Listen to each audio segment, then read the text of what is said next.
Subscribe to the MTL World at Malworld 1 YouTube channel.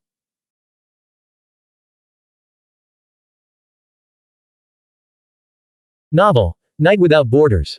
Chapter 721, as it should be 2 chapters combined. Author, Chen Dong. Translator, Shadow Knight AK. Editor, Shadow Knight AK. Being in Night Prefecture, Qinming felt that, compared to a certain group of people, he was truly the light of the righteous path. He was fully worthy of the title, Grand Master of Supreme Benevolence Zishan. At this moment, the Jade Capital's hunt for fugitives was underway, a spectacle of terrifying proportions. Banners fluttered in the wind, and killing formations formed one after another, blotting out the heavens. Countless strands of immortal light completely enveloped the black-white mountain region. Even as Wu Yao, Yu Heng, and the others desperately tried to break through the sea of mist and escape into the mortal world, it was already too late. Their retreat had been cut off.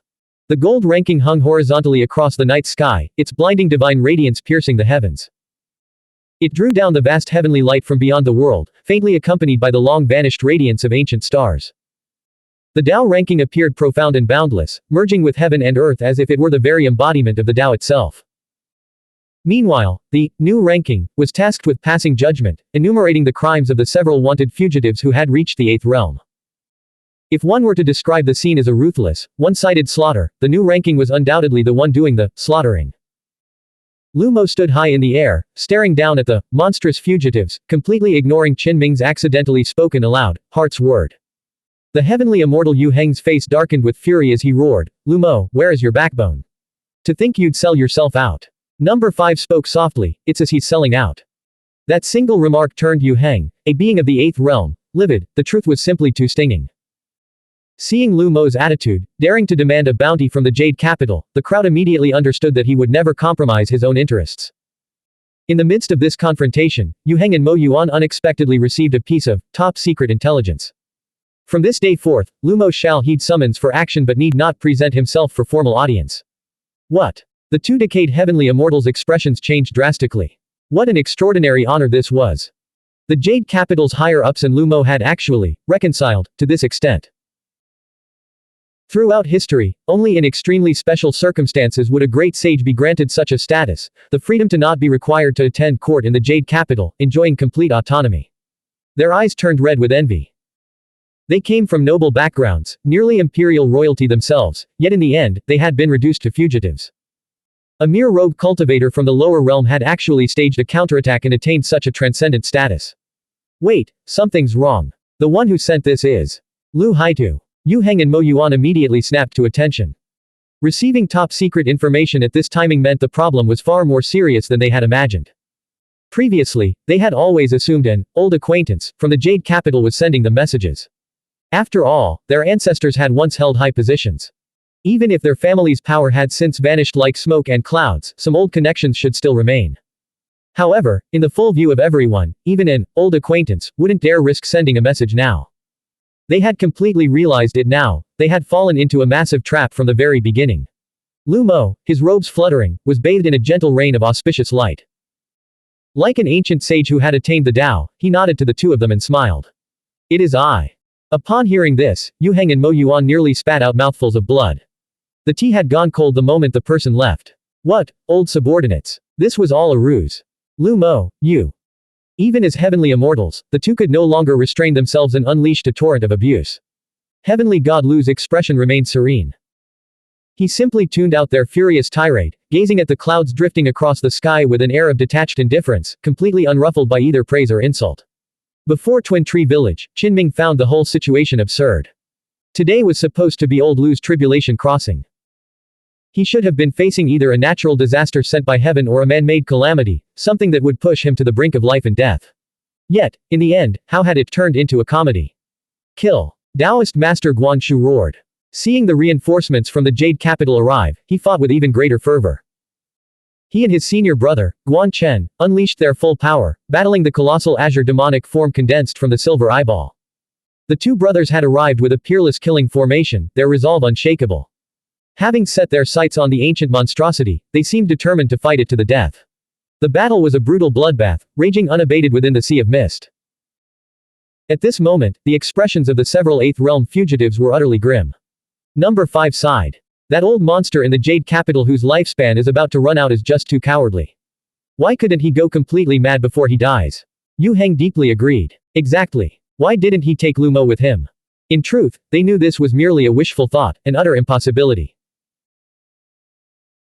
Unless a great enemy attacked, the Jade Capital had a strict regulation. Ancient monsters in their twilight years were forbidden from leaving seclusion, precisely to prevent such individuals from losing control and causing extreme bloody incidents in their attempts to extend their lives.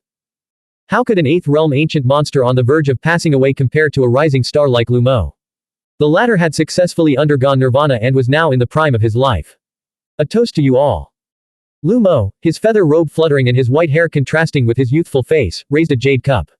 Inside, amber-colored wine rippled as he drained it in a single gulp. Instantly, Mo Yuan's eyes turned green with rage, his teeth nearly grinding to dust. He recognized that cup at a glance. It was a ritual vessel from his own collection, an antique, not a proper drinking cup. Yet Lu Mo, that bastard, had produced it right then and there to drink wine, a blatant mockery and a naked provocation. Yu Heng was also furious. He knew that wine all too well. He had brewed it himself in his Dao domain after fleeing the Jade Capital, and now it was being poured down his opponent's throat. The two men's eyes blazed with fury. They didn't need to think twice, their Dao domains had been found and completely ransacked. Qin Ming felt that old Lu was being utterly ruthless, rubbing salt in the wound with no regard for face. He had fleeced these two heavenly immortals so thoroughly that he'd nearly stripped them bare. In truth, the most enraged was the golden figure, Wu Yao. His eyes shone with madness, and he wished he could flay Lu Mo alive right then and there. His future self had been captured by Lu Mo and used as a shield against the tribulation. He knew his path forward was now utterly severed. Lu Mo nodded at him and said, making the most of every resource.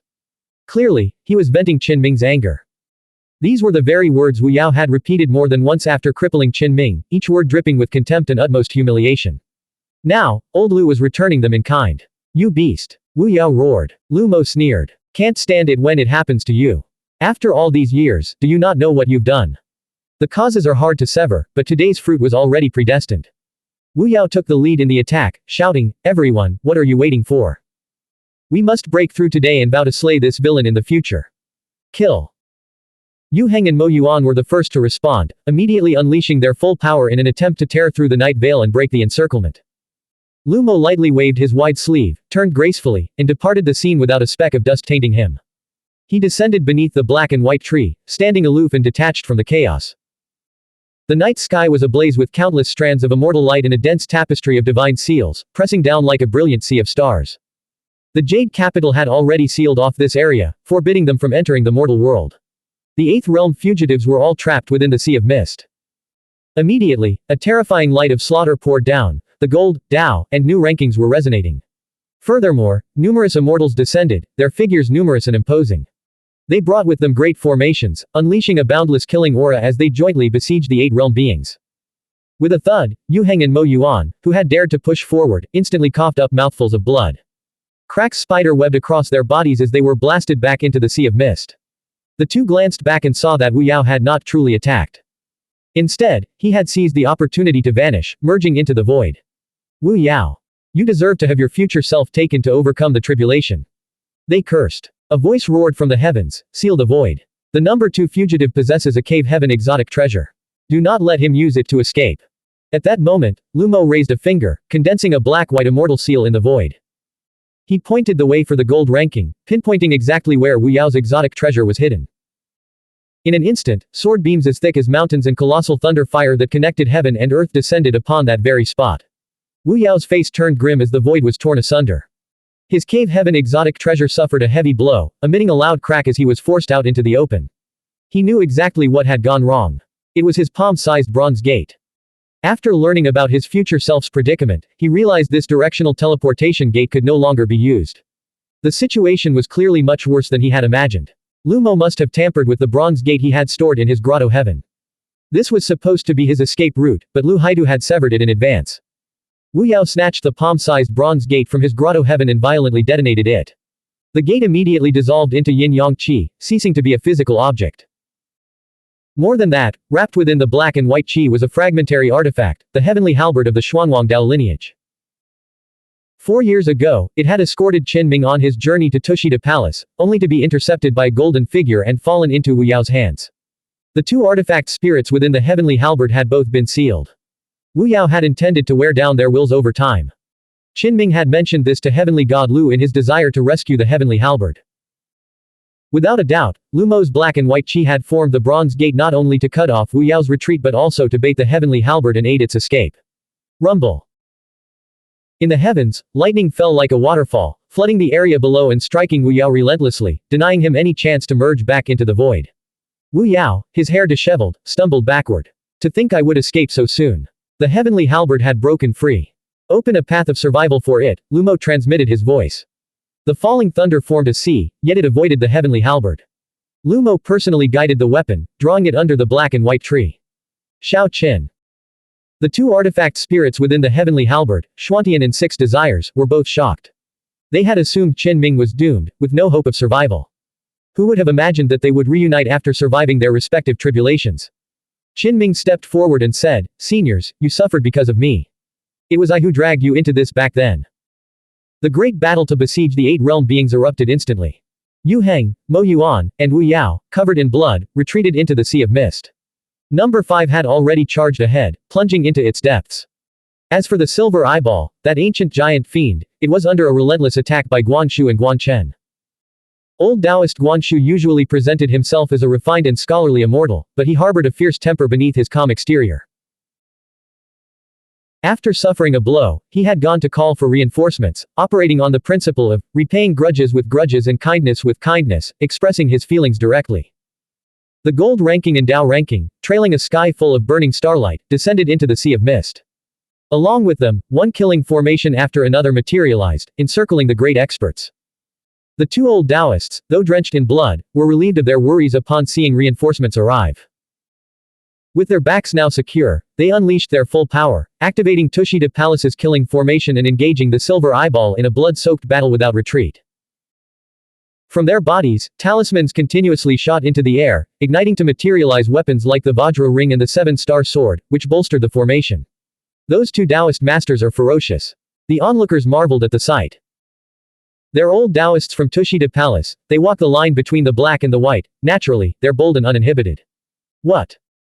Their robes are embroidered with yin and yang, black and white, symbolizing a life lived entirely on their own terms.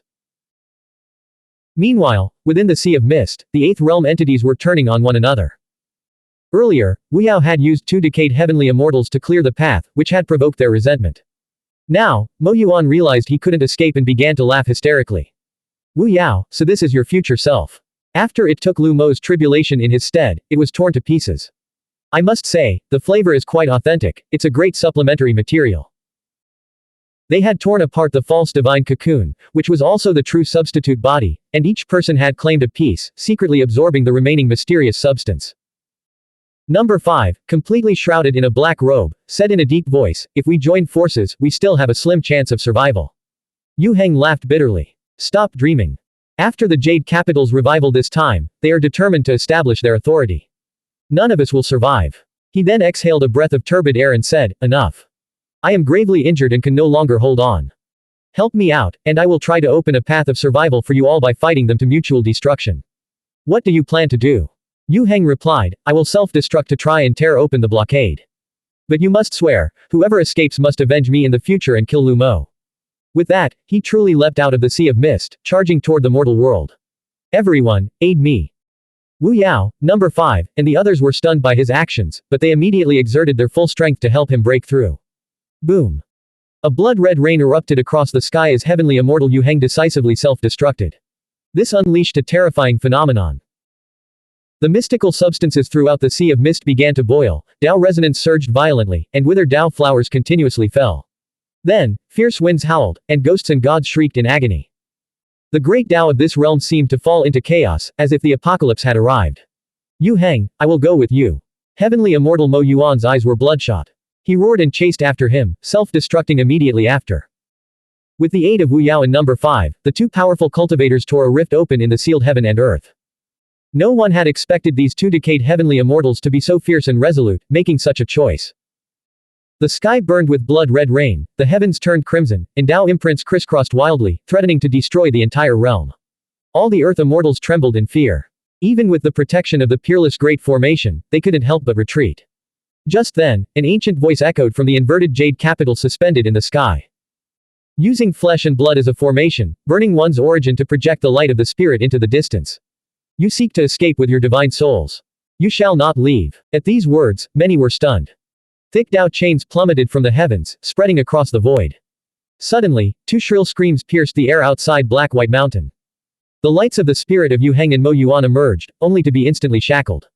Enough. Better to return to nothingness. The two roared in despair and self-detonated again, their lights of the spirit erupting in a full-scale explosion. The gold ranking and Dao ranking immediately acted, activating the peerless killing formation to block the terrifying storm. Even so, remnants of psychic power still leaked into the mortal world, along with a torrent of flesh, essence chi, and bone fragments from the two self-destructed cultivators. In an instant, the 36 heaven-stabilizing divine pillars within Black White Mountain rose, emitting a blinding radiance. The Tao imprints on the divine pillars interlaced, drawing in the bone fragments and devouring the heavenly immortal blood mist. This is heavenly immortal blood, a treasure for extending one's life. The old monsters of Night Prefecture used the divine pillars to refine the blood into medicine. Immediately, the immortals in the heavens grew envious and rushed into the fray. Since this is the case, we shall share the spoils, the gold ranking and Dao ranking declared, lifting their blockade and allowing the heavenly immortal blood and precious bones fragments to rain down. A majestic voice boomed across the night sky, they are not yet dead. They have entrusted their pure yang seeds to a distant land. Once the light of the spirit here is extinguished, the immortal seeds in that far-off place will awaken. In an instant, an elder emerged, an 8th realm expert from the Jade Capital. You cannot escape, he declared. The supreme treasure within the Jade Capital has already begun its preliminary awakening and has locked onto you. With that, he vanished into thin air. The crowd gasped in shock. If the Jade Capital had not appeared, these two decayed heavenly immortals might have successfully escaped, retaining a chance of future revival. Outside Night Prefecture, in a place overgrown with mugwort and weeds, the dilapidated mountain god temple's statue had just begun to glow with divine light. Suddenly, the heavens roared with wind and thunder, a terrifying aura descended, and an elder plummeted from the sky. Boom! The statue shattered. From its ruins, the elder seized two pure yang immortal seeds, forcing them to materialize into the forms of Yu Heng and Mo Yuan. The two men's faces turned ashen. They recognized the newcomer as the king of the 8th realm, a true lord of the Jade Capital. In their current weakened state, how could they possibly stand against him? The elder returned, appearing in the sky above Black White Mountain. He locked onto Yu Heng and Mo Yuan's pure yang immortal seeds, announcing the end of the two heavenly immortals. The elder coughed, his own condition was actually quite poor. After arriving in the mortal world, he had taken action several times in a row, and a trace of blood had actually appeared at the corner of his mouth. He looked at Lu Mo and said, "Enter the Jade Capital. In a few dozen years, you shall take my place." Heavenly God Lu shook his head and said, "No, let's stick to the previous agreement." The elder said no more. He exchanged greetings via telepathy with Guan Chen and Guan Shu, then his figure flashed, and he temporarily retreated back into that inverted giant city. His condition was very poor, and he needed to recuperate there. In the Black White Mountain region, the old monsters of Night Prefecture all took action, seizing the heavenly immortals' flesh and precious bones. A beast of auspicious omen, likely of the 8th realm, has fallen, its blood is a priceless medicinal treasure. In the outer regions, many low-realm cultivators were red-eyed with envy and deeply shocked. I heard that Xiao Qin's hair has turned white and he is prematurely aging. I will help him find some blood pills. Grandmaster Yu Zhensheng struggled to take a step forward, wanting to enter the dangerous land. Seeing this, Meng Xinghai immediately followed. Go back, it's dangerous over there. The dog sword immortal appeared to block them, his expression grave. Sigh, the Jade Capital has awakened. There is no escape now. Number 5 sighed in the sea of mist. Even after the Jade Capital had been entangled with the colossal entity for years, it remained a formidable entity in its own right. Within the inverted giant city, there stood a 10-colored ice mountain. No one knew how many hidden figures still slumbered within. Yet, it was surely enough to hunt down the fugitive. Wu Yao's expression shifted between gloom and fury. You insist on forcing my hand, this old one refuses to believe in such a fate. I will escape, no matter what. A trail of bloody tears streaked down the left side of his face, while the right remained cold and ruthless. The sage. In the night sky, a powerful earth immortal stared at Wu Yao's left cheek, his expression one of shock. The left half of the face was transforming, revealing a familiar acquaintance. The so-called sage should have been hunted by him 500 years ago. Someone lamented. Back then, rumors said the sage had traveled to Pugong outside Night Prefecture, where he discovered the ruins of a cave heaven. It was believed that Wu Yao had encountered him there. At this moment, only the azure demonic body formed from a silver eyeball remained cold, showing no emotion as it continued to fight Guanshu and Guanchen. Today, we shall dig out your true body. The Dao ranking targeted him. Meanwhile, the gold ranking locked onto Wu Yao, flowing with terrifying immortal seals that descended from the sky, covering the earth. I shall carve my own path to survival. Wu Yao declared. With a thunderous boom, Wu Yao took a desperate gamble. He incinerated the gate within his body, unleashing a blinding beam of light that pierced through space and time, carving a secret path to the distant horizon. It was the same technique Qin Ming had witnessed years ago in the place of Yi Ming, life-altering, when Taoist Hong, an 8th realm expert from beyond the heavens, had burned his own gate to construct a passage. That passage had ignored the void and bypassed countless great formations, allowing him to descend upon the world. Now, driven to madness and heedless of the cost, Wu Yao pried open his own gate and burned its mysterious essence in a frantic bid to escape. The golden Dao rankings sought to intercept him, but he vanished in an instant, fleeing along the hazy secret path, leaving the sea of mist behind as he plunged into the unknown. You cannot escape. A voice roared from the inverted jade capital. A beam of mirror light locked onto the mysterious trail, followed by a terrifying blade glow that slashed through the void. Puff! The burning golden figure tumbled from the sky, stumbling backward. Blood streamed from his 7 orifices, and his body, crisscrossed with cracks, continuously bled light from the blade's wounds. Worst of all, the gate within him continued to burn, violently consuming his mysterious essence. If he did not stop, he was doomed to a miserable death here. Heaven has decreed my end, Wu Yao sighed. In the end, I could not escape this tribulation. Then, he detonated himself. Flames erupted into the sky, and his body disintegrated in a thunderous explosion. Moments later, in the inverted giant city, the same elder who had appeared earlier emerged once more. With blood staining the corner of his mouth, he declared, he did not die completely. A peak Earth Immortal's expression suddenly darkened. Damn it! The sages of old once laid out their martial techniques in the heavens, leaving behind countless primordial chaos seeds. Beneath the black and white tree, Qin Ming frowned. He had witnessed this truth with his own eyes. Lu Mo spoke up, it matters not. He can no longer pose a threat, we shall leave it to some fated individual in the future to finish off his remnant life. Hearing this, Qin Ming breathed a sigh of relief. Wu Yao's past self and future self had both been destroyed. How could he possibly overturn the heavens now? Qin Ming felt the problem was no longer significant. If they met again in the future, he might even have the chance to slay the man himself. Old Master, congratulations on successfully crossing the tribulation. It's finally coming to an end, Qin Ming said, looking at Lu Mo. This time, they had narrowly escaped danger and largely passed the ordeal.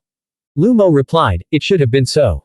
I set the time and chose the location. If I had still failed, it would have been truly unacceptable. Yet, he remained uneasy. Only a single old man had emerged from the Jade capital, and his condition was abysmal. What had truly happened inside? Even more worrying was the current state of the world. The heavens and earth were in disorder, and the Tao resonance was aberrant. Would the cataclysm intensify? When would the turmoil cease? Or was this all just the beginning, evolving toward an unknown domain? Blank. End of chapter. Subscribe to the MTL World at Malworld 1 YouTube channel. Novel, Night Without Borders. Chapter 722, Suspected Ninth Realm. Author, Chen Dong. Translator, Shadow Knight AK. Editor, Shadow Knight AK. Qin Ming was left speechless. What more was there to say? The old ginger is always spicier, and the ink is darker the longer it's kept. Lu Mo had thrown himself into the game. Though the stakes were perilously high, he had already laid out his plan. And the biggest gambler in this game was none other than the Jade capital. With the revival of the overhanging Supreme Tao lineage, it naturally sought to re-establish the heavenly order and purge all remaining remnants of evil. How could it tolerate others sleeping soundly beside its bed? Therefore, the Jade capital mobilized its forces on a massive scale, sweeping away malevolent entities with thunderous momentum to assert its authority. The night sky seethed with murderous intent as one massive formation flag after another rose, blotting out the entire heavens. Previously, a grand assembly had been convened in heaven to discuss the future of the Jade capital realm, and the topic of hunting the fugitives had been raised. However, no one ever expected the moment of eruption to arrive so swiftly. Among the forces involved were mysterious contingents dispatched by the Jade capital, as well as the various, ancient factions, from heaven. The latter were going all out today, striving to prove their worth. Because if one were to examine their pasts closely, none of them had clean hands. During the years they were isolated from the Jade capital, they had committed many transgressions. For instance, powers like Star Mountain, the Huang family, and the Thunder Marsh Palace, in a desperate bid to solidify their foundations after the great upheaval of the world, had dared to commit the ultimate taboo: they had sealed the heavens. This single act alone was a transgression they could never overcome. For such encirclement campaigns, every squad required a powerhouse of the seventh realm to lead it, otherwise, they lacked the standing to even participate. The Earth immortal lineages from the ground and the ancient factions from heaven had all unleashed their strongest killing formations.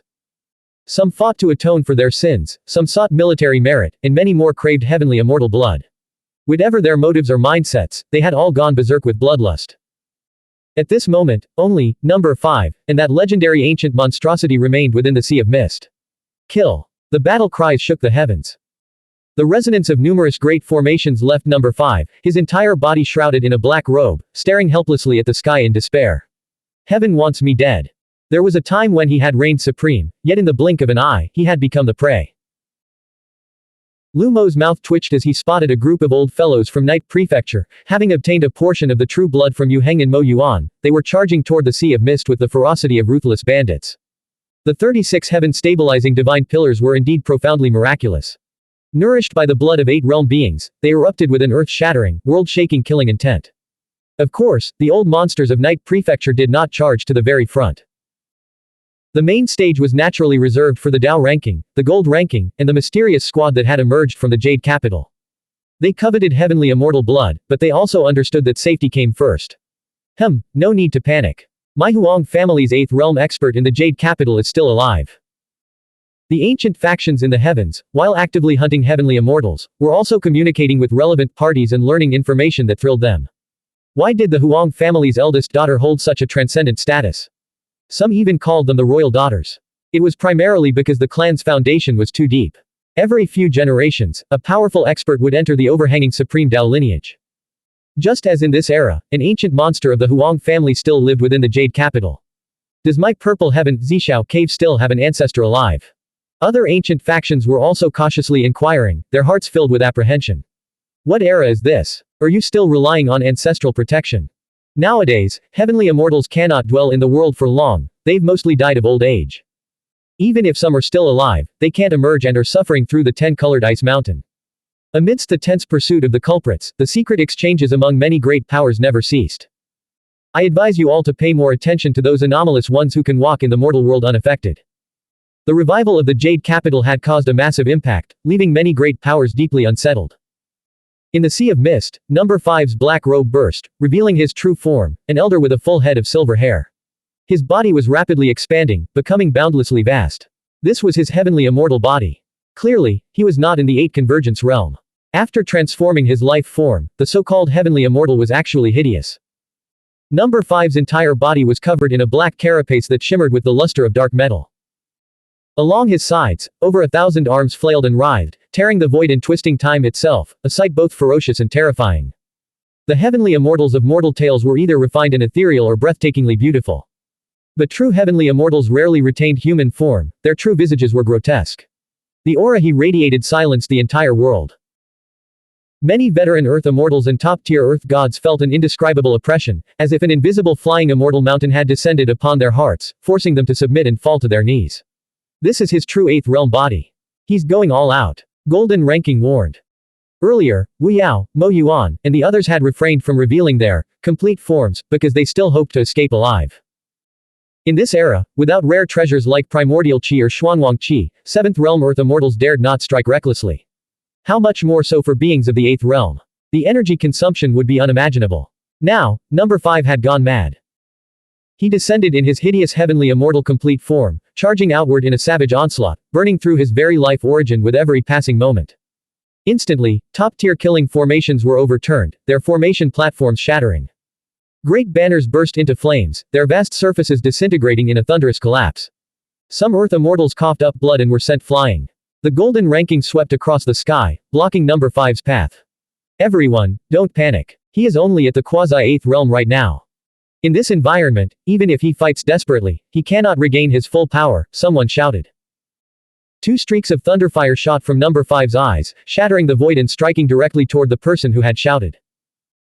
With a thunderous boom, the thunder fire raged, detonating a killing formation and leaving the Earth immortal covered in cracks, nearly dying on the spot. And this was the result of the Great Formation's protection and his timely evasion. The injured Earth Immortal remained defiant, shouting, "I tested his power with my own body. He truly can only unleash the might of the quasi-8th realm." The crowd fell silent. Everyone wanted to say, "Is that really testing his power? You just couldn't dodge in time." Number 5 let out a dull roar. The clouds over the sea of mist exploded, and the seawater surged like a broken dam, churning into towering waves. His body continued to transform, and 1,000 arms radiated auspicious light. "Is that the Dharma body of the thousand-hand Buddha Lord?" many exclaimed. A brilliant halo rose around number 5, making the scene appear incomparably divine. A rain of light poured outward, fluttering down like countless falling Dao flowers. Yet his form was truly terrifying, a humanoid great centipede, taller than the mountains, his entire body a shimmering black metal. 1,000 arms struck out simultaneously, some forming Dharma seals, others wielding weapons, shattering the void as he charged head-on against the gold ranking that blocked his path. Years ago, the gold ranking had been shattered during the Supreme Blood Battle. Now, restored to its pristine state, it channeled otherworldly heavenly light, unleashing a force of unimaginable violence. Then, the mottled trajectories of the starry river appeared against the night veil. With a blinding burst of light, the group of stars descended, each one immense and majestic. On some of the larger stars, the landscapes were clearly visible, mighty rivers surging and towering mountains standing tall, as if one real, celestial world after another was drawing near. Massive stars wheeled through the heavens, descending upon the sea of mist. Hiss. Many felt a chill run down their spines, their scalps prickling with dread. An expert awakened his stunned disciple, saying, "That is a miraculous scene formed by the manifestation of Tao resonance, not actual stars falling from the heavens." In an instant, the starry river wove together, and the Tao resonance surged more violently, threatening to shatter the Tao foundations of the 8-realm heavenly immortals and make them disintegrate in public. "What are you all waiting for? Kill!" Seeing the gold ranking block the heavenly immortal, the crowd activated their killing formation diagrams and launched a coordinated assault. Meanwhile, the Tao ranking remained locked onto the azure demonic body manifested by the silver eyeball. The 1,000-armed heavenly immortal had torn through the firmament and shattered the sea of mist, his upper body already emerging into the mortal world, yet he was still sealed back by the gold ranking. PFF'd. The heavenly immortal, now fully manifested, suffered countless bloody fissures across his body. Then, multiple limbs and organs exploded one after another, leaving him a bloody mess with bone shards exposed. He can't hold out much longer. The immortals hunted in a swarm, their killing formation drowning the sea of mist. Trying to escape. You're desperate. An ancient voice echoed from the inverted jade capital. Number 5, don't waste your efforts. You cannot escape. The jade mirror has awakened and locked onto your divine soul. No matter what tricks you employ, you cannot conceal your attempt to flee. Within the jade capital, the ancient monster was personally monitoring number 5. Sacrifice my heavenly immortal body, ascend beyond the heavens.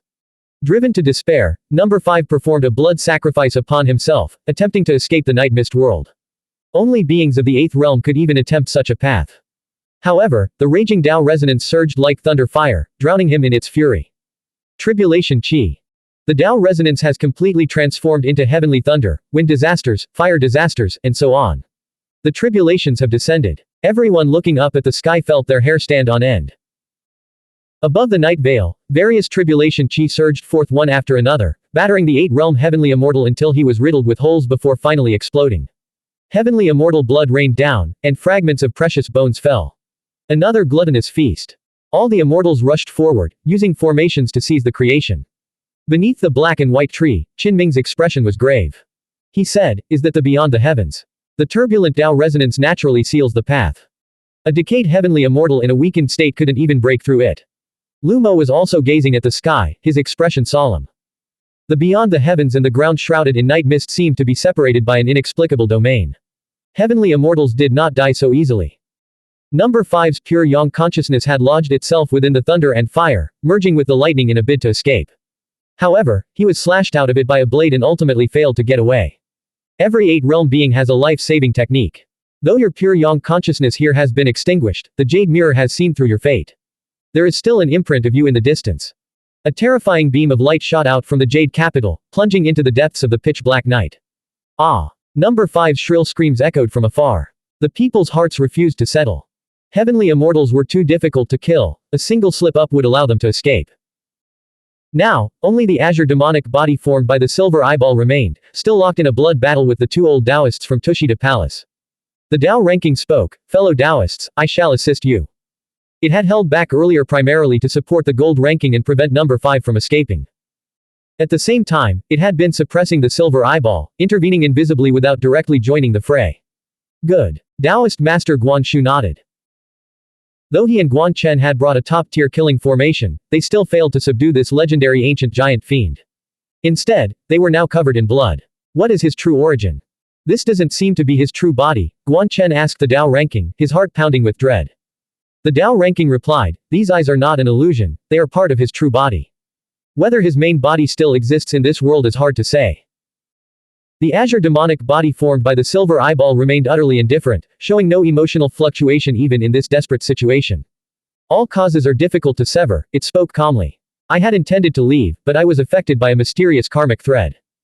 I wanted to make one final move to take the 8-realm divine medicine, only to encounter this crisis. The silver eyeball was profoundly mysterious, its cultivation reaching the heavens and piercing the earth. The Dao ranking suspected its true body might be a being at the perfected 8th realm. However, something must have gone wrong with its true body. Otherwise, why would only a pair of silver eyes manifest in the world? This was a battle that shook heaven and earth. In the distance, the 6 Imperials, eyes blazed with fire. He hugged a heaven-stabilizing divine pillar, desperate to join the fray. His descendant, Lu Zizai, had fallen victim to that same monstrously fierce being back in the day. Lu Mo stared at the azure demonic body formed by the silver eyeball, his expression exceptionally grim. Seeing this, Qinming immediately asked, what is his true origin? Lu Mo murmured, I hope he is merely an outsider, rather than what I suspect. Hiss. Qinming gasped, a chill running down his spine. If he wasn't an outsider, could such a terrifying being have come from the Jade Capital? Of course, the silver eyeball certainly had nothing to do with the Jade Capital's current leadership, he was a being from an ancient era. Lu Mo said, yes, that is merely the worst-case scenario. After all, legends of the silver eyeball have faintly appeared all across the night mist world. Qinming remained silent. He knew that the silver eyeball had witnessed the insect emperor 5,000 years ago. The ensuing battle set the sea of mist ablaze. The azure demonic body condensed by the silver eyeball was terrifying. It took a long time for the Dao ranking to tear it apart and for the 2 old Taoists from Tushita Palace to shatter it. Only a pair of eyeballs fell, crushing the void and punching a path to the outside world as it tried to escape. But then, the Dao ranking descended, enveloping it. Endless Dao resonance boiled, refining the terrifying eyes on the spot. Boom. The silver eyeball self-destructed, only to reappear in the distant void, manifesting a mysterious small courtyard. The courtyard looked incredibly real, filled with divine flowers and immortal herbs that radiated a brilliant glow. These plants were so rare they would make even an earth immortal's eyes turn red with envy, some had even gone extinct in the mortal realm. Everything was so vivid that it felt as if the courtyard were not an illusion at all. At the end of the path lined with flowers and herbs stood an old, dilapidated house, its style ancient and steeped in a heavy sense of decay. The silver eyeball fled into the courtyard, flying toward the house.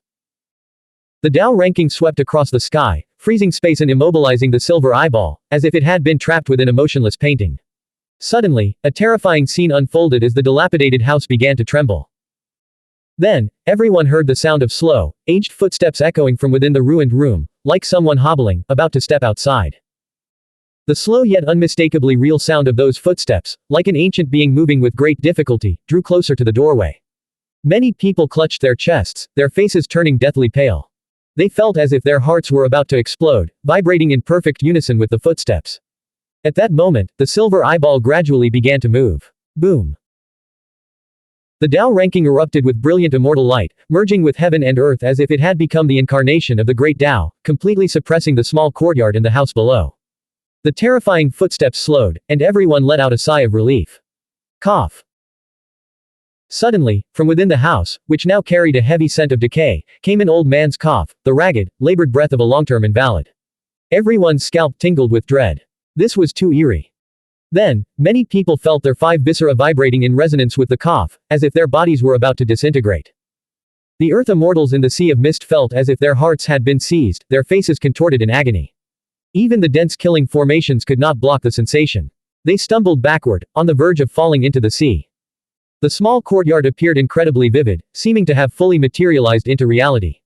Worst of all, the footsteps sounded again. He seemed to have grasped the doorknob, about to open the door and step out. Boom. The Dao ranking wove endless patterns, and spiritual chains spanned the sky, locking down every inch of space. They imprisoned the silver eyeball, attempting to drag it out of the small courtyard. Creak. The dilapidated wooden door of the ancient house swung open a crack, instantly releasing wisps of silver-white Dao charm that threatened to turn the entire world a single shade of silver. Boom. The Dao ranking descended, suppressing the small courtyard and enveloping the house. Otherwise, the nearby earth immortals would have been unable to endure the pressure. Cough. The same aged cough rang out again. Creak. The broken door was pushed open wider, and a foot even stepped out. At that exact moment, the inverted jade capital blazed with brilliance. A torrential river of Dao resonance descended like a falling galaxy, pouring into the Dao ranking and instantly amplifying its divine might. Cough. The aged cough sounded again, this time tinged with weakness. A blurred figure appeared, gazing up at the jade capital through the Dao ranking. Let it be. In the end, he retreated back into the house. Puff. The spiritual chains shot out from the Dao ranking, piercing the silver eyeball in the courtyard and splashing droplets of a terrifying liquid. Simultaneously, the small courtyard dimmed, the house twisted, and it vanished into the void. The earth immortals who had entered the sea of mist felt as if they had survived a great tribulation. Just now, it had seemed as if their hearts were being squeezed, their throats strangled, they were almost suffocating, on the brink of some mysterious and terrifying abyss. Only now did they feel as if they had returned to life, escaping the predicament of being shrouded in the shadow of death. Return to the origin, trace back. The Dao ranking emitted a powerful wave as its dense, interwoven patterns surged. It was attempting to pinpoint the silver eyeball's true body. With the inverted jade capital's support, its divine might surged to astonishing levels. In the next instant, it broke free from the sea of mist, entered the mortal world, and then tore through the void, piercing straight into the mysterious night void. Everyone was horrified. Could the silver eyeball's origins be linked to the night void? In the night mist world, many forbidden zones were rooted in the night void, which is why they were so difficult to erase from the mortal world. Black White Mountain contained such a forbidden zone, one that connected to the night void. At this moment, the entire void was splitting open. Hiss. Many gasped in shock. Through the opening to the night void, countless mottled shadows surged forth. The mysterious small courtyard reappeared, seeming to bridge the endless void to manifest directly in Night Prefecture. Old Taoist Guanshu spoke, his expression grave. It is not in the first layer of the night void. It must be at least on the 20th layer or higher. High in the endless void, the small courtyard hung suspended. Its gardens were filled with fragrant flowers, all miracle medicines that even divine beings would covet. From within the dilapidated house, the sound of coughing echoed. Then, the wooden gate creaked open, first a sliver, then a foot wide, revealing a blurred, aged face. Many felt their skin crawl. Even from the endless distance, they couldn't help but tremble, their legs threatening to give way. His features were impossible to discern, only a faint outline visible. His eye sockets were bloody, devoid of eyeballs, and 2 streaks of blood stained his face. He was gazing down at the night prefecture. More accurately, he ignored everyone else in the Dao ranking, fixing his empty, bleeding sockets on the jade capital, staring blankly. He said nothing, standing silently for a long time. Finally, he closed the decaying wooden gate, cutting off everyone's sight. Then, the entire courtyard and house ascended amidst a rain of light, vanishing into the higher levels of the night void. The distance is too great, tracing him would be extremely difficult, the Dao ranking pulsed. Forget it. Let's end it here for today, a voice echoed from the jade capital. The encirclement and suppression operation was over, the great battle had completely drawn its curtains. Many wanted fugitives had become history, their names already erased. The great powers withdrew their troops in an orderly fashion. The night sky was a tapestry of shimmering lights, with banners blanketing the heavens, gale winds surging, and immortal swords and escape lights streaking across the void. At this moment, many old friends and acquaintances yearned to go to Twin Tree Village to see Qinming. Where has he been for these past 5 years? I hope he is well and unharmed. It's finally over. Qinming exhaled a long breath. The scale of this operation had been truly immense. Who exactly was that man, and why did he stare at Jade Capital like that? Even though the matter was now closed, his heart refused to settle. Countless theories swirled in his mind. Qinming turned to Heavenly God Lu, seeking his answers. Clearly, Lumo had his own suspicions, his gaze turning dark and unreadable. Qinming noticed that Old Cloth had awakened at some point, a rare occurrence. It seemed to have been observing the small courtyard and the being within the house. Old Cloth, I have a question. Speak. It replied directly. In the past, Old Cloth had been aloof, barely communicating with anyone. Qinming's voice turned grave. Tell me about that small courtyard and the origin of the person who dwells there. Blank. End of chapter. Subscribe to the MTL World at Malworld 1 YouTube channel. Novel, Night Without Borders. Chapter 723, Lost in the Mist of Time, 2 chapters combined. Author, Chen Dong. Translator, Shadow Knight AK. Editor, Shadow Knight AK. Old Cloth spoke softly, he used to be a very good person. It seemed to be reminiscing, but all of it had already faded into the mist of time. Qin Ming understood. This was ancient history, a tale from 5,000 years ago. The world had changed, and people had long since passed. Old Cloth was usually aloof and taciturn, but seeing the bloodstains trailing from the old man's empty eye sockets in the dilapidated shack, it couldn't help but feel a wave of melancholy. Its voice was low as it said, "He was once a very good child." Qin Ming replied, "Who is born evil into this world? Who has not once possessed a pure, innocent heart? He would never forget Lu Zizai's tragic fate. One cannot be forgiven for committing evil simply because one has a troubled past." Old Cloth spoke more than usual, continuing, "He was the offspring of a senior owner." It revealed the true background of the person who owned that small courtyard, a place weathered by time and filled with immortal herbs. Qin Ming felt a jolt of awe. The man's lineage was truly extraordinary. He asked, "Did he stray from the path and turn to evil?" Old Cloth replied, "No, he was very kind during his lifetime." It had watched the boy grow up, and then watched him enter his twilight years. Qin Ming asked, "Why did this happen?" Old Cloth regained its composure and said, "Someone must have desecrated his grave. The body belongs to him, but the spirit inside has been replaced, just like Shui Xuandu." Qin Ming's heart grew heavy. He thought of his experiences in Tushita Palace. The remnants of longevity were man-made disasters, accidentally created by certain supreme organizations in their pursuit of immortality. The gates within such beings were peculiar, containing what seemed to be iron chains and terrifyingly large hands, suppressing any fragments of the original consciousness that might attempt to awaken. With that, Old Cloth fell silent. No matter how Qin Ming pressed, it refused to respond further. It was obvious that the night mist world was far deeper and more dangerous than it appeared. Qin Ming knew all too well that some organizations had completely lost their minds in their quest for longevity. And this was only the outer region. What kind of horrors awaited in the depths of the night mist world? And what of the night void, with its 36 levels? Why did its number so coincidentally align with the 36 heavens of myth and legend? The entity behind the silver eyeball, that terrifying master of the small courtyard, exerted a truly harrowing pressure. Even Jade Capital had ceased its attempts to trace him. He dwelt deep within the highest layers of the night void. What kind of place was that? Qin Ming felt he still needed to work hard at his cultivation. Without sufficient cultivation, the entire world would remain shrouded in mist, obscuring the path ahead and leaving him powerless to investigate the various mysteries and horrors he encountered. The exchange between Qin Ming and Old Cloth had lasted only a fleeting moment in reality. At that point, Lumo spoke softly, "It should be related to the great figures of the ancient Jade Capital." He said no more, leaving the rest unsaid. In the distance, the dog sword immortal was doing its utmost to politely decline the visit requests of some figures from heaven. It knew that old Lu preferred peace and quiet, disliking any disturbances from trivial matters. Moreover, after Lu Mo's arrangements, he would not linger in the mortal world for long. Even Yu Zhensheng, Meng Xinghai, and the others were stopped by the dog sword immortal, temporarily unable to go to Twin Tree Village. "You can go into the mountains to explore first and see if you can find anything. Perhaps there are heavenly immortals' remnant bones fallen somewhere that haven't been discovered yet." In the end, the dog sword immortal still showed some leniency to the familiar faces. In truth, aside from the besiegers, outsiders had no idea what major event had occurred deep within Black White Mountain. For many, an earth immortal was already a distant figure, let alone a heavenly god of the eighth realm. Beings of this level simply did not exist in the mortal world. A battle of such magnitude was like heavenly dragons fighting a blood battle in the firmament. Low-level cultivators were like insects on the ground, unable to see anything even if they gazed up at the night sky. As for the mortals, it went without saying. In the mortal world, one could describe a stunningly beautiful woman as having the looks of a heavenly immortal. But if one were to face an eight-realm being, offering such praise might get them slapped to death. The main reason was the colossal difference in levels. Ordinary people simply had no idea of the life essence of an eight-realm heavenly immortal. The Jade Capital was reviving, and the great hunt for the culprit came to an end.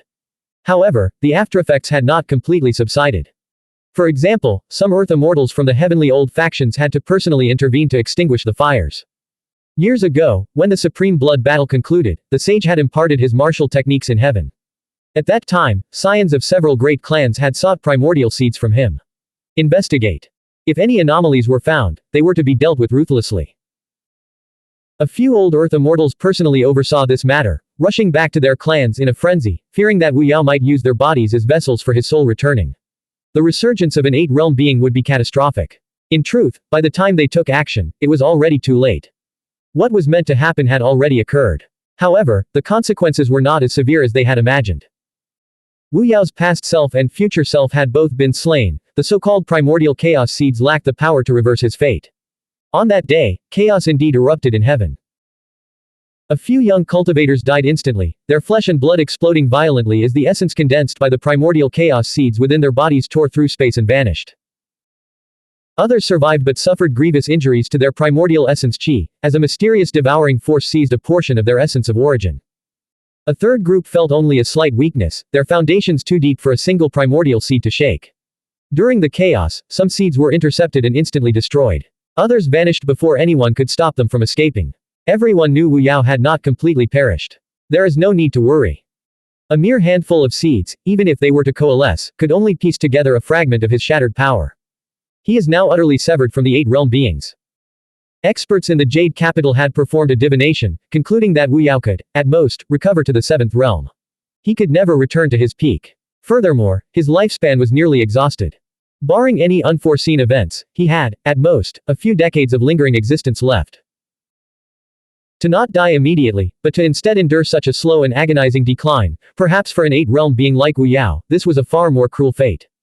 It was a terrible punishment. He would spend the rest of his days chewing on his own agony and despair. Upon hearing the news, Lu Mo remarked, to come to Night Prefecture to make a living, one's character must be upright.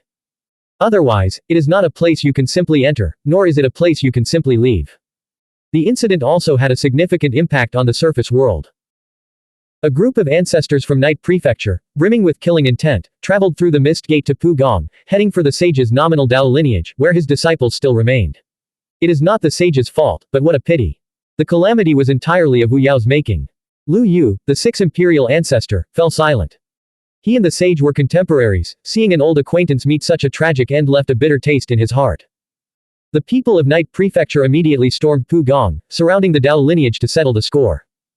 This was not the Dao lineage Lu Mo had destroyed, but the outer gate that publicly operated under the Awakening Path system. For instance, little Tathagata and son Chengjun had all emerged from this very place. The sage's mount, the Great Red Dragon, was also present. Why is this happening? These people were completely in the dark. It was only after they were surrounded that they learned what had occurred. The ancestors of various paths struck with lightning speed, opening the mist gate the moment they left Black White Mountain and charging straight here. I don't believe it. The Great Red Dragon felt as if the sky were falling. The sage was not the sage, but Wu Yao. It couldn't accept this. In truth, Wu Yao had preserved a portion of the sage's personality. Whenever he needed to travel outside using the identity of an Awakening Path ancestor, he would awaken that persona. As a result, he had 2 faces, flawless in their deception. Even his own disciples couldn't tell that anything was wrong. Awu. The Great Red Dragon wailed. Being a dragon of fiery temperament, it found the sage's fate too cruel. He had been such a kind old man, how could he have been replaced? Is it a crime to have a gate within one's body? Old man, you are so pitiful. At the same time, the Great Red Dragon desperately tried to prove its innocence, swearing it knew nothing of Wu Yao and had no connection to the Great Fiend on the wanted list. Old sage, when did you meet your end? Wah! The Great Red Dragon wailed, its grief genuine, yet its cries also served as a form of self-protection. This dragon is truly innocent, declared 6 Imperial and Hellion Chungyun, who had already reached the 7th realm. After a thorough investigation, they revealed their astonishment. As Wu Yao's mount, the Great Red Dragon had been kept completely in the dark. The person it had been with all along was the sage's persona. Thus, it found the truth unbelievable. Its emotions poured out, and it wept uncontrollably. However, some were executed on the spot, for example, the sage's first disciple, an ancestor-level figure who called himself the past Tathagata. He, too, had been ignorant of the truth, but he had committed atrocities in Night Prefecture. Little Tathagata was devastated. He never imagined his own lineage would be so riddled with holes, with even the sage at its source having met with disaster. Everyone from that lineage was detained to undergo serious interrogation and investigation. The Jade Capital's higher-ups invited Guan Shu and Guan Chen, who readily accepted but did not attend the meeting immediately. Instead, they quietly approached Twin Tree Village, wishing to see Qin Ming. The entire incident was too bizarre. How had the young man survived? Escaping from Wu Yao was simply too outrageous, utterly unrealistic. Lu Mo stepped forward to intercept them, taking charge of the reception himself. I was the one who saved him. There is no need to go into the details, Heavenly God Lu stated calmly. Everyone had their own secrets and trump cards. Qin Ming's survival involved numerous mystical techniques, such as the Turbid World Pure Lotus, the Nine Heavens Manual, and the Guidance Scripture. Of course, the primary reason was his own defyingly heaven-sent performance. Though Guanshu and Guanchen harbored no ill will, Lumo did not wish for Qinming to reveal these matters to them. The simple statement that heavenly god Lu himself had rescued Qinming was sufficient to explain away all questions. This was the prestige of an 8th realm being. Anyone who dared to question it would first have to engage Lu Mo in a Dao discussion. Heavenly god Lu sat with Guanshu and Guanchen under the black and white tree, drinking tea and conversing for a long time. Only at the end did he call Qinming over to meet the two old Taoists. Guanshu immediately frowned. Premature aging and a depleted source, your body is in a critical state. Can it be restored? Guanchen also showed a grave expression. Yes, Qinming declared. He didn't want Li Qingyu to worry, so he planned to send word through the two old Taoists. At the same time, demonstrating his extraordinary abilities would strengthen his ties with Tushita Palace. After all, a crippled Qinming could hardly compare to a Qinming capable of defying fate and rewriting his own destiny.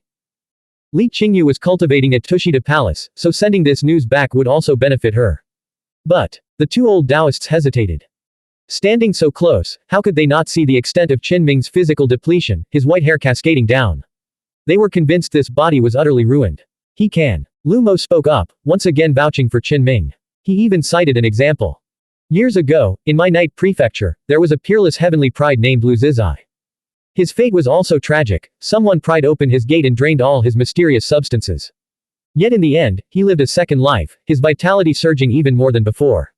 Lu Mo took a sip of tea. Rest assured, when Xiao Qin returns to Tushita Palace, he will astonish you all. Very well, we trust fellow Taoist Lu. Hearing this, the two nodded immediately. After all, Lu Mo was the one conversing with them. Qinming couldn't even get a word in. The three figures seated beneath the black and white tree were all 8-realm beings. Even a peerless earth immortal would have to stand by and pour their tea. Soon after, Guanshu and Guanchen rose to take their leave, soaring directly into the sky to visit the Jade capital. Qinming opened his mouth, eager to ask many questions. He even considered writing a letter for the two to deliver to Li Qingyu. But they were 8th realm experts. They came and went with such swiftness and grace, vanishing into the depths of the black firmament in the blink of an eye. Lu Mo said, why worry so much? Tushita Palace is right there, and it won't disappear. If you are strong enough, the day you visit, even the most supreme Dao lineage will welcome you with the utmost sincerity. That same day, Yu Zhensheng, Meng Xinghai, and Li Qingyan arrived. Clearly, the dog-sword immortal had finally started letting people through. Senior Yu, Master Li, Uncle Meng.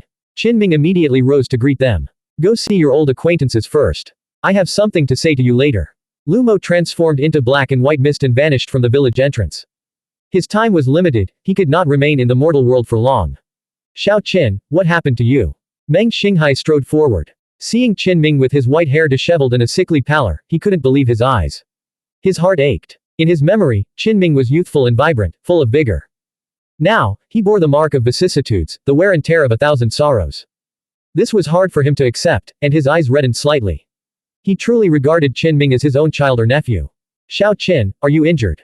Li Qingyan's voice trembled. Actually, old Li had suspected as much. Li Qingyu had returned more than once, and while she never explicitly mentioned Qinming's accident, her expression always faltered whenever his name came up. Seeing Qinming's current state, old Li's suspicions were all but confirmed. Child, did something go wrong with your cultivation? Grandmaster Yu Zhensheng, his face pale and his condition clearly poor, used instantaneous movement to appear beside Qinming. He seized the young man's hand, intending to transfer his own primordial essence chi to him. Senior, I'm fine. You don't need to worry, Qinming said, quickly pulling his hand away. The world's environment had changed drastically, and it was now hostile to many of the older generation of cultivators. How could he possibly allow Yu Zhensheng to sacrifice his own life force to sustain him? Are the rumors true? Is your cultivation path blocked? Or were you harmed by someone? Yu Zhensheng's voice was heavy with grief. This was the junior he had invested in most, the one he had seen as the hope for the path of awakening. To see him suffer such a calamity was heartbreaking. His grief was so profound that the light in his old eyes seemed to dim. With a slight tremor in his fingers, he produced a fragment of meteorite. Quickly, this contains a trace of heavenly immortal blood we found at Black White Mountain. Refine it at once. Yes, sustain your life. Li Qingyan and Meng Xinghai both nodded in agreement, urging him to absorb the essence. Qinming was deeply moved. He patiently explained to them, there's more to this than meets the eye. I'm truly fine, I can recover. Are you sure? Qinming nodded. Absolutely. Soon, Pei Shuyan, Cheng Sheng, and Yao Ruoxian arrived. The dog sword immortal had selectively allowed only a few people through, blocking the rest. Otherwise, even more visitors would have swarmed in. Some of them had little to do with Qin Ming and were simply curious to see what had happened. Qin Ming, what's wrong? Fourth Princess Yao Ruoxian asked in alarm. She immediately invited him to the Great Yu Imperial capital to choose precious medicine from the secret vault for his recovery.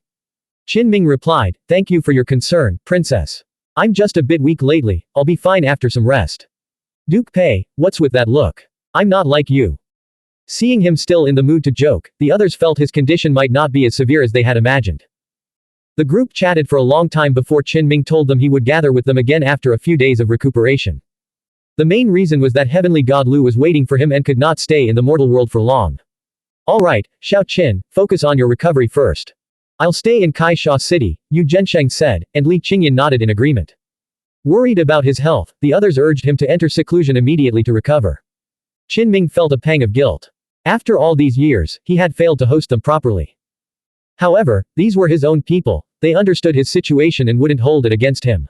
Lu Mo reappeared and asked, "Do you want to enter the Jade Capital?" Qin Ming frowned. "Senior, do you think I should?" Lu Mo himself had already broken free and was now a free agent. He had stayed behind primarily to guide Qin Ming in making this choice. Do as I did, accept the title but not the summons. In the future, you can be known as Qin Ming, successor of Jade Capital. When you travel, you will no longer be a rogue cultivator. But you'd best not venture too deep into the Jade Capital, nor should you dwell there for long. Lu Mo advised against Qin Ming entering the Jade Capital, for the waters there ran too deep. He believed that Qin Ming had already reached this height through his own efforts outside, so there was no need to change his path. Lu Mo spoke earnestly, such a place is a vortex of countless factions. It's one thing to fight external wars, but internal strife is truly terrible. However, the benefits and advantages to be gained could not be ignored. I will try to secure a position for you as a Jade Capital hidden disciple, allowing you to walk the world alone, Lu Mo said. Qin Ming was stunned. Isn't that similar to Niu Wuwei's situation? Lu Mo continued, this is the preliminary path I've arranged for you. I still need to negotiate, and it's not guaranteed, but it should be a sound plan. What do you think? Qin Ming nodded immediately. No problem. He knew old Lu was well versed in the Jade Capital's affairs, this was likely the best arrangement possible. If you become a Jade Capital's hidden disciple, Lu Mo warned, you will be expected to contribute in the future. Qin Ming nodded. Of course. That night, Lu Mo and Qin Ming spoke for a long time, discussing many matters. Outside, gossip spread like wildfire. Clearly, organizations and individuals who lacked sufficient standing were kept in the dark about the truth of what had transpired at Black White Mountain. Many had no idea that the events there involved a battle between the 8 realms' heavenly gods. It's confirmed. Qin Ming's hair has turned white, and he's completely drained of vitality. His body has suffered a major problem, he's likely crippled. This was the secret report the Kui family had received. Kui Chongxiao burst into laughter. What? Heaven sent talent. What? Record breaker. What? Youngest Grand Master of the Path of Awakening. I'd say his path is now completely severed. Setting aside their past grievances, the mere fact that Qin Ming had crippled his brother, Kui Chong, was enough to fuel his hatred. Without a doubt, Kui Chongxiao and his kin were unable to access the truth. Above the 9 heavens, the Huang family, one of the ancient factions, received a vague hint. Although Qin Ming was crippled, he might hold another identity and was far from simple. Without a doubt, this cryptic hint had come from someone within Jade Capital. His body is ruined, and his cultivation path is severed. But since there are vague rumors, perhaps our Huang family should choose a legitimate daughter to marry such a cripple. Wouldn't that show sufficient sincerity on our part? Mingshuan, you shall go. That night, Huang Mingshuan's expression darkened the moment she heard the news. Make me the Dao companion of a cripple. What future could I possibly have? His own path is destroyed, why should I be the one to fall into that lightless black hole? The noble lady of the Huang family argued her case vehemently. Meanwhile, those who truly understood the inside story were located within Jade Capital.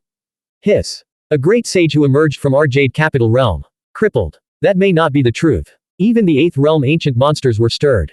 The title, youngest great sage of this era, carried immense weight. He must be brought into the Jade Capital system. If we let him continue living as a rogue cultivator outside, what will become of our reputation? The entire Jade Capital will be the laughingstock of other Dao lineages. In Taishu, Bai Meng's eyes were bloodshot as he cried out, Brother Ming, you met such a tragic end. Beside him, Tang Yusheng remained silent, tears streaming down her face. A former lord of the Jade Capital had hailed from this very place. Consequently, Taishu maintained ties with the revived Jade Capital. Clearly, their information was outdated. The truth they had uncovered was merely an old tale from a bygone era. Still, it was impressive enough that they knew the secret of Qinming's demise. It was just a pity their discovery came at such an inopportune time. This feeling could have been a cherished memory, but back then, we were already lost in a daze, Bai Meng sobbed, quoting the poem. Sister, we must mourn with restraint. Brother Ming, may you rest in peace. Thwack. A fist collided with the top of his head. Late at night, Qinming began his cultivation, preparing to fully reclaim his primordial essence qi. At the same time, he pondered his return to Night Prefecture. He decided to take this opportunity to settle all the old scores that needed resolving. He circulated the devouring force, drawing in the life origin that had always belonged to him. Qinming was certain that after this secluded cultivation, his life vitality and lifespan would not just be drastically enhanced. By then, he would likely earn the most venerable title, Supreme Grand Master. Once he stepped into that domain, he would be unrivaled in the 5th realm and could even contend with experts in the 6th realm. Blank. End of chapter. Subscribe to the MTL World at Malworld 1 YouTube channel. Novel, Night Without Borders. Chapter 724, Transformation 2 chapters combined. Author, Chen Dong. Translator, Shadow Knight AK. Editor, Shadow Knight AK. Late at night, the land was shrouded in a vast, murky black mist that churned like a surging ocean. Visibility was so poor that one could not see one's own hand in front of one's face. At the village entrance, the fire spring shimmered with a soft glow. The black and white twin trees steamed with yin-yang twin energies, faintly merging into a misty Taiji diagram, a truly profound sight. Beneath the earth, nestled among the root systems, stood a crude dwelling where Qinming was in secluded cultivation. He was circulating the silk book technique. No longer shrouded in divine rings, he had become like an abyss. From head to toe, a black vortex swirled, resembling the eye of the northern darkness, ready to swallow all creation. Li Wanfa hovered before him. Once, he had possessed a future of boundless promise. Unfortunately, Wu Yao had set his sights on him, prying open the gate to borrow his body, erasing his consciousness, and transforming him into his own future self. Dense essence and vigorous vitality now poured ceaselessly from that young body, flowing into Qinming, like old swallows returning to their nest. The devouring force was a formidable power, always associated with tyranny and terror. Yet now, as Qinming employed this technique, it seemed to align perfectly with the true nature of the Tao, profoundly dark yet containing essence, faintly shimmering yet vast, endlessly cycling, a primordial unity. The life force he absorbed had originally belonged to him. Thus, even though he was practicing a method of seizing, the process evoked a sense of the myriad things generating and transforming, with their source returning to the primal void. Swirling vortices churned across Qinming's body, yet his mind remained serene and clear, as if he had attained a state of transcendence, embodying the profound realm of, all things arise together, and I observe their return. The act of devouring the primordial essence should have been bloody and violent, yet the scene now unfolded with such tranquility. As he absorbed the essence, the process felt utterly natural, as if he were adhering to the heaven and earth's innate principle of benefiting others without contention. At this moment, Wu Yao's future self was fading and losing its luster. Qinming, meanwhile, was bathed in the faint glow of the vital essence. Tao resonance materialized around him, and layers upon layers of Tao flowers bloomed in the air. Elusive and indistinct, subtle and profound. The essence nurtured within Li Wanfa's body was the void, while Qinming himself was the substance. As void and substance merged and his physical form resonated with his spirit, it was akin to all things returning to their roots and reverting to the Tao. He was in a state better than ever before. His essence, qi, and spirit were brimming and ascending in waves, climbing higher and higher. His lifespan expanded invisibly, continuously increasing. Time flew by. During this process, he paused several times to carefully examine the primordial essence, fearing it might be impure or contaminated, which could adversely affect him. Clearly, he had worried in vain. Even as the shallow night arrived, he was still devouring the very same life essence that had been stolen from him all those years ago. He was still in the process of reclaiming his lost territory. Qinming marveled inwardly. His own foundation was truly profound. No wonder Wu Yao had once kept him confined, hoping to harvest a continuous supply of blood medicine from him. Beside him, low groans of pain echoed, laced with resentment and boundless sorrow. This was the residual consciousness of Wu Yao's future self, flickering like a candle in the wind, on the verge of being extinguished. The yellow canopy umbrella hovered in midair, slowly rotating as it refined him. Wu Yao's residual spirit watched all of this helplessly. Despite his immense reluctance, he could do nothing but watch as his future self's black hair turned gray and withered away. He roared in fury, yet remained unable to break free. Clearly, Xuanhuan intended to refine him slowly. Otherwise, she would have already obliterated him. She had already learned what Qin Ming had endured over the past few years, and why he had kept her imprisoned in the old cloth without releasing her. Therefore, Xuanhuan kept herself close to Qin Ming, forcing Wu Yao to witness his own form and spirit perish. This was a classic case of killing the heart while sparing the body, slowing down such a cruel process so that Wu Yao could savor it slowly, struggling in despair. As the shallow night descended, when Rui arrived at the village entrance with Talking Sparrow and Red Squirrel, taking her place beneath the black and white tree to practice. Heavenly Halberd followed, and its 2 artifact spirits, Xuantian and 6 Desires, personally guided them. When Rui's expression turned to one of astonishment. Huh. Why is our cultivation so smooth here today? I feel as if I'm constantly on the verge of enlightenment. Me too, Red Squirrel nodded immediately. Talking Sparrow flapped its tiny wings and chirped, I feel like I've become the illegitimate child of the heavens, the Tao Sparrow. They discovered that many profound principles they had struggled to grasp before were now simple and clear, their mysteries unveiled. Someone is in seclusion underground, comprehending the Tao. Is that Xiao Qin? He's clearly only in the 5th realm, yet he already possesses the aura of an ancestor, ready to ascend the high altar and preach the Tao.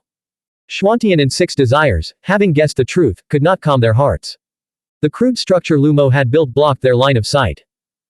However, Qin Ming's Tao resonance emanated through the black-white tree, a familiar sensation to the 2 artifact spirits. They both breathed a sigh of relief. They had been constantly worried about Qin Ming's condition, but now it seemed he was brimming with vitality, more spirited than a true youth. 6 Desires, Lu Yu reminded them, don't get distracted. This is a rare opportunity. Why aren't you all hurrying to comprehend the scripture? For a moment, when Rui, Talking Sparrow, and the others focused all their attention on the fundamental scriptures they had mastered. The divine sounds of the great Tao seemed to echo in their ears, a sudden enlightenment that instantly perfected their form and spirit. For the next 3 days, Qin Ming remained in secluded cultivation. His essence, qi, and spirit grew increasingly harmonious, and he could clearly feel his lifespan steadily increasing. The lingering sense of depletion he had once felt completely vanished. He felt his form and spirit were now both flawless, ready for another breakthrough at any moment. However, he also encountered a problem. While he had already absorbed all of his own life essence back, there was still a considerable amount of life essence remaining within Wu Yao's future self. After experimenting, he felt a twinge of concern. The devouring force was incredibly tyrannical and could seize that remaining vitality, but he feared it would taint the purity of his own origin. He knew all too well that while a gate breaker seemed to profit from others' losses, they were gradually tainted by the original owner's aura. Such a path would never reach the highest peak, for it was inherently flawed. If I repeatedly refine it with the devouring force, removing the impurities and keeping only the essence, it shouldn't be a problem, right? He mused, cautiously proceeding with his attempt. Having had his life force locked away by Wu Yao for 4 years, he naturally wanted to recoup his losses with interest, his own vital essence alone would hardly suffice. But this is a gate hunter. Will absorbing his mixed-up life essence affect my future? Ultimately, Qin Ming chose a compromise. He released an outer demon he had crafted from his own shattered bones, wasted blood, and aged skin, using this body to intercept the primordial essence within Wu Yao's future self. This white-haired, ruined body was a mere creation he could discard without a second thought. Even if something went wrong, it would have no effect on his true self. I'll use the waste body to refine and filter it first. I'll see the results before my true self ever gets involved, Qin Ming decided, and immediately set his plan in motion. If the waste body failed during the experiment, what did that have to do with Qin Ming? This ensured he remained untainted by karma. Even if 10,000 tribulations descended, they would never touch him. Wu Yao had not yet completely dissipated.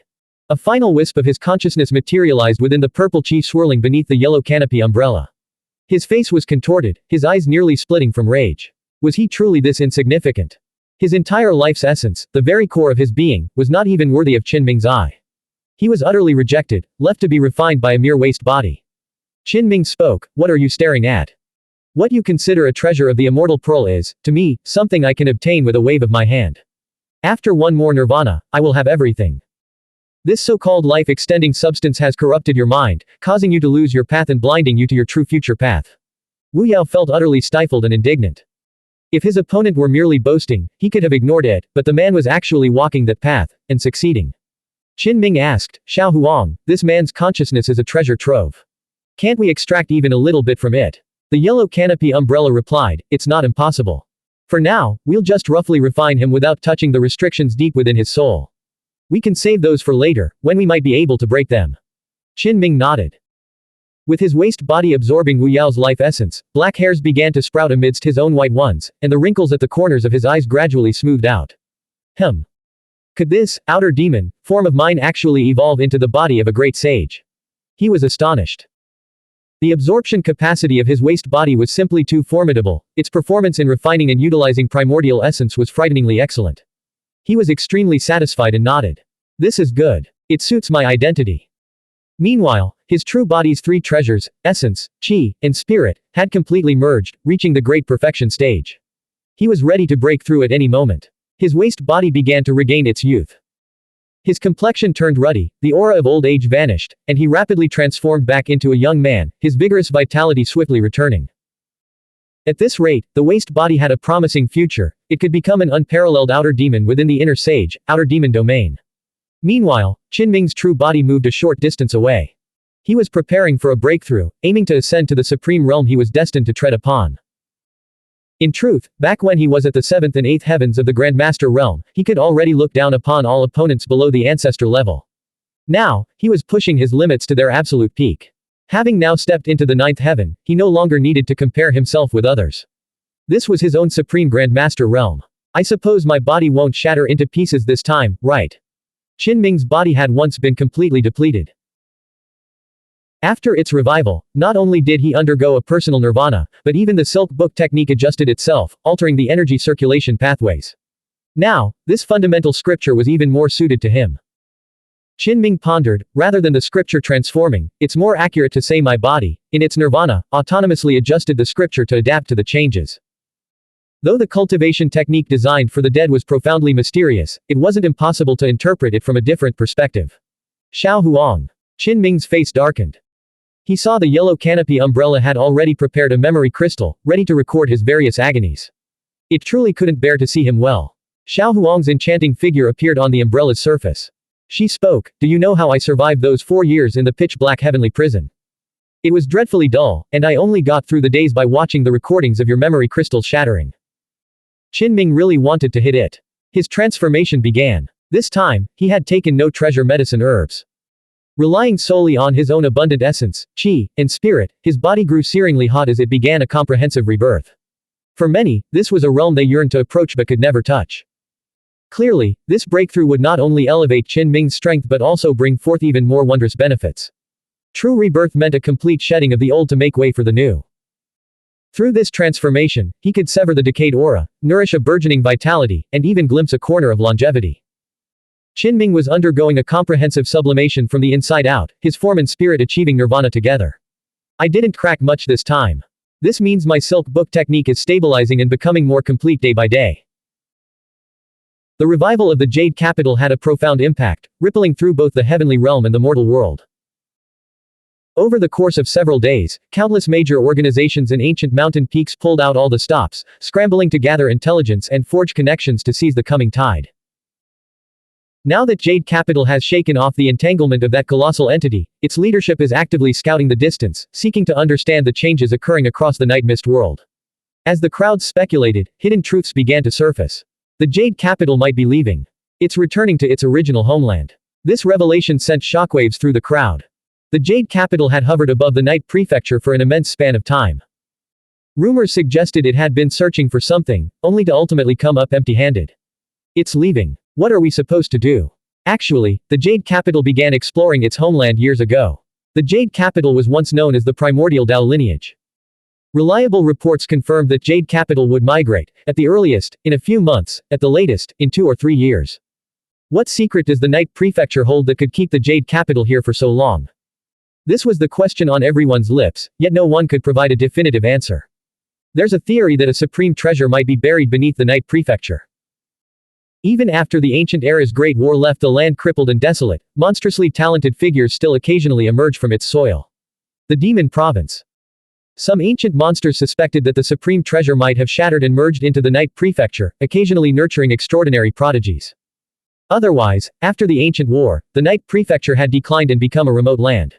It should have long since fallen into oblivion. The key was that the supreme Dao lineage, Jade Capital, had arrived, yet they had found nothing. Many major factions were pondering their next move. Should they follow Jade Capital away? May I ask if the ancient heavenly immortal of our star mountain is still alive? Over the past few days, various parties had been inquiring with the envoys sent out by Jade Capital, asking if their own ancient ancestors were still alive. Everyone, I advise you to look further ahead. The heavenly gods and heavenly immortals of the old era may be becoming a thing of the past. You should pay attention to those young talents, the ones who can bravely break through in this age, the anomalies who swim against the current. They are the ones who will form the backbone of the future. The envoy offered this kind reminder. Yet, his words sent a chill down the spines of many major factions and ancient mountain peaks. The era of heavenly gods and heavenly immortals was coming to an end. Subsequently, they actively sought information and uncovered part of the truth. Now, the higher-ups had reached a consensus. The so-called Tao resonance, which surged like thunder and fire, would likely continue. No one knows how long it will be before that energy pours down like a torrential rain. Even if dawn is near, one must still endure the darkest hour. Many of the decaying ancient monsters, including 8th realm beings, might be completely wiped out. Some even pessimistically predicted that the Tao resonance, raging like thunder and fire, might never vanish, becoming the new norm. Survival of the fittest. Only the most extraordinary can establish themselves in such an environment. Rumor had it that deep within the night mist world, some Tao lineages and anomalies had already been conducting in-depth research on the Tao resonance's turbulence and had achieved significant success. Certain transcendent beings have created terrifying cultivation techniques tailored to themselves. They coexist with the formidable Tao resonance, and all their mysterious techniques have evolved accordingly. In some regions, anomalies have defied the odds. In this environment, they have successfully broken through to become the 7 convergence realm. They no longer need primordial qi or Xuanhuan qi for protection and can reign supreme among their peers. These were changes from afar, and the news was staggering.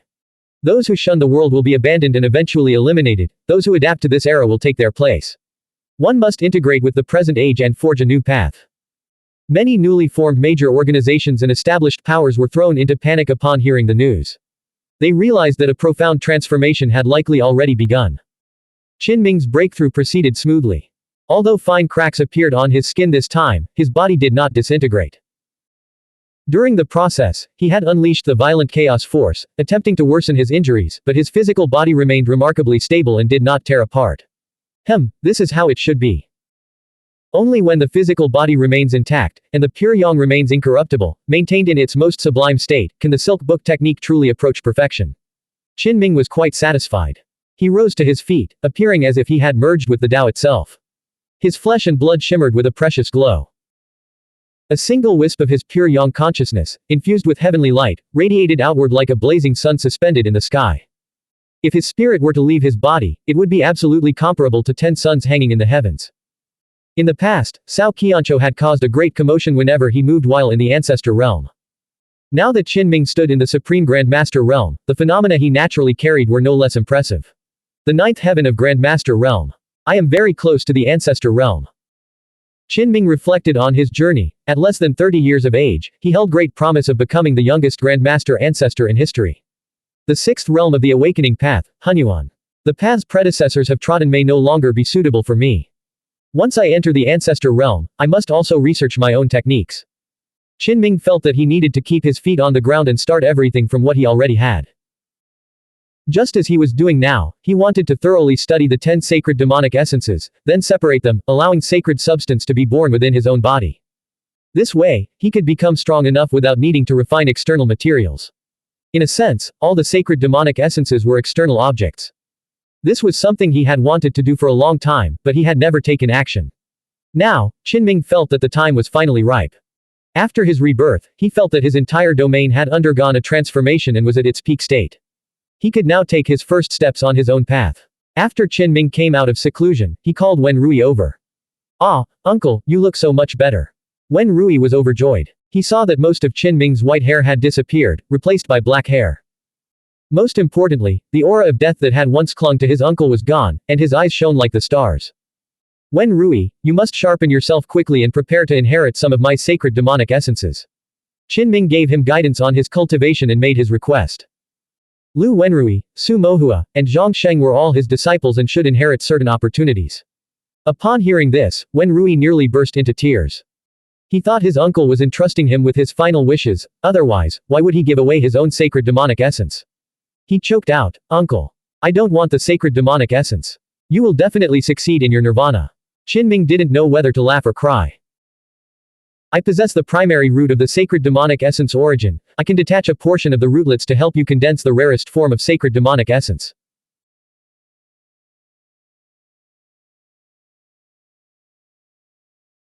He didn't mention that he might completely break away from the sacred demonic essence system and seek strength from within. Uncle, are you really okay? Wen Rui asked suspiciously. What do you think? I've never felt better. Qinming felt that Wen Rui had been secluded in the village for too long and needed to go out and experience the world. He immediately made arrangements. You need to leave Black White Mountain. Once you return, you can inherit a portion of my fortune essence. Calculating carefully, Wen Rui was already 16 or 17 years old, about the same age Qinming had been when he left. He truly needed to be tempered by experience. Be careful in all things. Observe more, think more, and experience more, only then can you grow quickly. Go now, say goodbye to your parents, and set out today. Qinming asked the heavenly halberd to accompany him and secretly look after Wen Rui for a while. The two artifact spirits had no intention of returning to the Xuanhuan Dao lineage for the time being and readily agreed. Qinming went into seclusion beneath the black-white tree, seeking strength from within, hoping to carve out his own path as quickly as possible. To his surprise, Wen Rui returned the very next day. Qinming was speechless. Although he had said he would grant Wen Rui the sacred demonic essence the next time they met, surely it couldn't be this soon. It had only been one night, he hadn't even fully researched the matter yet. Uncle, I killed someone. Wen Rui's face was pale. He had gone out in disguise, but after only one day, he had already seen blood. What happened? There are many outsiders in Kaisha City, people looking to visit or investigate Black White Mountain. I ran into some people from the Kui clan, and when I heard them badmouthing you, uncle, saying you were crippled, I got into a fight with them. Clearly, the situation had escalated, and Wen Rui was deeply unsettled by the act of killing. Qinming felt he had protected him too well in the past. It was time for him to face the storms of the world. The Kui clan. Some distant memories are resurfacing, Qinming murmured. They really are everywhere, aren't they? Are they trying to force me to settle my old debts? He told Wen Rui to continue his travels. If he encountered the Kui clan again, he shouldn't be afraid. As long as he was in the right, he should act as he saw fit. Qinming added, if you're in danger, just call out, uncle, and I will ensure your safety. Go forth without fear. Wen Rui's innate talent was average, but his comprehension was exceptional. Hearing this, he realized that his uncle's body seemed to be completely recovered. Was he about to settle old scores? That day, Qinming contemplated beneath the black-white tree, seeking enlightenment within. His progress was remarkably smooth.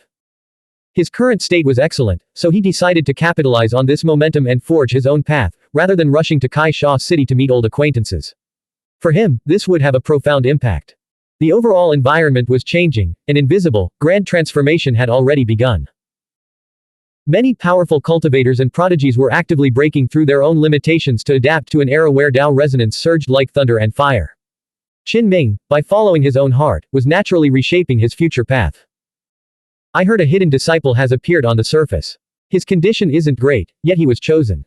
That's quite remarkable. It's not officially confirmed yet, but since Lumo personally recommended him, it's all but certain. Should we go down and take a look? Within the reviving Jade capital, several beings were discussing the matter. Do you want to befriend him, marry off your sister to win him over, or are you looking to spar? Someone teased. In the distant Tai Shu, Bai Meng stared blankly into space before finally letting out a strange cry.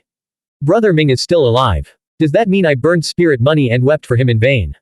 Thud. His head took the fifth punch of the day. Bai Meng continued, but Brother Ming's condition is wrong. They say he's on the brink of death. Thud. He took a sixth punch. Tang Yusheng and Bai Meng immediately set off for Night Prefecture. Far away, in the region where the demon court was located, Niu Wuwei, who was traveling there, was drinking with Zhou Tian. Sigh, counting the time, sixth brother has been dead for over 4 years. Truly a pity. The youngest great sage of our generation, he could have had a brilliant future, yet he died young. Zhou Tian sighed and poured a cup of wine on the ground, a toast to his fallen brother. Niu Wuwei also silently poured a cup of wine onto the ground, letting out a sigh. Zhou Tian spoke, by the way, the Jade capital has fully revived and announced it to the world. If any old friends return there, they can now enter that Dao lineage. In the inverted supreme realms, they used mystical techniques to send messages to one another. While not truly instantaneous, it was nearly so. Of course, this was limited to friendly Dao lineages that had already established special, mist gates, between them. Niu Wuwei frowned. There were serious problems over there. An 8-realm expert from my Dao lineage personally went to deal with them. Zhou Tian said, the crisis has been averted. I heard that after the Jade Capital emerged, it swept through the area, exterminating the remaining evil and purging all malevolent forces. That region is now completely peaceful. He then suggested, why don't we go take a look? We can treat it as a sightseeing trip. Poor 6th brother, dying at the hands of an 8-realm expert. Although we visited Night Prefecture, our trip was so rushed that we didn't even burn a few joss papers for him, nor did we check on the people connected to him. It was clear that while Zhou Tian usually acted carefree and jovial, he was actually very sentimental. He felt that as sworn brothers, they should fulfill their obligations to him. Niu Wuwei's interest was piqued, and he nodded. Zhou Tian sighed. 6th brother kept his true strength too well hidden. In his own homeland, he was completely unknown, no one even knew he was a great sage. This time, let's go see if his relatives need any help. Consider it a way to tie up loose ends. Niu Wuwei nodded. All right. Let's go help our fallen brother, see if he has any family or friends left, and find out if there were any wishes he left unfulfilled.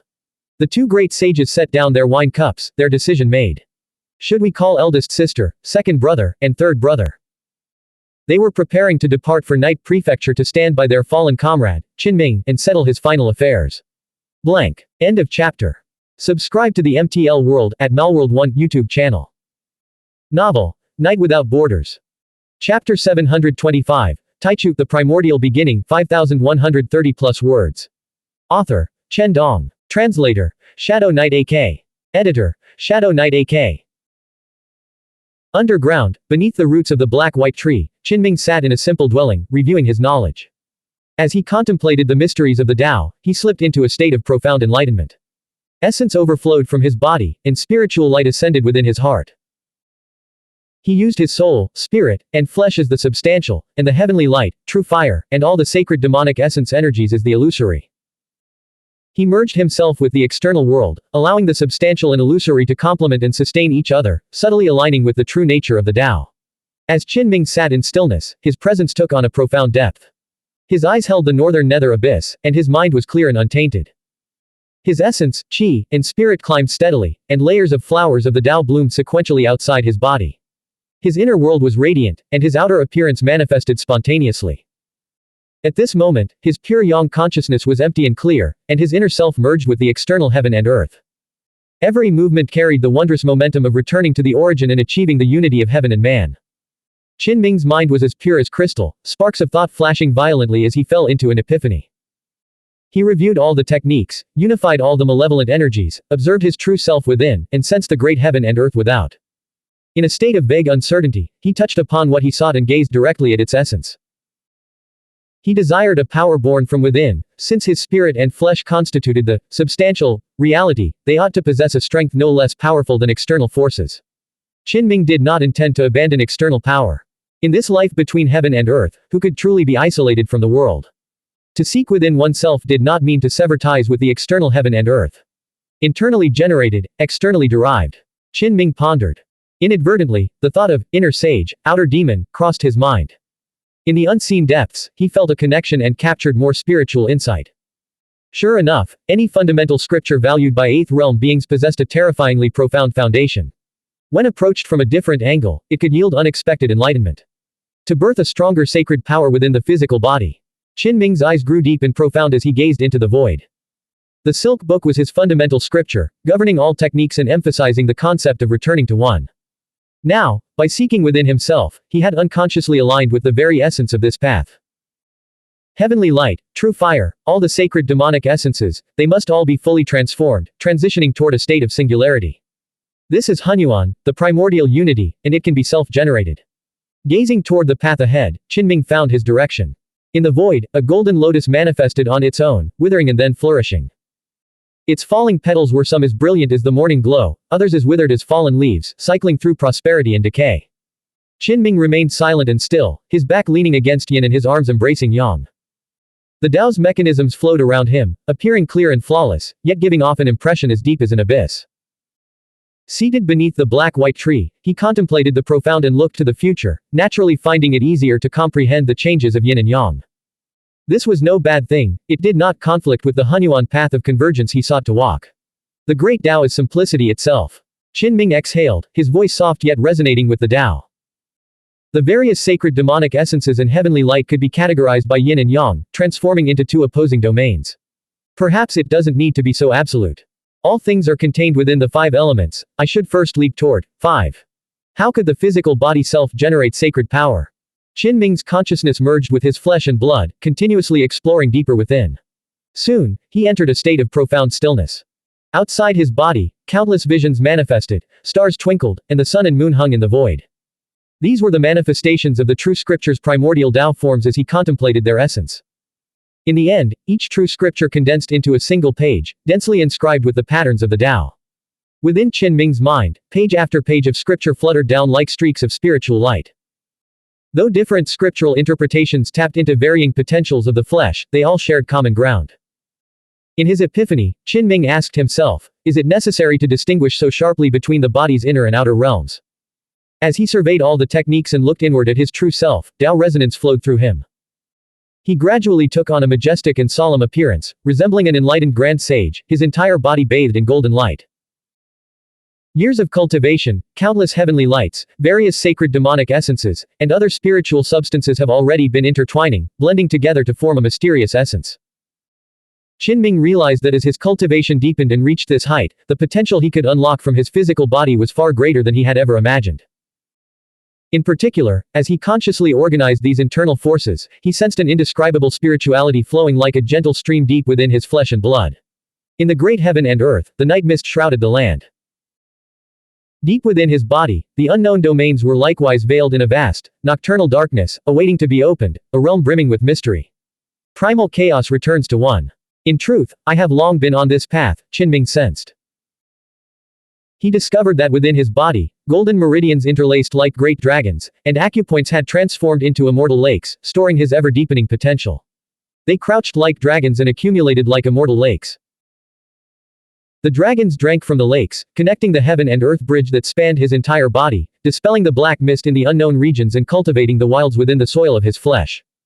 Qin Ming had first noticed this change while cultivating the Lihuo scripture. As he mastered subsequent true scriptures one by one, the subtle evolution deep within his flesh had become even more astonishing. Great dragons, immortal lakes, the Xuanhuan heaven-earth bridge. They seem like organs that don't exist in the flesh. I can feel them, yet when I try to touch them, there is no physical substance. Qin Ming gazed intently. This was a transformation between the intangible and the tangible, manifesting deep within his very flesh. He viewed his soul, spirit, and physical body as tangible, while regarding external elements, such as heavenly light and sacred demonic essences, as intangible.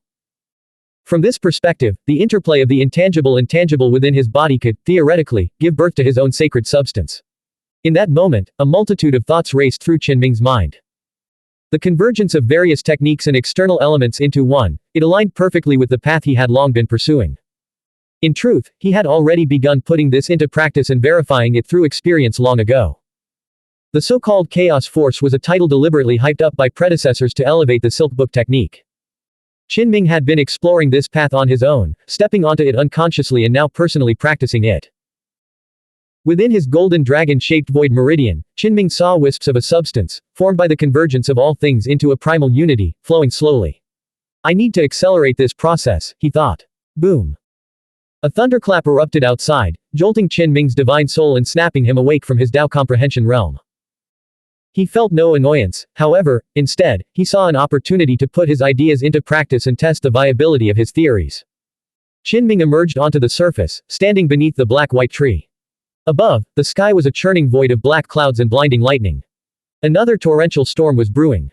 With a flash, he teleported directly into the mountains. Raindrops the size of beans hammered down, and thunder fire poured from the heavens, striking the mountain peaks relentlessly. Each bolt of thunder fire was accompanied by a burst of heavenly light. In the past, Qin Ming would have needed the thunder fire alchemy hall to isolate and filter the tribulation chi from the heavens. Now, he could draw it in directly without issue. In the ancient classics, tribulation chi represents destruction, but it also heralds rebirth. In the ancient era, cultivators had to undergo tribulation crossing. Those who survived would find their potential unleashed, while countless others were struck dead, their existence permanently extinguished. Qin Ming intended to use the thunder fire tribulation chi to stimulate the birth of the sacred substance within his body. A small amount of essence had already begun to generate within his golden void meridians. Deep in the mountains, amidst the thunder and lightning, Qinming drew in the thunder-fire tribulation qi, channeling it into his body's immortal lake to temper his golden dragon-shaped meridians and the heaven and earth bridge. As expected, the sacred substance within the void meridians was being born from the tribulation qi, its spirituality growing more concentrated. Qinming cautiously experimented with the technique, standing amidst the torrential rain as he delved deeper into his study. He also released his outer demon. The once discarded body, now restored to its prime, stood beneath the dark clouds, receiving lightning strikes as if they were thunder medicine, drinking them down cup after cup. As the outer demon underwent the tribulation crossing, it was first corroded by the thunder fire. After enduring the onslaught, a dense vitality began to emerge. When the clouds finally dispersed, Qinming remained standing in the same spot, silently comprehending the experience. Not bad. I can accelerate this now. With the aid of the thunder fire tribulation qi, Qinming began to use his own methods to cultivate the sacred power. His body contained dozens, even hundreds, of types of heavenly light, which he now integrated into the five elements' sacred demonic essence. This was simple, though the heavenly light was diverse, its individual attributes were distinct. He sat in meditation in the mountains for a full day and night, completing the process. I will now dissolve the wind demonic essence and thunder demonic essence, incorporating them into the five elements' sacred demonic essence. The wind and thunder two demonic essences were also sacred demonic essences, making them incredibly difficult to neutralize. Still, in theory, it was possible. The Gen, thunder, Xuan, wind both converge in wood qi. Wind is the scattering of wood, and thunder is the sprouting of wood. According to the ancient sages, great five elements theory, wind and thunder could be categorized under the wood attribute. Ancient text stated, Gen governs the spring equinox and the movement of thunder, Xuan governs the beginning of summer and the birth of wind. Spring wood is prosperous, thus both wind and thunder are wood. For the next 24 hours, Qinming experienced firsthand the sheer difficulty of this path. Both wind and thunder were among his 10 great sacred demonic essences. Trying to integrate them into the five elements presented numerous problems and was exceptionally troublesome. He managed to convert only a small amount, and the efficiency was abysmal. He even began to feel that the ancient sages' classification was a bit forced. While wind and thunder could be brought into the five elements, the process of mutual conversion was tortuous and exceedingly difficult. Next, he attempted to integrate the even rarer Xuanhuan sacred demonic essence into the five elements, but this heaven and earth treasure proved even harder to incorporate. I originally planned to take this step by step, first into the five elements, then into yin-yang. Now it seems it would be better to just do it all at once. After extensive study, Qinming concluded that no transitional phase was necessary. He should simply simplify the complex. Both the wind sacred demonic essence and the thunder sacred demonic essence could be split into yin and yang. The five elements sacred demonic essences of metal, wood, water, fire, and earth could also be seamlessly integrated into the yin-yang system. Upon trying this approach, Qinming found the process to be noticeably smoother. I need to separate the roots of the 10 sacred demonic essences in advance, he mused. Otherwise, how can I transfer them to Wen Rui, Su Mohua, and Zhang Sheng? He needed to preserve the original source of the 10 sacred demonic essences. Without a doubt, the outer demon nearby was the best vessel for this purpose. Finally, Qinming returned to the crude building beneath the roots of the black-white tree. He discovered that performing the transformation here yielded twice the result with half the effort. In the past, these two trees had appeared in the village alongside Lu Mo. They were clearly connected to him and naturally carried the aura of the great Tao of yin and yang. Underground, Qinming was enveloped by a black and white diagram as he began transforming the 10 sacred demonic essences into the yin and yang dual sacred demonic essences. As time passed, a Taiji diagram imbued with a rich Tao resonance emerged, slowly rotating and making his figure appear even more profound. The yin and yang dual sacred demonic essences were, of course, not his ultimate goal, this was still only a midway point. If I were to return the yin and yang sacred demonic essences to their origin, could they be called the primordial one qi? That would bring me much closer to the state of primordial chaos, but not quite there yet. Qinming understood that one must eat their rice one mouthful at a time and walk their path one step at a time. He knew all too well that for a very long time, he would be unable to reach the true Hunyuan state. However, with the path clear and a goal in sight, he knew exactly how to proceed. At this moment, within his body, the golden great dragon swam through his void meridian, leading directly to the brilliant immortal lake. The so-called initially condensed spirituality was none other than the primordial one qi. Now, all of Qinming's efforts were focused on accelerating this process. That was the sacred power he sought, born within his own body. As long as he possessed the initial primordial one qi, he could snowball its growth in the future. After exhausting his efforts to continuously refine and transform it, transferring more spirituality from the yin and yang sacred demonic essence, he finally allowed that scarce sacred substance to take shape. Even if there were only a few strands, it was still a cause for joy. Let's test its power. Qinming carefully drew out a wisp, letting it emerge at his fingertip. Then, with a gentle flick of his finger, boom, he blasted a pitch-black crater directly into the ground. His eyes shone with divine light. The effect was astonishingly good. Just such a tiny wisp possessed such power, surpassing his previous sacred demonic essences, heavenly light, and other techniques. According to the classics of the ancient sages, during the creation of heaven and earth, there was primordial one qi, which corresponds to the primordial era. By now, heaven and earth were already established. The so-called primordial one qi had already become extremely scarce. In this current era, it has become a heaven and earth treasure, directly referred to as primordial qi. Qinming's gaze turned strange as he murmured to himself, could it be that the sacred substance I've cultivated truly has some connection to the legendary primordial qi? Previously, he had only thought that if he had to give it a name, primordial one qi would be quite fitting.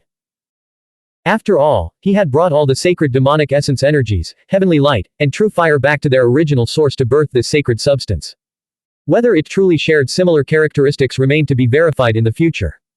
I've only heard that primordial qi can sustain the state of a decayed earth immortal. Could it be that its offensive capabilities are even more remarkable? Qinming's thoughts drifted, his imagination running wild. Then, he frowned. The conversion speed was faster than before, but fully transforming it all would still take a long time. It couldn't be achieved in a single bound. That makes sense. Rarity defines value. If a large amount of sacred substance could be easily produced, how could its worth be justified? From now on, this would be a slow and steady process, requiring him to wait patiently. Now that it's on the right track and converting automatically, all I can do is wait. It's time for me to emerge from seclusion. Some old acquaintances and friends were still waiting for him in Kaisha City, hoping to see him. After his breakthrough, Qinming was in peak condition and wanted to take advantage of this momentum to forge his path. He delayed for a few more days, but now he could finally step out. After leaving Black White Mountain, Wenrui was extremely cautious, concealing his true cultivation. To the outside world, he now appeared to be merely a minor cultivator who had undergone awakening twice. Heavenly Halbert, following him secretly, was speechless. The kid had clearly reached the second realm, external manifestation, yet he was concealing a full major realm. Obviously, Wenrui's cultivation was far more advanced than Qinming's had been when he first set out. Back then, Qinming's circumstances were too harsh, and he had no one to help him. He could only undergo awakening when he reached the Golden Age. Wenrui was different. Guided personally by Qinming, he was like a disciple of a supreme Tao lineage with a profound foundation. With the aid of rare spiritual substances, he could begin his cultivation several years early. Six Desires spoke, this kid knows how to hide his true strength. He should live for a very long time. Xuanhuan said, his innate talent isn't great, but his comprehension is excellent. With rare herbs to modify his constitution, he might be able to walk an extraordinary path in the future. They did not reveal themselves, simply following from behind. Wenrui did not show his true face, unwilling to expose his identity. Otherwise, upon entering Kaisha City, he might attract trouble just for being Qinming's disciple. Even Meng Xinghai and the others would appear immediately. Following Qinming's instructions, he had gone out to gain experience. He wanted to experience the real world, to endure the necessary beatings and learn the hard lessons he needed to go through. In Kaisha City, second awakened are everywhere. Am I still a genius? A young man wandered the streets, muttering to himself like a madman. Wenrui watched in astonishment. He soon learned that he was a once celebrated genius from a remote village who had been utterly crushed by the reality of Kaisha City. Cognitive delusion, people like that are everywhere. Even in larger cities, you're bound to find similar types clamoring about how second realm cultivators are a dime a dozen. It's nothing new. Even in higher realms, you'll find people who can't accept reality, they develop these delusions and live in their own worlds, spouting nonsense. As Wenrui was leaving, Qinming happened to be entering the city. He sensed the youth's presence but chose not to meet him. At the city lord's mansion, Meng Xinghai beamed with joy. Xiao Qin, you've finally come out of seclusion. You look great, much better than the last time I saw you. Yu Zhensheng and Li Qingyan were also at the manor, having waited for Qinming to emerge. Soon, Pei Shuyan and Cheng Sheng arrived. Yao Ruoxian, the fourth princess of Great Yu, had also rushed over from another city after receiving a lightning bird's message. Brother. Ning Siqi appeared, dressed in white. Seeing the snow-white hair at Qinming's temples, more than half his black locks now streaked with silver, his eyes instantly reddened. He rushed forward in great strides. Qinming was not surprised by Ning Siqi's arrival. Good brother. Qinming quickly went to meet him. In the past, when he lost his status as the direct heir of the Kui clan and many old friends turned their backs on him, Ning Siqi had not distanced himself, still recognizing him as a brother.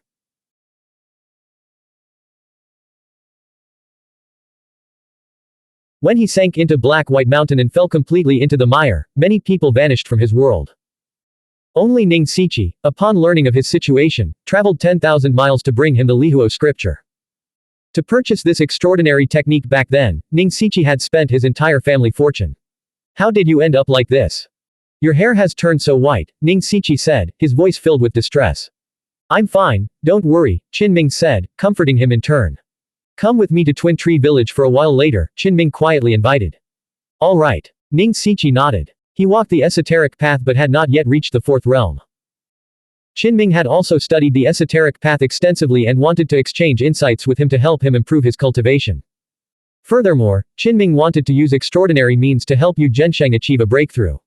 If he did not enter the Ancestor Realm, old Yu would not have much time left.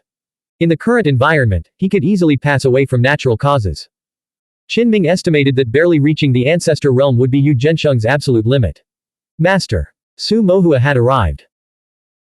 Having heard of Qinming's return while high in the 9 heavens, and learning that he might be suffering from health issues, she had immediately descended to the ground. However, by the time she arrived, Qinming had already entered secluded cultivation, and outsiders were forbidden from approaching Twin Tree Village. With her exquisite features, she bowed gracefully. She opened her mouth, wanting to ask about his condition, but hesitated, fearing she might cause him pain. Master Zhongsheng arrived as well, stepping forward to offer a respectful salute. He hailed from the 5 Elements Palace of the Awakening Path and possessed a 5 Elements spiritual body. His talent was exceptionally outstanding, allowing him to cultivate both the Immortal Path and the Awakening Path simultaneously. Good, you may both rise, Qinming sent a telepathic transmission, instructing them to follow him to Twin Tree Village afterward. Yao Ruoxian stepped forward and sent a private telepathic transmission. Qinming, I have a rare herb here that can allow a cultivator whose 4th realm has been crippled to undergo nirvana once more. She had personally brought this priceless treasure medicine herb, which she had retrieved from the secret treasury of the Great Yu dynasty. Qinming was stunned. Reflecting on their past, they had started as a mere employer and employee. Over time, driven by mutual benefit and a deepening friendship, they had grown closer. Regardless, he owed Yao Ruoxian a significant debt of gratitude. When he had chosen a place for his breakthrough in the past, she had run errands for him and helped immensely. This time, she had even brought the nirvana medicine herb. Qinming did not accept the herb, but he accepted her kindness. He didn't stay in Kai Sha City for long, instead leading the group back to Twin Tree Village. He wanted to extend his hospitality as a local and properly entertain everyone. For instance, the black boar meat he had hunted on Flying Immortal Mountain was no longer of any use to him, but for the others, it was a peerless nourishment. Qinming came out. He met a few old acquaintances and then quickly went back to recuperate. Someone from the Jade capital descended, and upon hearing that Qinming had briefly appeared, they were astonished. They wanted to meet this hidden disciple whose body was said to be plagued by issues. That same day, several small wooden cabins were built in Twin Tree Village. Yu Zhensheng, Li Qingyan, Ning Siqi, and the others prepared to stay here for a while. Master, what exactly happened to you? Su Mohua and Zhongsheng asked, deeply concerned about his condition. Qinming shook his head. It's nothing. Come, let me teach you about the primordial chaos force. Clearly, Zhongsheng was an exceptional candidate for walking the awakening path. His talent was extraordinary, the 5 elements spiritual body was no mere boast. Even Qinming couldn't resist the urge to see what would happen when the 5 elements sacred demonic essences fused with him. Soon after, he took action. Immediately, the 5-colored divine radiance billowed. Qinming separated a root from his origin sacred demonic essence. This was the perfected 5 elements sacred demonic essence, refined and stripped of all harmful substances. Otherwise, Zhongsheng probably couldn't endure it and would have a massive amount of his lifespan slashed away. Xiao Qin, what are you? In the distance, acquaintances who witnessed this scene were all shocked. The sacred demonic essence was leaving Qinming's body. Was he going to destroy his own future path? Master, don't. Zhongsheng also tried to stop him. It's no matter, Qinming interrupted him, then immediately struck the sacred demonic essence into Zhongsheng's body. With a thunderous boom, the 5-colored divine radiance soared into the sky, forming a terrifying celestial phenomenon. It had to be said that the five elements spiritual body fusing with the five elements sacred demonic essence was simply a perfect match, creating an incredibly grand spectacle. Hiss. In the distance, many people who saw this scene were dumbfounded. The dog sword immortal was no longer blocking the path, so some people could approach the area, but they didn't dare to actually come closer. What is that? The five elements sacred demonic essence. Someone in the distant sky felt their pupils contract. In Twin Tree Village, Meng Xinghai, Li Qingyan, and others were also stunned. Being at the scene, they saw even greater commotion, and the wondrous sight here was quite awe-inspiring. Su Mohua was quite envious. She mainly cultivated the immortal path, and although she had accepted the primordial chaos seed, she seemed not to have gone as far as Zhang Sheng on the awakening path. How is your cultivation of the nine heavens scripture? Qin Ming asked. I've reached the perfected domain, Su Mohua informed him. Have you glimpsed the two places, the nine heavens and hell? Qin Ming continued to ask. Su Mohua said, I've glimpsed them vaguely, and even accidentally entered them before. Qin Ming nodded and said, not bad. In that case, I will give you the yin and yang sacred demonic essences to help you comprehend this scripture. If not for this scripture, he would have struggled to survive when he was ambushed by an eighth realm being. Su Mohua was shocked. Master, do you have so many sacred demonic essences? She quickly waved her hands in refusal. How could someone on the awakening path give away their own sacred demonic essence? They were the very foundation of one's life. Take it. Qin Ming separated a few roots of the yin and yang sacred demonic essences and sent them directly into her body. Seeing this, Su Mohua hurriedly used the power transformed from her primordial seed to receive them, then immediately began circulating the nine heavens scripture. In an instant, the yin-yang two energies soared into the sky, creating a massive commotion. In the past, Su Mohua's psychic power had been quite astonishing. She would frequently experience moments of spiritual clarity, her intuition becoming exceptionally sharp. Even Qin Ming had been deeply moved by this ability of hers, and after austere cultivation of the scripture, he had also stepped into that domain. Precisely because her light of the spirit was so extraordinary, Su Mohua's cultivation of the nine heavens scripture yielded twice the result with half the effort. At this moment, as the yin and yang sacred demonic essences entered her body, they resonated with the nine heavens and hell domains she had focused on, forming a black and white divine diagram that reflected across the heavens and earth. Xiao Qin, are you trying to get us killed? Li Qingyan asked, his voice tinged with urgency. Yu Zhensheng also opened his mouth, his expression filled with immense worry. Yao Ruoxian, Duke Pei, and the others stared with wide eyes. In an instant, their minds raced. Had Qin Ming just displayed 7 different sacred demonic essences in a row? Are you? One sword Yi Jian? Chang Sheng asked, his voice trembling. Qin Ming hadn't intended to cause such a commotion. He had only wanted to transfer a portion of the sacred demonic essence roots, but he hadn't expected the two disciples' constitutions to be so perfectly compatible with the sacred demonic essences, creating such a staggering vision that was impossible to hide. What? In an instant, Duke Pei and Yao Ruoxian's eyes widened. Once the connection was made, many things suddenly fell into place.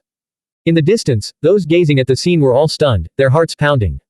Witnessing 7 priceless sacred demonic essences in succession left many deep in thought. Back then, on the sword dueling platform, that man named, One Sword Yi Jian reached the very top and shone brilliantly in the supreme blood battle, to think he was actually living in Twin Tree Village. Qin Ming is the one at the top of the rankings, the one who pierced through the 36 heavens with a single sword. Though only 7 sacred demonic essences had been seen so far, many people were already making swift connections.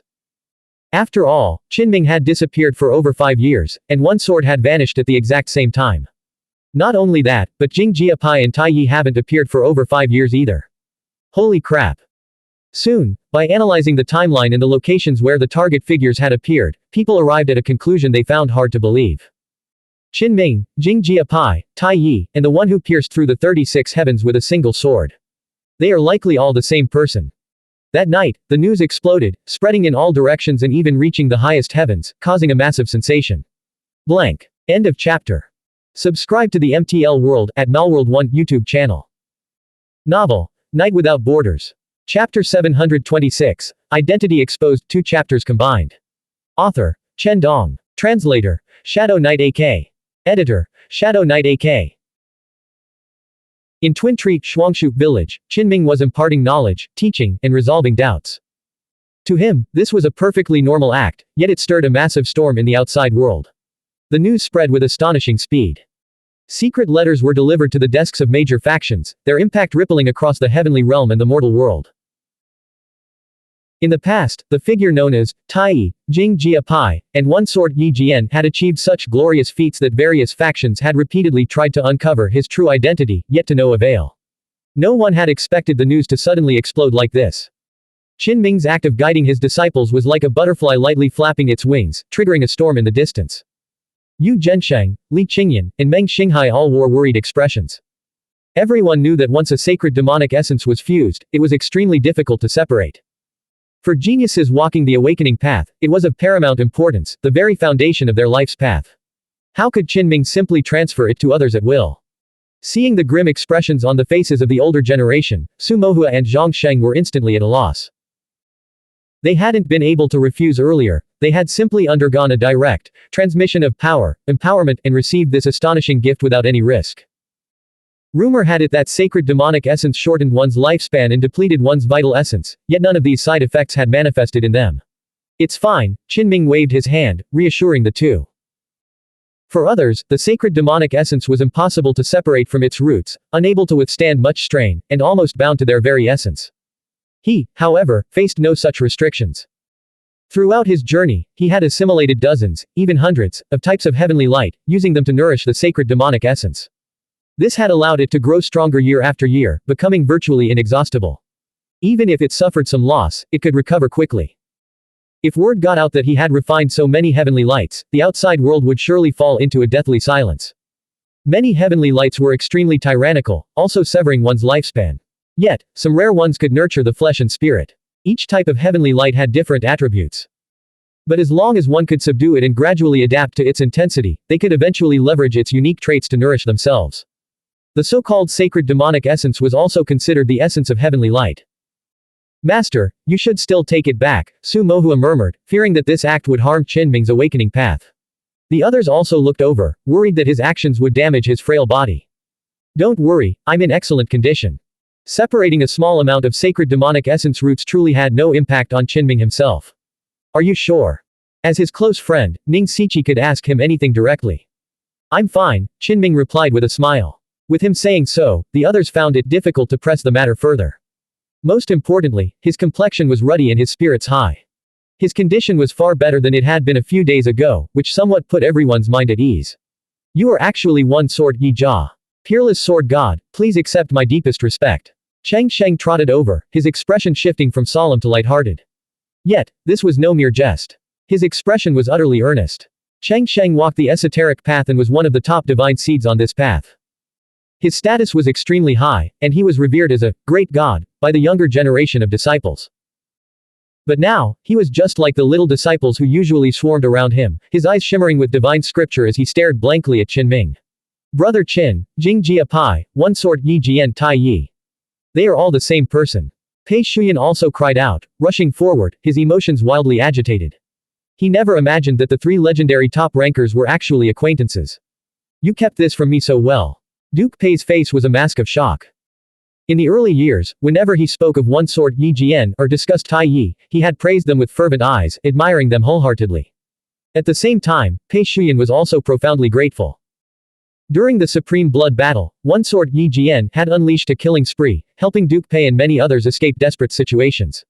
The top ranker he had always revered was actually right beside him.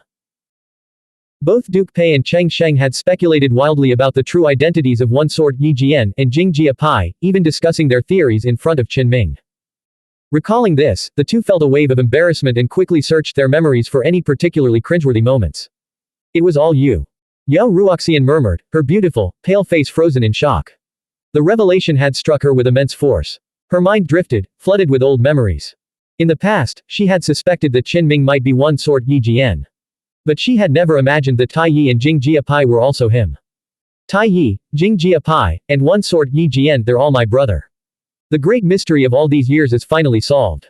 After his initial shock wore off, Ning Siqi's face lit up with joy. He felt a profound sense of shared glory in Qin Ming's achievements. Back when Qin Ming was at his lowest, Ning Siqi had comforted him, promising that they would meet again at the peak of the awakening path and the esoteric path. He had never expected his good brother to take such a colossal leap forward. Of course, there were those present who already knew the truth. Meng Xinghai, for instance, had been privy to the secret all along. He let out a long, heavy sigh. I've been holding this in for so many years. It was almost suffocating. Even though he knew Qin Ming was extraordinary, he couldn't reveal a word to anyone. It had been a constant source of frustration, a burden he had to carry alone without the validation of others. He had watched his nephew achieve such breathtaking brilliance, yet he couldn't even utter a single word of praise. Old friends are here, Yu Zhensheng said, rising to wait at the village entrance himself. When Qin Ming saw the figures approaching through the night, he immediately strode forward to greet them. The visitors were all Grand Masters of the Awakening Path, all advanced in years. Back then, during the Supreme Blood Battle, these old men had learned that otherworldly experts were launching a night raid on Yanhe Gorge to eliminate Qin Ming. Without a moment's hesitation, they had rushed thousands of miles to his rescue. Along the way, they had even abandoned their physical bodies, casting aside all concerns to merge their consciousness with the heavenly light and perform spiritual wandering to reach him. Though Qin Ming had not needed their help, he had always been grateful for their devotion. Unfortunately, some of them had fallen in the even more brutal blood battles that followed. What? One sword Yi Jian Jing Jia Pai, Tai Yi. All Shao Qin. A bald old grandmaster's eyes widened in shock, and he yanked a handful of his sparse beard out. It was all him, Yu Zhensheng confirmed with a smile, his face full of relief and pride.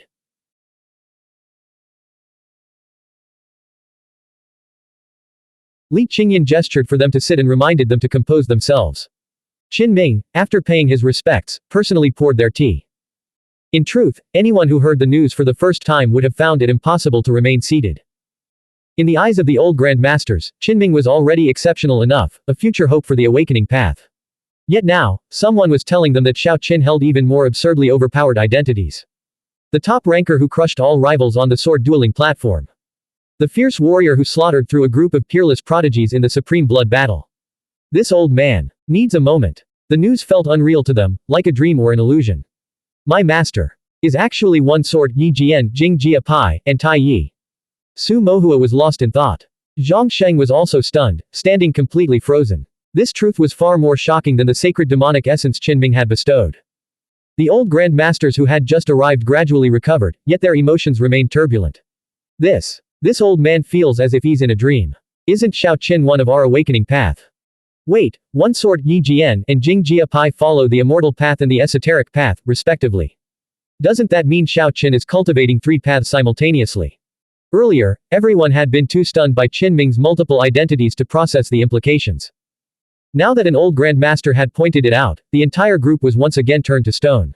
Cultivating two paths in parallel was already an extraordinary feat. But he was advancing on three paths simultaneously.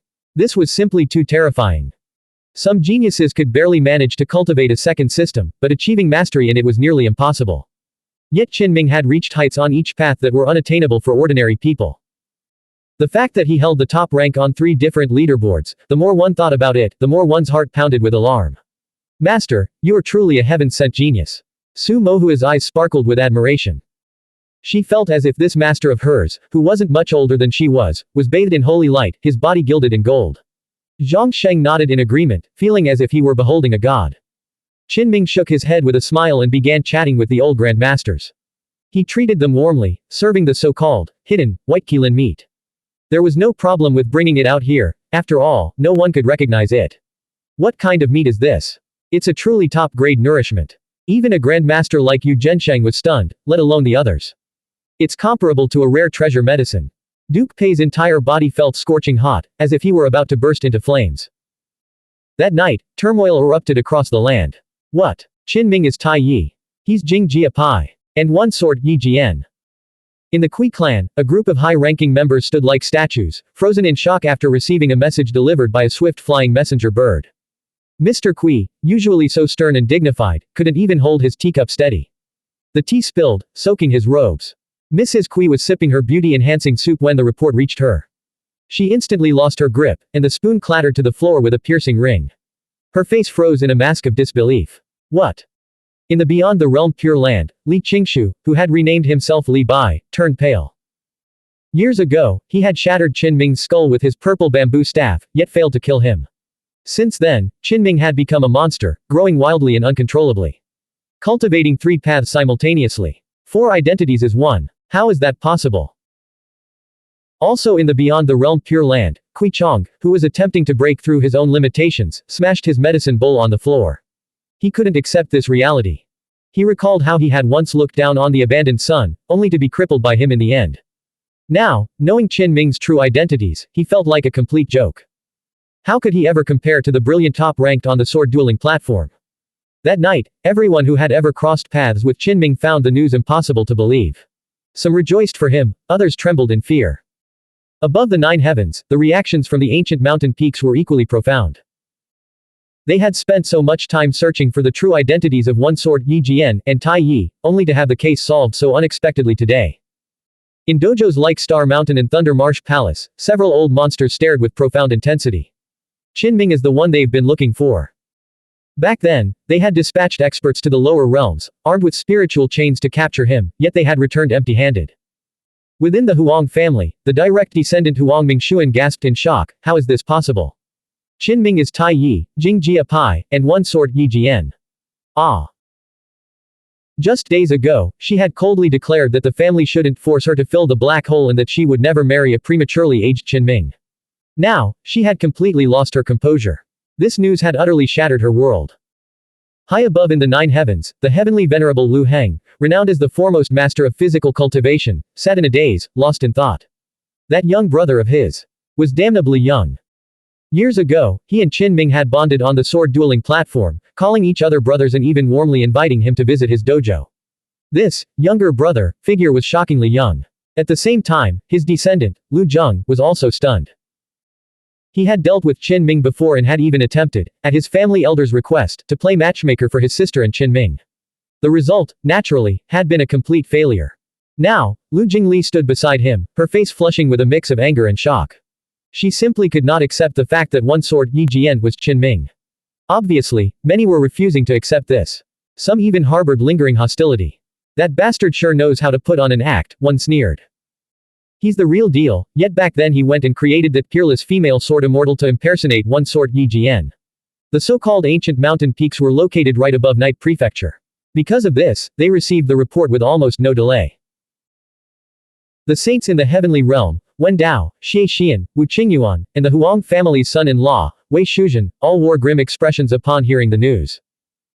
There was a saying that One Sword Yi Jian and Jing Jia Pai were the uncrowned kings, their true battle records verifiable. As saints, these men lacked a similar level of dominance in the supreme blood battle. Among the saints, only Yun Jianyu was considered sufficiently brilliant. Wen Dao, refusing to submit, said coldly, HMPH, the people from Jade Capital are coming down. I'll see exactly what he's made of then. That night, no one could find peace. Qin Ming's identity was fully exposed, spreading to all regions outside Night Prefecture. Hiss. I had a conflict with Qin Ming back then. I didn't die in Night Prefecture, was he showing me mercy? Some felt a sudden chill of dread. Who could have imagined that beneath the surface of the awakening path, known for its slow cultivation speed, a young monster had been lurking? This was why all the factions had misjudged. Even those who held Qin Ming in high regard believed he would need decades or even centuries to rise. That night, a group of people sat cross-legged beneath the black-white tree, all refining the medicinal properties of the black boar meat. Some were even unable to absorb the potent energy. For instance, the red squirrel's greediness nearly got him sent off to the afterlife on the spot. Lu Zi and his wife busied themselves assisting the others, yet they dared not take a single bite of the great sage-level white qilin meat. After all, just a few days ago, even Wen Rui, a second-realm cultivator, had needed Qin Ming's help to refine its medicinal properties before he could consume it. Over the next few days, Qin Ming patiently explained the insights of the esoteric path to Ning Siqi. He further assisted him in altering his skeletal structure and breaking through his cultivation realm using treasure medicine herbs from Flying Immortal Mountain. The old Grand Masters and Pei Shuyan visited Qin Ming immediately. Yao Ruoxian even brought Nirvana treasure medicine herb, which Qin Ming naturally repaid without hesitation. During this time, he used resonance to help Yu Zhensheng cultivate the life-altering scripture. This scripture was truly heaven-defying, capable of raising a person's upper limit. Afterward, he privately transmitted the Yiming life-altering true scripture. Qin Ming did not show favoritism, offering earnest guidance to Li Qingyan, Meng Xinghai, and Ning Siqi as well. After several days, the complexions of the old Grand Masters from Awakening Path had significantly improved. I have failed to help you, yet I am the one receiving your grace, Yao Ruoxian said. Qin Ming had refused to accept her Nirvana medicine herb. Now, no one could gauge his true condition. Qin Ming told them he was doing very well. Yet they saw with their own eyes that his hair had already turned white. It was a false alarm, he is indeed aging prematurely, his foundation is likely ruined. In Night Prefecture, members of the Kui clan were discussing this very matter. After all, Qinming had actually given away the foundation of his power, the multiple sacred demonic essences. It seemed as if he were entrusting his final affairs to others. In the days that followed, when Rui's face remained grim, he challenged a series of his peers across the Kui clan's territories, ruthlessly defeating them. Naturally, this was accompanied by bloodshed. Though he appeared simple and unrefined, his comprehension was remarkably high. Upon leaving Twin Tree Village, he had already sensed that his uncle was likely safe and intended to settle scores with certain members of the Kui clan.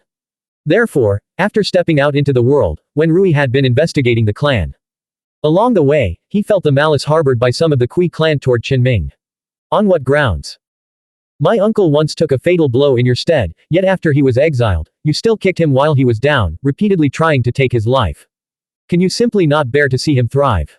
The more you discover his brilliance, the more you regret it and want to destroy him. When Rui had deduced the mindsets of some of them and was deeply indignant. Before long, he even found himself in mortal danger. Uncle. When Rui trusted Qinming implicitly, so he immediately called out to him loudly, just as he had instructed him earlier. The heavenly halberd appeared, and the two artifact spirits within it grumbled to themselves, in the end, the two of us are the ones who have to shoulder all the burdens. Ah, senior, it's you. When Rui exclaimed in delight. The crisis was over, the middle-aged man who had been pursuing him was crushed into a bloody mist by the heavenly halberd. 6 desires, Lu Yu retorted, who else? Your uncle talks a big game, but in reality, he's just an absentee boss who dumps all the work on others. When Rui spoke up, Uncle asked Senior to protect me, which shows his high regard for you. He believes that having you by my side is no different from his own personal presence. Xuanhuan remarked, you look so honest and naive, but you're not dull-witted at all. 6 Desires added, what kind of honest kid is already in the second realm, yet insists on traveling the world as a low-level cultivator who has been reborn twice? When Rui scratched his head and smiled foolishly. I did not break my word, Qinming's voice suddenly rang out. A wisp of his spiritual light of consciousness suddenly manifested, flying in from the depths of the night mist. Ah! When Rui was astonished. After Qinming emerged from seclusion, he had been frequently and secretly spiritual wandering. This time, he had unexpectedly returned to Night Prefecture, wanting to completely resolve some karma before his departure. For the past few days, he had been exploring the changes Night Prefecture had undergone over the years, as well as the movements of certain target figures. Of course, most of the time, this wisp of consciousness had been following Wen Rui from behind, personally observing his character to see if he was a talent worth cultivating. This alone showed how much Qinming valued him.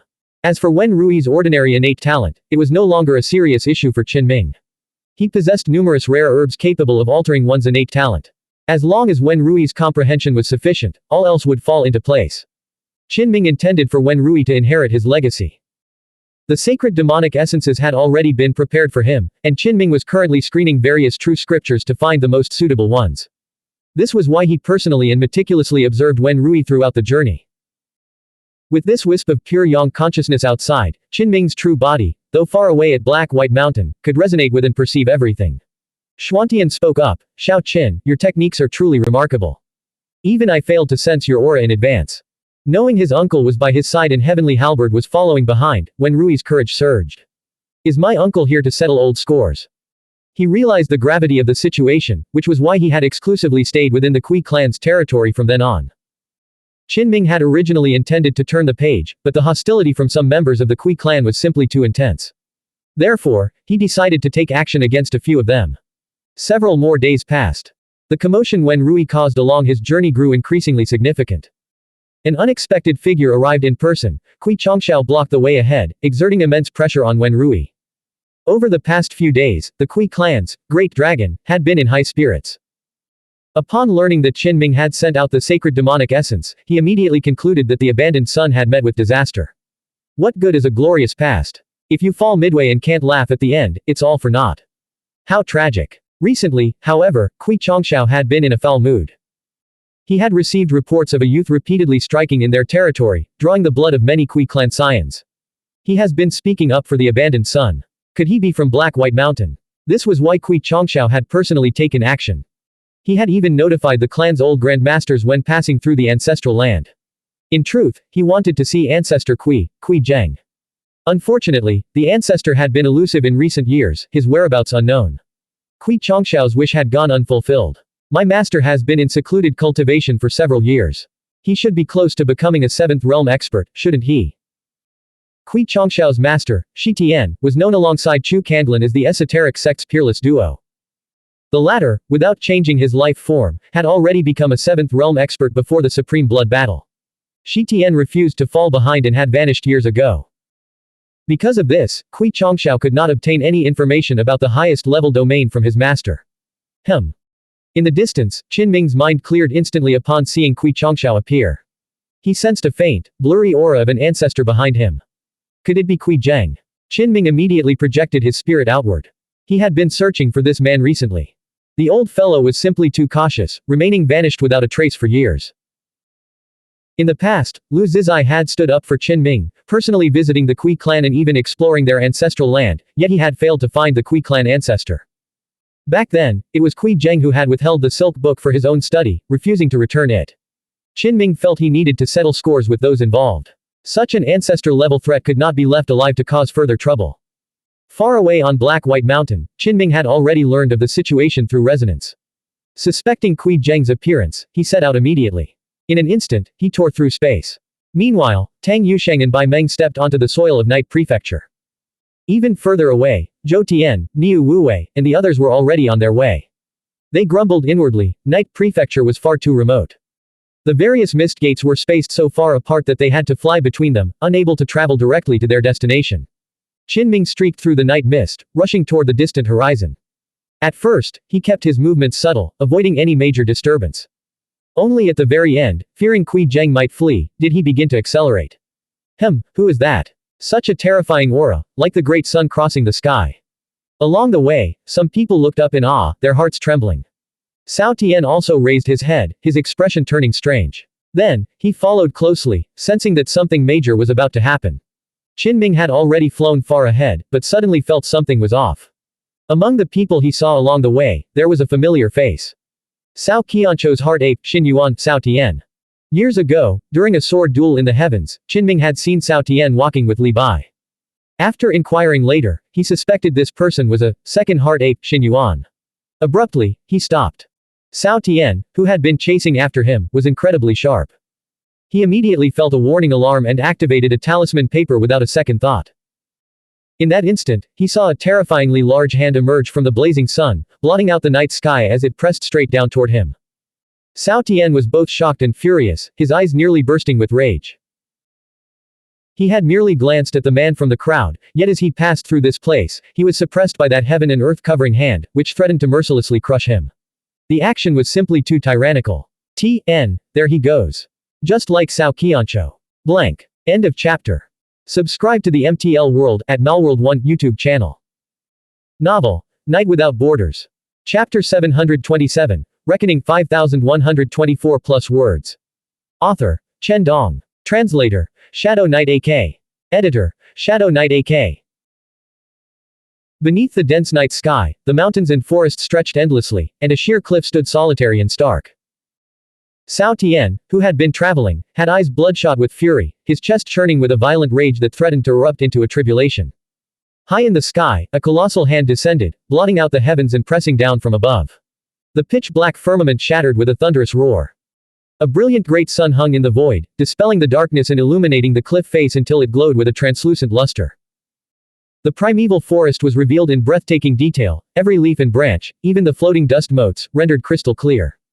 The faint, silken chirps of insects in the grass and the distant cries of night birds vanished.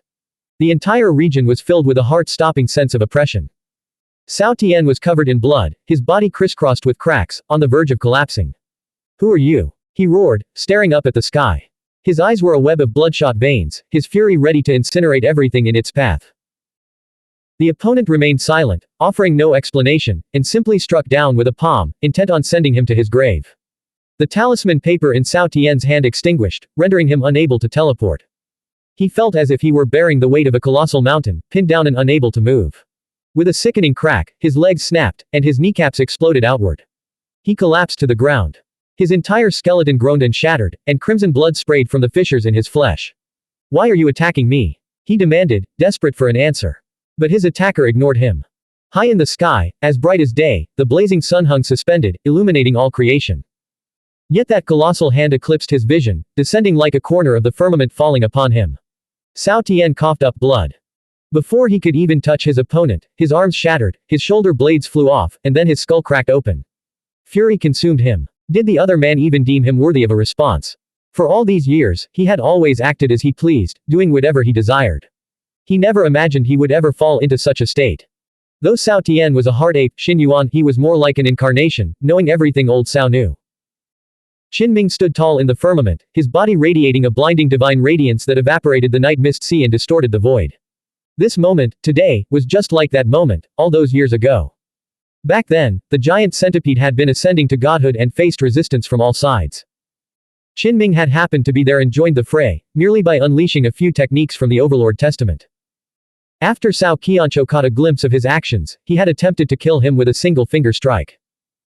If Meng Xinghai's martial uncle ancestor had not intervened just in time, Qinming would have likely died without closing his eyes.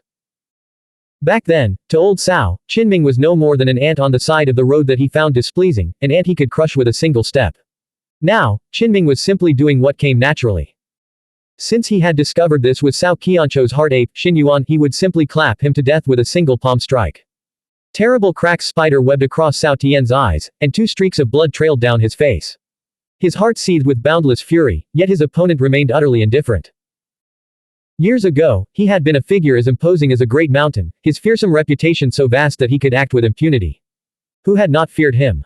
And now, he was to die a meaningless death. With a sickening thud, the remnants of his legs exploded. Then, 7 sections of his spine snapped. Finally, his skull burst open like a rotten watermelon. Cao Tian's soul shrieked in resentment as his entire body detonated, raining blood in all directions. In truth, the giant hand had never even made contact with his body. The interwoven immortal seals alone had been enough to shatter his physical form. Cao Tian's pure yang consciousness struggled, attempting to flee using a secret technique. Qinming's giant hand suddenly shrank. He struck 6 times in rapid succession, each palm aimed at the head, limbs, and torso, instantly shattering the spiritual light of consciousness. Amidst the excruciating pain, Cao Tian suddenly recalled an event from his past that bore a striking resemblance to this scene. It had happened over 100 years ago. He had personally intervened to avenge a disciple, ambushing the 5th realm overlord of the awakening path. Back then, he had struck exactly like this, 6 consecutive palm strikes, to obliterate the astonishingly talented young prodigy of awakening path. You are from the awakening path.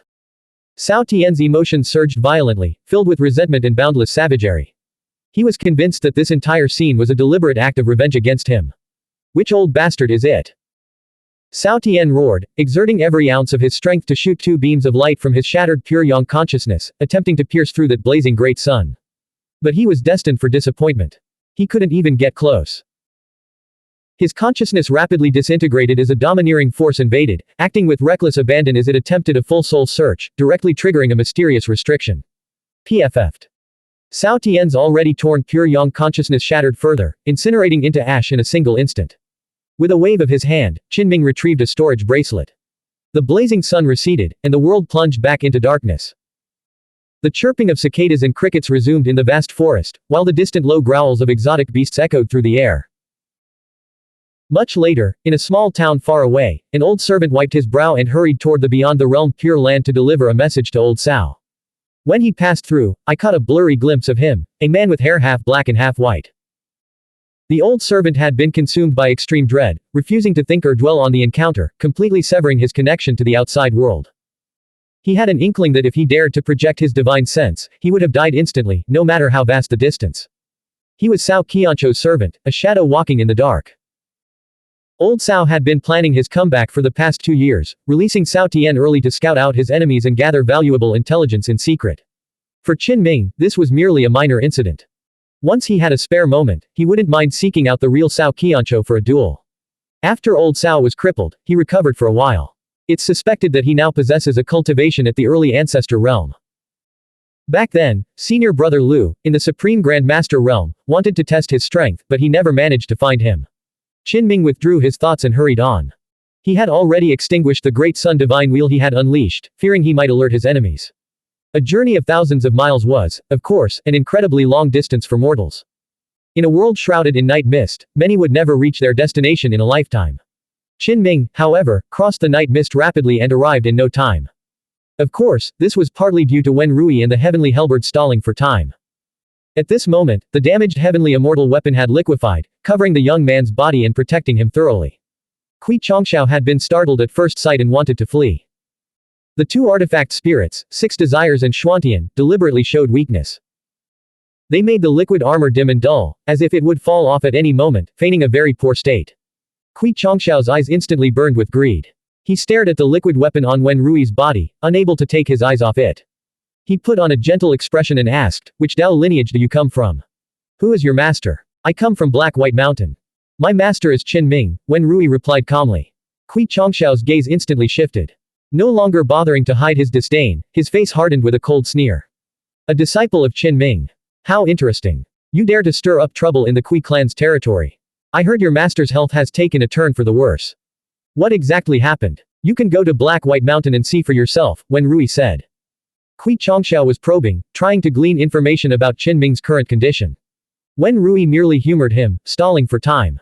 Losing patience, Kui Chongxiao fixed his gaze on the liquid armor covering Wen Rui. They say divine artifacts are wielded by the virtuous, he thought, then reached out to seize him. The immortal armor formed from the heavenly halberd enveloped Wen Rui, perfectly evading his grasp and gliding back 100 yards. "Master!" Wen Rui suddenly called out with delight. Kui Chongxiao looked up and saw that familiar figure stepping out of the darkness, one step at a time. Years had passed, but the face remained largely unchanged, the eyes still clear. Only half of his hair had turned snow white. "Qin Ming," Kui Chongxiao sneered. "You're a cripple now. Why aren't you rotting away in Black White Mountain? What are you doing out here?" In truth, a deep sense of unease gnawed at him. The man's confidence in approaching him so openly meant he must have some hidden trump card. The rumors of his failing health were almost certainly a ruse. Qin Ming spoke, "Kui Chongxiao, you really haven't improved at all. 5 or 6 years have passed, yet you're still stuck at the late stage of the fourth realm. You're 36 years old, and you're still bullying a child." He could sense it now, Kui Chongxiao was radiating thick malice. Qin Ming was certain. An ancestor-level consciousness was backing him up, it had to be Kui Zheng. Kui Chongxiao's face darkened. "Qin Ming, is this how you're going to act? Showing such insolence to your elder brother? They say an elder brother is like a father, do you have any respect for me at all? How dare you speak to me like that?" Qin Ming's voice was cold. "Don't make me sick. How can you even say that?" Looking back, the Kui clan had tried to kill him more than once. Their conflicts had been fierce. If Lu Zizai hadn't personally visited their doorstep to demand accountability, the Kui clan would never have ceased their harassment. Kui Chongxiao sneered, "Regardless of what you say, you were raised by the Kui clan. Do you have no gratitude?" Slap. Qin Ming used shrinking ground to an inch, appearing instantly before him and delivering a powerful slap. Kui Chongxiao was sent flying. Half of his face shattered, and over a dozen teeth flew from his mouth. Qin Ming looked down at him. "When I was weak, you tried to kill me. Now that I'm strong, you try to lecture me with twisted logic. What's the point? You." Kui Chongxiao felt as if he had fallen into an ice cellar. How could this be a waste body? His heart pounded with fear. The abandoned sun's temples were streaked with white, but his cultivation was terrifying, far surpassing his past self, and now, vastly superior to Kui Chongxiao's own. Qin Ming pressed forward, his killing intent unconcealed. Kui Chongxiao retreated, his voice strained. "Qin Ming, stop this. Would you truly fratricide? If word of this spreads, your reputation will be ruined. Who doesn't know the true nature of my relationship with your Kui clan by now?" Qin Ming retorted. "You have no moral ground left to stand on, yet you still try to use it to blackmail me." Qin Ming delivered a side kick, and Kui Chongxiao's lower body exploded. Writhing in agony, Kui Chongxiao spat out a venomous curse. "You ungrateful white-eyed wolf. If my Kui clan hadn't raised you, would you even be where you are today? Kill me now, and the world will despise you. Your vile reputation will spread across the land, and you will meet a miserable end." Qin Ming's expression remained cold. "By the world, you mean only your Kui clan, don't you?" Then he asked, "I heard you had a child several years ago. He should be able to run around by now, shouldn't he?" Hearing this, Kui Chongxiao struggled through the excruciating pain of his shattered body. Could it be you? The Kui clan had thoroughly investigated the incident years ago. The strange treasure medicine Kui Chongxiao had accidentally consumed was linked to the bizarre herb discovered during the Supreme Blood Battle, which was known to induce childbirth. This was a shameful chapter of his past. Now that someone had brought it up, his mind naturally made the connection. "That's right," Qin Ming said. "Seeing how difficult your cultivation was back then, I sent you that rare herb to help you achieve a breakthrough." Arg. Kui Chongxiao let out a low snarl. The humiliation he had suffered years ago was being reopened by the very person who had caused it. He could no longer contain his rage. Meanwhile, Qinming's mind was crystal clear. With his divine sense honed to its sharpest, he silently locked onto the ancestor-level figure in the distance. I know, Qinming said, some of you in the Kui clan have always wanted me dead. If you weren't wary of senior brother Lu Zizai, you would have struck years ago. He paused for a moment, then continued coldly, since our conflict cannot be resolved, there is nothing left to say. I will send you all to your graves, one by one. What realm have you reached? Kui Chongxiao asked, trying to stall for time while genuinely wanting to know the abandoned son's true strength. I am already a Grand Master, Qinming replied calmly. What? Kui Chongxiao's pupils constricted. Though he had already suspected it, hearing the words directly from Qinming's own mouth still sent a shock through his heart. Qinming was not yet 30, around the same age as Kui Chong, yet he had already reached the 5th realm. Such a feat was rare even among the saints. At this age, he might even walk the legendary Great Sage path in the future. Kui Chongxiao's mind churned violently. How could the abandoned son have reached such heights? He thought of the twin dragons of the Kui family, bathed in glory and hailed as top-tier divine seeds and immortal seeds. Yet they had failed to break through to the next realm. Comparing their situation to Qinming's, his Dao heart felt as if it were about to shatter. Qinming stood with his hands clasped behind his back and declared, I am a Grand Master. If I slay you today, will you submit? He truly admired the Kui clan's old monster. Their clan's prodigy had been humiliated and was on the verge of death, yet the old fellow remained completely indifferent. Suddenly, a cold snort rang out like a muffled thunderclap, tearing through the night sky. A white-haired old man stepped through the void, teleporting directly in front of them. I am the ancestor. If I kill you today, will you submit? Kui Zheng appeared, his expression impassive. His body was withered and decrepit, but his eyes shone brightly, like two golden lamps emitting a piercing light. Without hesitation, Kui Zheng struck, slapping his palm toward Qinming. Who gave you the audacity to be so arrogant? My useless descendants are truly worthless, so indecisive. Since the mask has already been torn off, they should have killed you long ago. Ancestor. Kui Chongxiao shouted in ecstasy. He had been utterly despairing, but now his eyes burned with fervor. With the ancestor descending to save them, what did a so-called Grand Master matter? Ha ha. Kui Chongxiao laughed maniacally. Qinming remained suspended in the air, his left hand still behind his back. His right hand suddenly shot out, clashing directly with Kui Zheng. Boom. The clouds in the sky shattered, and the night mist was swept clean away. The impact roared like heavenly lightning, shaking the very souls of those who heard it. Kui Chongxiao immediately began bleeding from all 7 orifices, nearly exploding on the spot. Though he wasn't in the center of the battle, the residual shockwaves of the Dao resonance were still too much for him to bear. He turned pale with shock, unable to believe his eyes. Qinming hadn't moved an inch. In contrast, Ancestor Kui's right hand was a bloody mess, several fingers broken and jagged, his entire palm nearly shattered. Kui Chongxiao gasped, who's the ancestor here? Uncle, you're awesome. Wen Rui shouted from afar. He knew Qinming was strong, but seeing it with his own eyes still gave him a huge fright. My uncle is under 30, yet he can fight an ancestor. Qinming looked at the emaciated old man before him. You called your descendants useless, but you're not much better yourself. He added, were you too afraid back then? Did you spend all your time hiding from senior brother Lu Zizai? You. Kui Zheng's hair was disheveled, his eyes filled with dread. He found the scene utterly absurd, struggling to accept what he was seeing. Was his status as an ancestor somehow a sham? He looked down at his mangled, bloodied hand. What kind of monster had he encountered today? Are you truly a Grand Master? Kui Chongxiao's voice trembled. Qinming replied calmly, I stepped into this realm 6 years ago. What? Kui Chongxiao felt a massive shock to his mind. He stood speechless, staring blankly at the young man standing with his hands behind his back against the night sky. Ancestor Kui's heart also shook violently. How old was Qinming back then? Only around 22. This was simply like a fairy tale, making it impossible for them to believe. Kui Chongxiao's heart was filled with a sense of helplessness. He asked in a trembling voice, What realm are you in now? Qinming glanced at him and, granting his wish by delivering a crushing blow to his spirit, replied, Supreme Grandmaster Realm. This. Kui Chongxiao was utterly despairing. How could they even compare? He and Kui Chong had always been confident and arrogant, but when placed next to this abandoned son, they simply couldn't compare. The gap was just too vast. A Supreme Grandmaster under 30, only a single step away from the Ancestor Realm. If this news spread, it would shock both heaven and earth, triggering a tidal wave of astonishment. Qinming ignored Kui Chongxiao and stared at Ancestor Kui ahead. I'm very curious. With your cowardly and extremely cautious nature, how did you manage to come out? Kui Zheng's eyes darkened. Was he afraid to come out just because a Grandmaster blocked the way? If so, what was the point of him becoming an ancestor? It was just that this particular Grandmaster. Damn it, he was completely off the charts, far beyond the norm. Qinming stared at Ancestor Kui and said, "You haven't improved either." Back then, when the various powers of Night Prefecture fought the demonic fiends on the Divine Lament Plains, you used the excuse of secluded cultivation to break through to the Ancestor Realm and didn't rush to the battlefield. So many years have passed, and you're still in the early Ancestor Realm. Too slow. From a distance, Wen Rui marveled. What a sight my uncle is.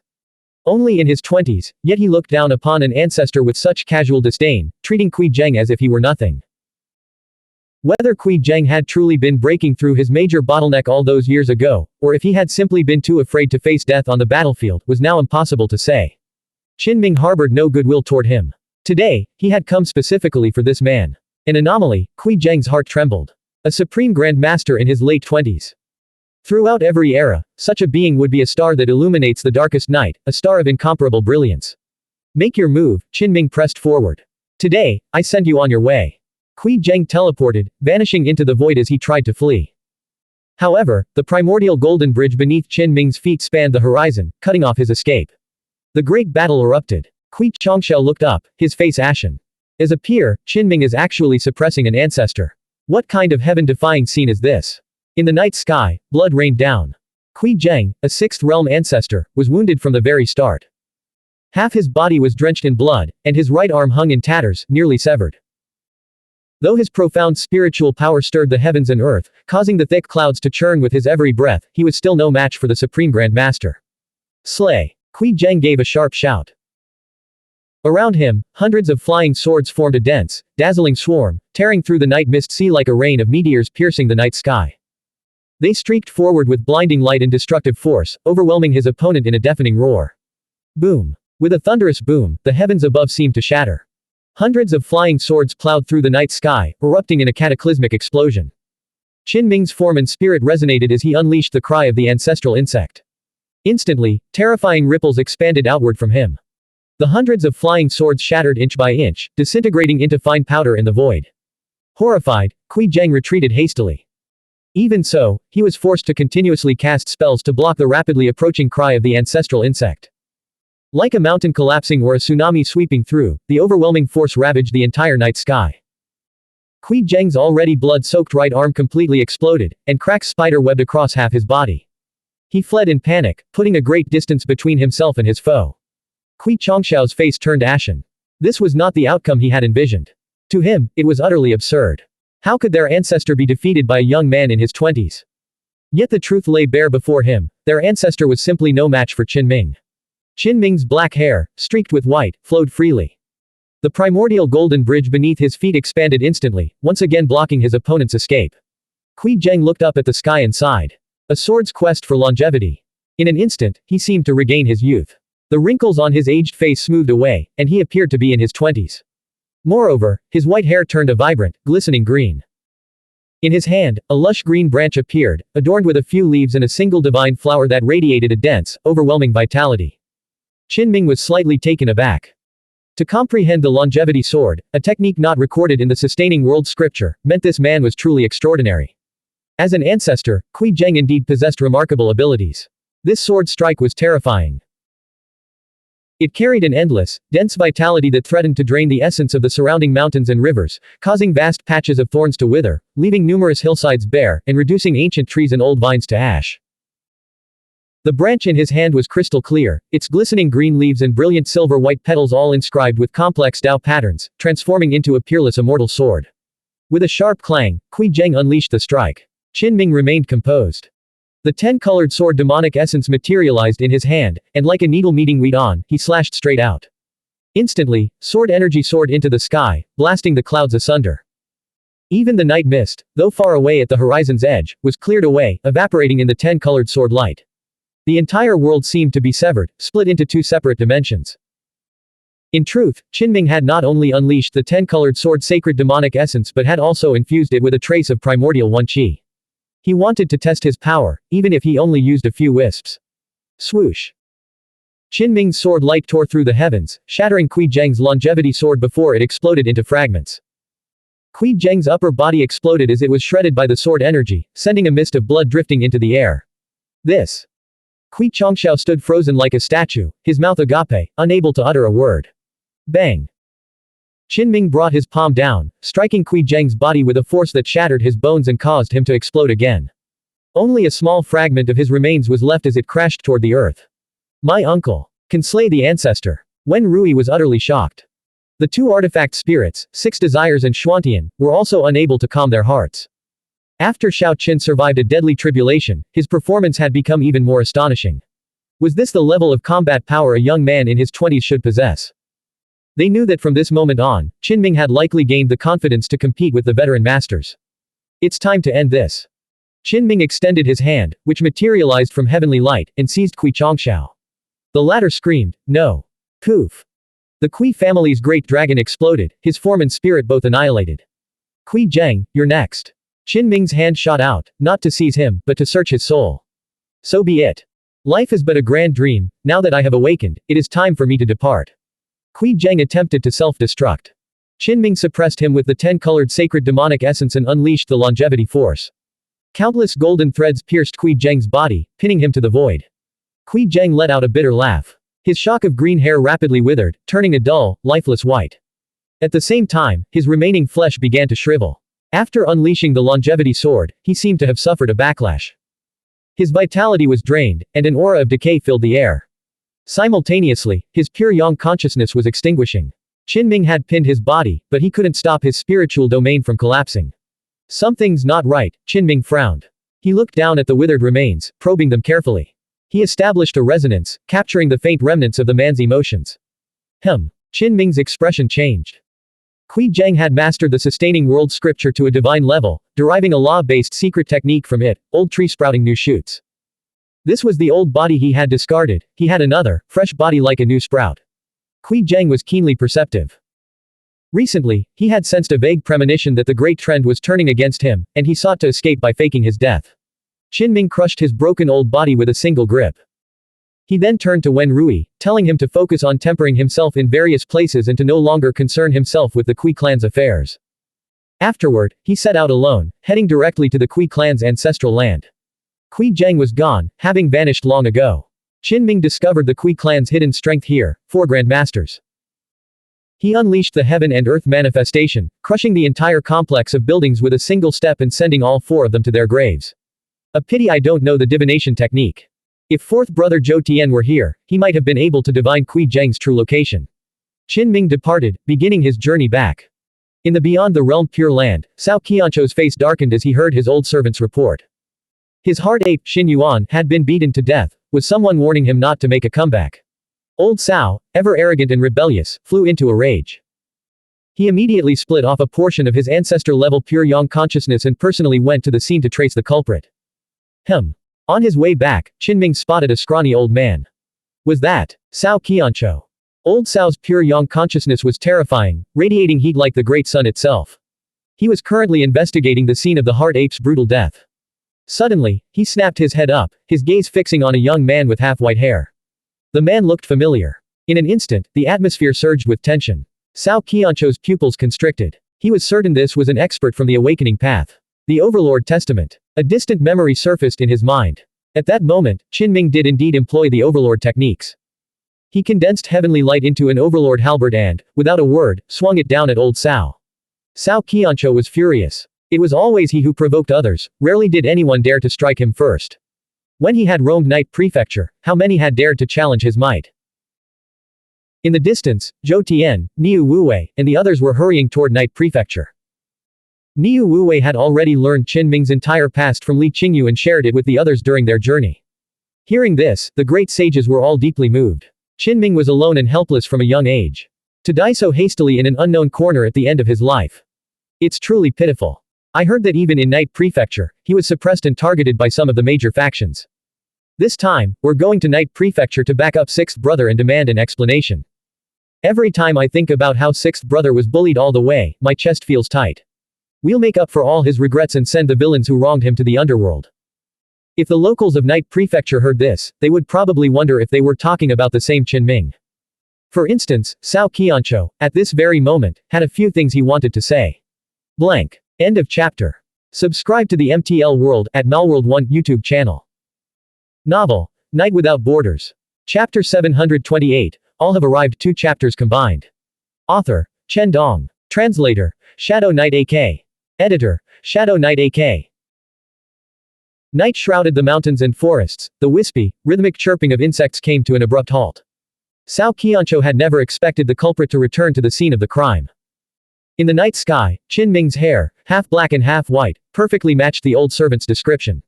Crucially, he was employing techniques from the awakening path. Besides those from this cultivation path, who else could harbor such hatred for old Cao as to intercept him here? What? Sheer audacity, Cao Qianqiu muttered. He was now certain. This was the one who had struck his heart ape, Xuanhuan, and he had come specifically for him. A gale howled as the heavy clouds churned violently, unleashing torrents of thunder fire. Meanwhile, vast plumes of earthly light steamed upward from the forest below. All this was the result of Qin Ming swinging his great halberd, stirring the wind and clouds, and drawing forth the earth's essence. Heaven and earth converged into a breathtaking spectacle. The massive halberd, forged from heavenly light, cleaved downward toward old Cao.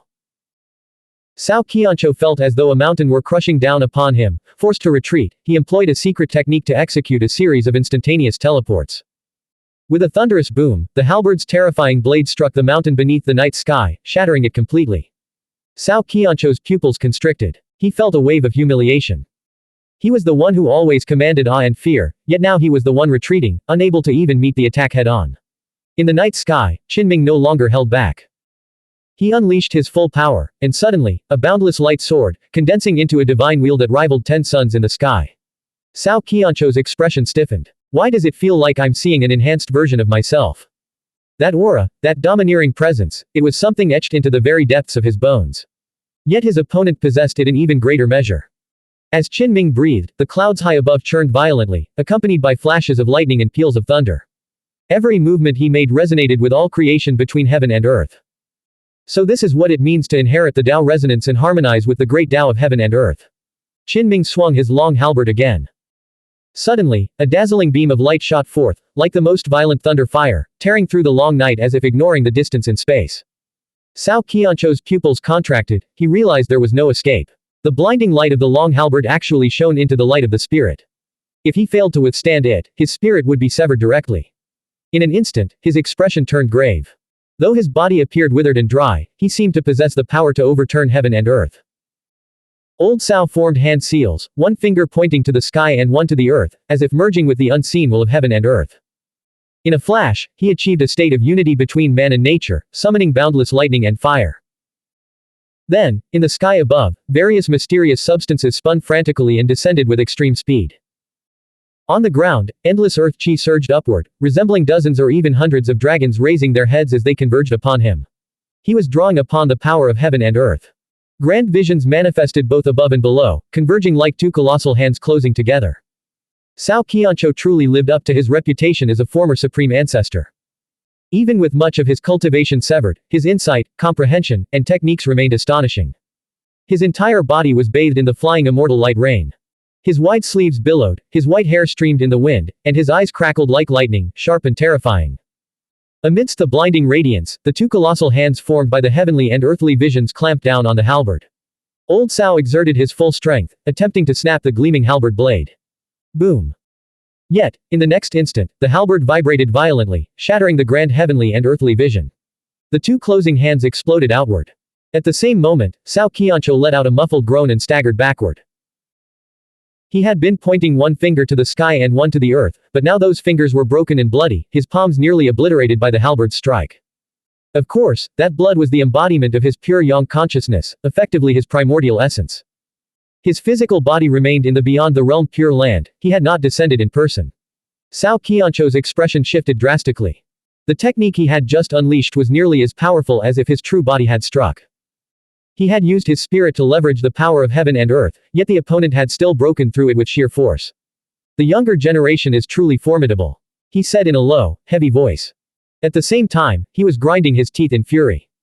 For a man as domineering as he was, how could he ever truly accept defeat? He lamented only that he had been crippled, otherwise, how could he have been reduced to such a humiliating plight? Looking back, he had once stood high above the clouds, looking down upon Night Prefecture. Who did not revere him then? Among the ancestors of the various paths, he had been a towering, insurmountable mountain.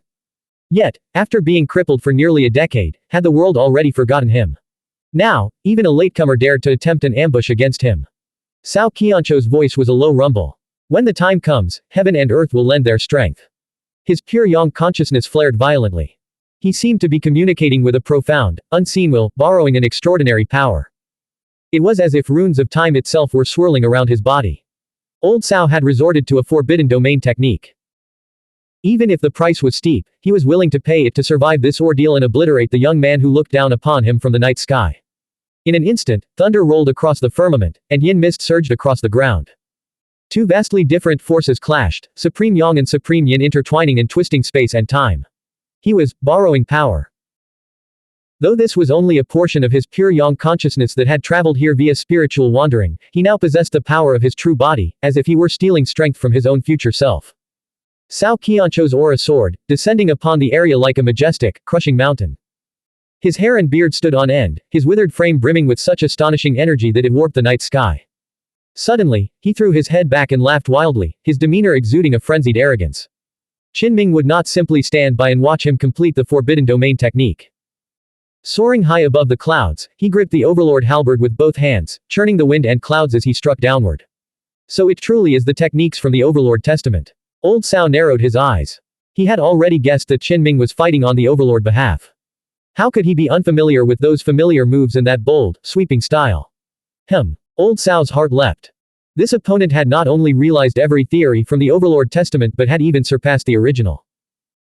At this moment, Qinming was harnessing the heavenly domain and activating the earthly domain, drawing the power of all creation, mountains and rivers, for his own use. Thunder fire raged across the heavenly domain, while a vast Tao rime descended from above. The earthly domain drew forth ancestral dragon chi and boiling geomagnetic light, all converging to form the overlord might. In that instant, as Qinming wielded the great halberd, Old Cao felt as if he were seeing the overlord himself reborn. He vividly recalled that challenger from long ago, someone a full major realm his inferior, who had once pierced Cao Qianzhou's palm with a long halberd, leaving it a bloody mess. The memory remained etched in his mind, impossible to forget. Cao Qianzhou sneered, "Have you returned from the dead? I killed you once, and I can certainly kill you a second time." He drew power from the forbidden domain technique, manifesting as if his true body had descended. In an instant, he condensed the myriad talisman sac, a pouch woven from dense, intricate runes, and cast it toward the void, as if attempting to swallow the very heavens and earth. Shred. Qinming swung his halberd, tearing through the myriad talisman sac and slashing toward Old Cao. Clang. A great bell tolled. A glow emanated from Cao Qianzhou's forehead as he materialized the soul-stabilizing bell before him. It shot forward as a streak of light, seeking to immobilize his opponent. Boom. Qinming kicked out, and the great bell shattered instantly. A torrential rain of light poured down, striking the mountains below and shearing off several peaks. Cao Qianzhou's expression grew grim. He unleashed a barrage of his most profound techniques, including the golden rune rope and the body-illuminating mirror, sending a dense volley of attacks hurtling forward. Yet, the young man, who seemed the very embodiment of the resurrected overlord, shattered them all with the explosive force of his overlord might. Between the heavenly domain and the earthly domain, the grand Tao rime descended, causing the very fabric of reality to tremble. Qinming stood amidst the rain of light, ascending like a flying immortal as he pressed forward with his great halberd. Old Cao spat out a mouthful of blood. The violent tremors of the Tao resonance were too much for him to bear in this environment. Despite the support of a wisp of Xuanhuan qi, he could not stop coughing up blood. "It's you. I remember now. You're Qinming from Awakening Path." Finally, Cao Qianzhou realized who stood before him. No wonder the man had looked familiar. After all, Qinming was a renowned figure. Old Cao had heard his name too many times. In fact, he had even glanced at the young man once before. Back then, he hadn't paid him any mind. How could a mere junior, embroiled in a grudge with his disciple Li Qingshu, be worthy of his constant attention? Barely 20-something, yet capable of battling an ancestor. Upon realizing Qinming's identity, Cao Qianzhou froze for a moment, his mind reeling. The thought felt utterly absurd, impossible to believe. This was a newcomer, no older than his youngest disciple. Yet now, the man was actually able to wound him. How many years had he even been cultivating? Old Cao was inwardly shaken. No matter how arrogant he was, he knew this anomaly was truly heaven-defying, already capable of fighting a blood battle with an old fellow like himself. How is this possible? His scalp tingled with a numb sensation. To see the once unbeatable Cao Qianzhou lose his composure, his face a mask of shock, was proof enough of the devastating blow his pride had taken. Then, Qinming swung his halberd again and again. Old Cao went berserk, fighting with all his might. Before him, golden lotuses bloomed, sword formations intertwined, and thunder fire poured down. But even with all his techniques unleashed, Cao Qianzhou was powerless to turn the tide. His arm was severed by the halberd and sent flying. Next, his chest exploded as the overlord halberd pierced through, spraying the pure yang consciousness blood all over the place. Qinming hoisted him into the air and gave him a violent shake. Old Cao let out a muffled groan as his pure yang consciousness body instantly shattered into scattered fragments on the spot. Xuanhuan, refine him. Qinming shouted. Immediately, a vast expanse of purple qi surged as the imperial umbrella obscured the night sky. It began to rotate slowly, devouring the spiritual light of old Cao's pure yang consciousness. Cao Qianzhou was seized with shock and fury. What was his status?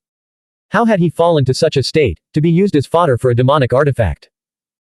In an instant, his pure yang consciousness boiled, attempting to split into hundreds or thousands of strands and scatter in all directions. However, with a flick of his finger, Qinming used the heart-subduing bell to suppress him, leaving him unable to break free. Xiaohuang's alluring figure appeared on the yellow canopy umbrella. Though she seemed satisfied, she still complained, "It reeks of old age." Cao Qianzhou exploded in rage, but his only reward was the descent of the overlord halberd, which crushed his head before Xiaohuang swallowed him whole. Far away in the beyond the realm pure land, Cao Qianzhou's main body felt a sudden, inexplicable pang of dread. Blood immediately began to stream from his 7 orifices, his face turning deathly pale. He coughed up blood continuously, suffering a severe, mysterious injury. The pure yang consciousness I split off used a forbidden domain technique, essentially borrowing power from my main body. Now, I've been dragged into the backlash. He knew that the violent death of his pure yang consciousness had forced him to pay a heavy price. Cao Qianzhou turned his gaze inward and discovered that his primordial essence had been depleted, causing his cultivation to drop. To recover, he would need at least several years of cultivation. He was both shocked and enraged. It truly was a case of misfortune never coming singly. After Qinming slew Cao Qianzhou's pure yang consciousness, he had originally intended to return to Black White Mountain. However, realizing he had not yet fully achieved his goal and had not truly dealt with Qi Zheng, he took a long detour and began appearing in various places across Night Prefecture. He wanted to uncover the whereabouts of Ancestor Qi, traveling to all the locations where the old man might appear and using techniques like resonance to trace him diligently. Qinming even went so far as to deploy his true body. Of course, his true body remained concealed, he primarily projected his consciousness outward, attached to the old cloth, to roam the region. He wanted to thoroughly resolve all his lingering grudges and entanglements before leaving Night Prefecture, bringing everything to a comprehensive conclusion. While his true body was active, Qinming cultivated even as he pursued his quarry. At this very moment, for instance, he had ascended to the highest reaches of the firmament, gathering heavenly light and refining otherworldly meteor fire, continuously absorbing the energy he needed. In the past, when he was still a minor cultivator, every trip to the firmament had been a perilous venture. Now, however, Qinming knew no fear. A ghost cultivator. Or a yin spirit. Qinming muttered, encountering a strange monster in the depths of the night mist sea. It was a ghastly white face, silently walking above the clouds. This is no minor threat, Qinming thought. I've barely been up here, and I've already encountered a 4th realm spiritual ancient corpse. If I were to accidentally stumble upon the remains of a heavenly god, would I be in danger? Above the sea of mist, in the vast, uninhabited expanse, it was far from silent. Strange monsters occasionally appeared. In the time that followed, aside from the terrifying gale wind, Qinming encountered no more malevolent creatures. Tang Yusheng and Bai Meng, travel-worn and weary, entered Night Prefecture and rested for the night at a high-end inn. The next day, they set off directly for Black White Mountain. However, they only found Yu Zhensheng and Ning Siqi. Fairy Tang, it has been a long time, Yu Zhensheng said. Xiao Qin has entered Black White Mountain for secluded cultivation. He might not emerge for several days. Before Qinming had left, he had used secluded cultivation as his excuse. Far away, beneath the abyss black sky, Qinming drank greedily, absorbing the essence of the 9 heavens. Whether it was heavenly light, divine essence, or exotic otherworldly matter, all of it benefited him. He was currently returning to the origin, transforming himself toward the primordial one innate qi. He drew upon the essence of the 9 heavens, continuously replenishing what he needed. Qinming felt he was on the right path. By refining various forms of energy, he could ultimately obtain the primordial qi. He had already tested its power, it was incredibly powerful. Moreover, the primordial one qi possessed the wondrous ability to nourish both form and spirit. I wonder if it is the true primordial qi, or merely something that shares similar characteristics. Even now, Qinming could not be certain. Since it benefits me, I'll focus on returning to the origin for now. However, the progress was undeniably slow. The sixth realm is called Xuanhuan, he mused. It's a fitting name for what I'm trying to achieve. Qinming's true body and his outer demon worked in tandem, searching for Qi Zheng for days on end. They had found a few traces he'd left behind. His outer demon was formidable, carrying the 10 sacred demonic essences and a trace of primordial qi. Though its physical body had been flawed, Wu Yao's future self had already helped repair much of it. Furthermore, Qinming had been channeling thunder fire and consuming thunder medicine to continuously refine his body, leading to a marked improvement in his constitution. In Qing City, the atmosphere within the Kui clan was suffocatingly tense. Chongshao. Mrs. Kui had lost her usual poise and elegance. She felt as if the sky had fallen, dreading the suspicion that her eldest son was already dead. All 4 grandmasters in our Kui family's ancestral grounds have perished. Mr. Kui roared in fury. Crucially, Kui Chongshao had also visited that location and had been missing for days. His eyes were bloodshot. Of his family's twin dragons, one had been crippled and the other killed. Bloodshot veins filled his eyes as he shattered the great council hall with a single palm strike. Tell Chongshuan to stay hidden within the 6 imperial ancestral court, he commanded, his voice laced with exhaustion. Tell him not to come out. Now, he had only one son left, Kui Chongshuan. Where is the old ancestor? The old ancestor left behind a piece of longevity wood that has gone dark. He may have also met with an accident. What? Does heaven wish to destroy our Kui clan? Chaos erupted within the Kui clan. Several grandmasters had already perished, the next generation's leader had met with an accident, and the old ancestor might have passed away. They were truly in a precarious situation, their clan teetering on the brink of ruin. A clan elder spoke up, Kui Chi, perhaps you should step down and let 7th brother return to take charge. Hearing this, Kui Chi's forehead veins bulged. Are they trying to force me from power? Immediately after, his face turned deathly pale. Who was old 7th? Kui Hao, his cousin, who had once been very close to Qinming. Back then, after learning of Qinming's accident, old 7th had been utterly furious. It was only through his fierce demands and threats that Qinming's life had been spared in the end. Otherwise, Qinming would never have made it to Black White Mountain, he would have been eliminated long before. You suspect. This is related to that abandoned son. Kui Chi's voice trembled, unable to finish his sentence. Kui Chi's wife, her face pale and lips quivering, added, a while back, a heavenly calamity struck Black White Mountain. Could there be secrets there that we don't know about? Qinming walked through the streets, hearing all sorts of rumors. Many were hotly debating his condition, speculating whether he had truly withered before his time or if there was some other hidden truth. Of course, most people were simply stunned, constantly discussing his various identities. Clearly, his past had been thoroughly exposed this time. Whether it was Tai Yi, Jing Jia Pai, or one sort Yi Jian, each name carried a glorious record of battle, sending shockwaves through the crowd. Any single one of those identities would be enough to dazzle the world, yet he holds multiple. It's nothing short of a legend. Could he really be crippled now? That would be such a tragedy. Qinming heard the rumors swirling in the outside world, but he remained completely unfazed. After all, he was destined to travel far. It mattered little if his identities as Tai Yi, Jing Jia Pai, and one sort Yi Jian were exposed. These so-called truths were already outdated, lagging behind his current secret identities by 5 or 6 years. If his other personas, Zheng Guang, Grandmaster Zishan, Supreme Benevolence Grandmaster, and the youngest Great Sage, were to be revealed all at once, it would surely trigger a massive upheaval. Qinming believed these identities wouldn't spread widely in the short term. However, he was unaware that the great sages were already riding dragons on their way to publicly endorse him and restore his name. Back then, a group of people harbored malice and hired assassins from black organizations like the Pure World Pavilion and Longevity Residence to target me. I rooted some of them out, but others remained hidden beneath the surface. They even endangered Uncle Meng, nearly allowing the three-eyed sect's corrupt deity to seize his body. Qinming felt that the reckoning must be thorough. Every hidden hand from back then had to be found and dealt with. A few days later, he unearthed some new clues.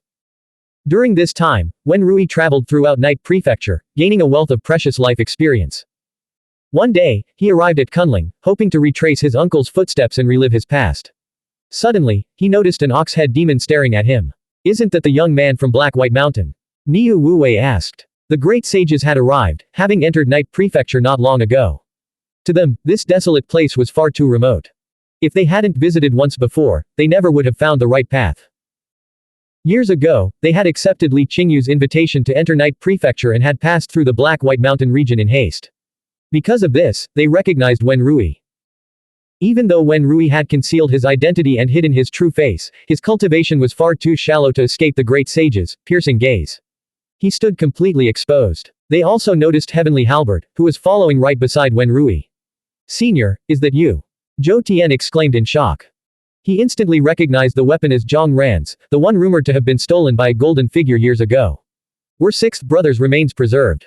Back then, sixth brother. Immediately, the great sages swarmed around Wen Rui.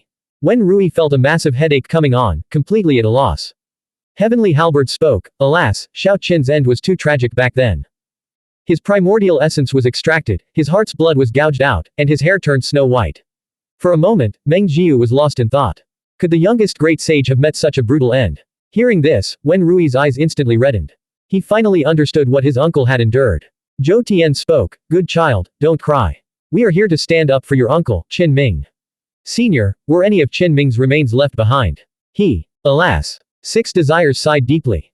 Clearly, the artifact spirit from the Xuanhuan demon sect was deliberately misleading them. In the past, it had been sealed for 4 years, during which it had worried endlessly about Qin Ming's life and death. Now, it wanted to infect more people with that same emotion. Senior, you're staying behind. Is it because you also want to do something for him? Xuantian replied, yes, I want to do something for Xiao Qin. I am currently hunting a sixth realm expert named Kui Zheng and intend to eliminate him. The two artifact spirits showed a rare moment of tacit understanding, both refusing to mention Qin Ming's current situation. Blank. End of chapter. Subscribe to the MTL World at Malworld 1 YouTube channel. Novel, Night Without Borders. Chapter 729, Reunion in the Demon Province. Author, Chen Dong. Translator, Shadow Knight AK. Editor, Shadow Knight AK. Kui Zheng. Who is he? Meng Jiu asked. Her innate talent for seeking fortune and avoiding calamity was a gift from her ancestral lineage, and she could use it to track the movements of others. Wen Rui answered truthfully, this man possesses profound karmic fortune and is known as the ancestor of fortune and longevity. Zhou Tian immediately pressed, do you have any objects he once used? His true form was an ending law turtle, its silver-veined shell aligned with the Zhou Tian stars and the Tao, granting him extraordinary skill in the art of divination. There is, Wen Rui nodded immediately. Qin Ming had once shattered the old body of ancestor Kui. Before taking the storage bracelet, he had let Wen Rui choose some useful spiritual objects first. Six Desires, Lu Yu added, Kui Zheng employed a secret technique, deadwood blooming in spring, sprouting new shoots.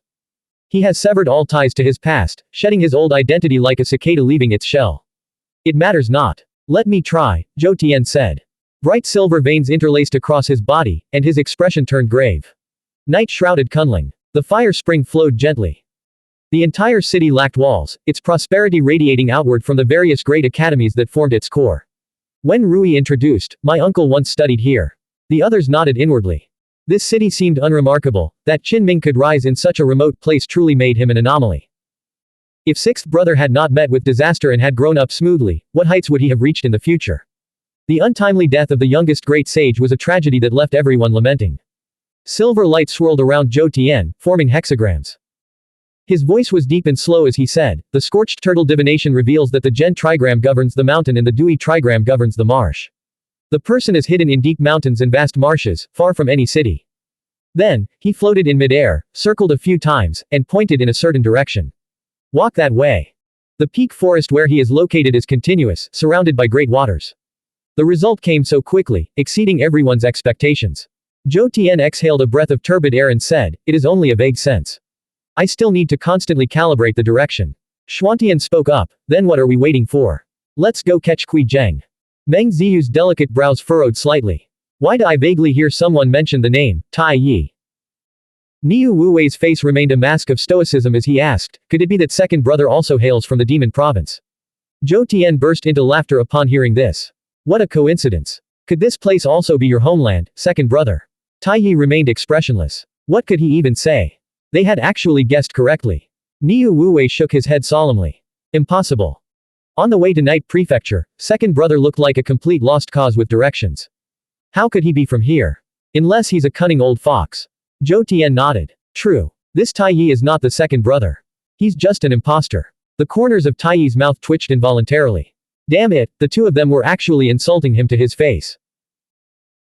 He had returned this time first and foremost at the invitation of his sworn brothers, and secondly to trace the other half of the innate wisdom of his past incarnation, the Dharma King. Meng Ziyu's expression clouded with confusion as she leaned in to listen again. I seem to have heard that Taiyi of Night Prefecture is quite formidable. Let's go, we have to hunt down Kui Zheng. Six Desires urged. Taiyi was eager to drop the subject of his identity and immediately agreed. Let's go. For the next few days, they journeyed through deep mountains and vast marshes. In Night Prefecture, within a scenic estate, blue sandalwood trees covered the grounds. Their unique fragrance filled the air, refreshing and invigorating. Each tree was a translucent blue, its leaves sparkling like blue diamonds, dazzlingly beautiful in the glow of the fire spring. Chang Xian, his posture elegant and relaxed, gently blew on his tea. The liquid surface rippled with silver clouds as he took a slow, measured sip of the enlightenment tea. Years ago, in this very estate, he had used a single rumor to drive Meng Xinghai into a desperate situation, nearly allowing the three-eyed sect's decaying spirit to root itself in his divine soul and take his place. In truth, Chang Xian's original target had been Qin Ming, yet the latter had not fallen into peril. Back then, he had been paving the way for certain figures in the heavenly realm. Chang Xian's target was not just Qin Ming, but others who might threaten the status of a certain saint in the heavenly realm. At the time, he had only suspected that Qin Ming might be connected to one sort Yi Jian. In fact, he had been completely uncertain, yet he had still struck from the shadows. Chang Xian set down his teacup. I disdain getting my hands dirty, he said. Only the barbaric and crude would involve themselves in the fray, becoming entangled in the conflict. Back then, he had maintained the same demeanor, even finding the leisure to paint with ink and wash. His philosophy was to remain untainted by karma, to stand outside the fray, and to kill without leaving a trace. Across from him, a young man was also drinking tea. He smiled softly. Thank you, Uncle Cheng, for all your efforts on my behalf back then. Chang Xian waved his hand dismissively. What's with the formalities between family? You are my senior sister's child, who else would I help if not you? Besides, those were all minor matters.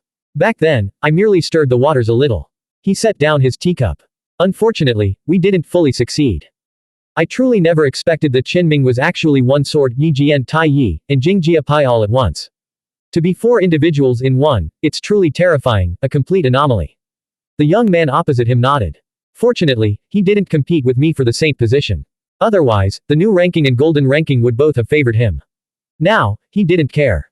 Speaking of which, the direct disciples nurtured by the Jade Capital will likely challenge him, won't they? We'll just sit back and watch the storm unfold. Soon, he sighed again. A hidden disciple of Jade Capital. I never expected him to bypass the saint stage entirely and gain such recognition. Though the news hadn't spread yet, it was almost certain that the Jade Capital wouldn't disregard Lu Mo's influence. Moreover, rumors said that during the years Qin Ming had vanished, he had apparently built an extraordinary reputation in the outside world. A hidden disciple of Jade Capital, backed by an eighth realm being. His status has skyrocketed. Uncle Cheng, you didn't leave any loose ends back then, did you? The young man asked, his expression turning grave. Qin Ming's status was now quite extraordinary. If the truth of that year were ever uncovered, they would be in deep trouble. Years ago, he had the backing of the ancient mountain peaks in the heavenly realm, but now, that was clearly no longer enough. Chang Xian recalled and said, that year, I did indeed lose my restraint and contacted the Black Organization, but I quickly withdrew the request. So many years have passed, all traces are bound to have long since faded. It is impossible for them to trace it back to me. Besides, he hadn't personally appeared back then. He had only deployed a puppet body, which he had already destroyed. The young man smiled. That's good. Next, we just need to watch the fight. He was Wen Dao, the one who had occupied the third Dao flower to bloom from the great Dao tree. After the various ancient mountain peaks in the heavenly realm had consulted, they had chosen him as their representative. Earlier, during the sword duels in the heavens, Qin Ming's performance had caught the eye of the new ranking, which had intended to designate him as the third saint disciple. However, in the end, Wen Dao had snatched the saint's position from him. One could imagine how deep his background was, otherwise, how could he have intercepted the opportunity? Of course, the main reason was also that the new ranking's authority was not high and was restricted by the ancient factions above the nine heavens, while the golden ranking and Dao ranking had not yet recovered. At the time, Wen Dao had hidden concerns, fearing his position as a saint would be unstable. After gaining the support of his clan, he had resorted to many schemes. He spoke, I wonder if he can hold his own against the Jade Capital's direct line.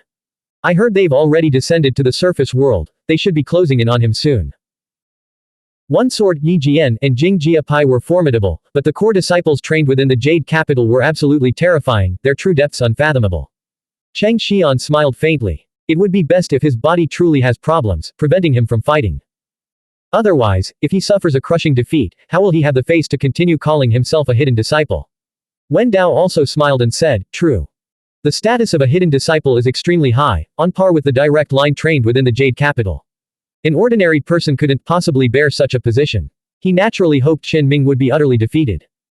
Even though Qin Ming had never actively provoked him, in his subconscious, that man had nearly blocked his path. Without a doubt, this type of person would never look for the cause of his problems within himself. To put it nicely, he wouldn't waste his mental energy on self-reflection. To put it bluntly, he was a selfish egoist to the extreme. After all, everything he now possessed originally belonged to Qin Ming, only to be snatched away by him. I look forward to the Jade Capital's direct line disciple finding him. The ideal outcome would be for him to have all his glory stripped away by one of the Jade Capital's top young experts. The two exchanged smiles, then toasted with tea as if it were wine, draining their cups in a single gulp. Qin Ming had been kept busy these past few days. His outer demon body had traversed countless mountains and rivers, scouring every possible location where Kui Zheng might have hidden, and had finally uncovered a crucial clue. Hiding in plain sight amidst the bustle of the city. That's outdated. He has returned to the wild, choosing the deep mountains and vast marshes to cultivate his longevity qi. Qin Ming's true body, aside from gathering the essence of the nine heavens and undergoing austere cultivation to improve himself, also occasionally walked the mortal realm, primarily to investigate the black organizations. His true body had also made some key discoveries. The Kui clan, disciples of the Eastern Land Immortal Palace, and members of the demon faction had all once hired assassins to target him. Consequently, over the next few days, members of these factions began to die off one after another. The Kui clan felt as if the sky were falling. It seemed as though the entire world's malice was concentrated upon them. Even their mainstays, those at the late stage of the fourth realm, were being mysteriously beheaded. Kui Chi, get the hell out of here. Old Seven, come back quickly. In an instant, the Kui clan was thrown into turmoil. No matter how resentful Kui Chi was, he stepped down, consumed by an overwhelming sense of unease and terror. Many family members went to plead with the seventh uncle to return and take charge of the situation. The black organizations, the Pure World Pavilion, the Longevity Residents, and the demons, were suddenly massacred in a single night. The outside world only learned of the events several days later. No one was left alive in their strongholds, everyone had been slaughtered without exception. It was obvious to anyone that these organizations, specialized in dirty work, had been targeted and purged by someone they should never have provoked. Someone hired an assassin back then, desperate to eliminate me immediately, only to cancel the contract at the last moment, forfeiting a massive down payment. Qin Ming ran his hand over a pile of spiritual objects, including exotic treasures and rare materials. His mind was intensely focused, channeling all his strength to resonate with the lingering emotions within them. There's actually a clue. Qin Ming narrowed his eyes. The man in the hazy image was hauntingly familiar. He searched his memory and finally recognized him, a Grand Master from above the nine heavens. He had seen the man more than once during his own ascension to heaven, though they had never interacted. I think his name is Cheng Xian. He was also present, watching from a distance, when Xie Musa of Star Mountain tried to recruit me before the Supreme Blood Battle. Moreover, at the victory celebration after the Supreme Blood Battle, this man had also raised a glass to Qin Ming from afar with a smile. Damn it, Uncle Meng's peril was actually caused by him. After resonating with the objects that served as the down payment, Qin Ming finally uncovered the truth of the past. Back then, he sat there sipping tea and splashing ink onto the canvas, convinced he was a cut above the rest, untouched by karma. Did he think that with a few cheap tricks, he could toy with Uncle Meng and me in the palm of his hand? As Qin Ming witnessed this scene through resonance, his killing intent soared. Who gave you the audacity to be so self-righteous? Qin Ming sneered. No wall in this world was completely airtight, no secret could be kept forever. Even after all these years, Qin Ming had still achieved resonance, uncovering the truth of what had happened back then. Cheng Xian frequently descends to the surface to relax, and he owns a secret estate. You'd better pray you're lucky enough not to visit Night Prefecture recently, Cheng. Qin Ming even felt an impulse to ascend to the heavens and drag Cheng Xian down. Ultimately, while his outer demon body was tracing Kui Zheng's path, it quietly slipped into the area where the estate was located. Soon after, Qin Ming smiled. Even the heavens seemed unwilling to let his enemy live a few days longer. He had already sensed it, Cheng Xian was right here.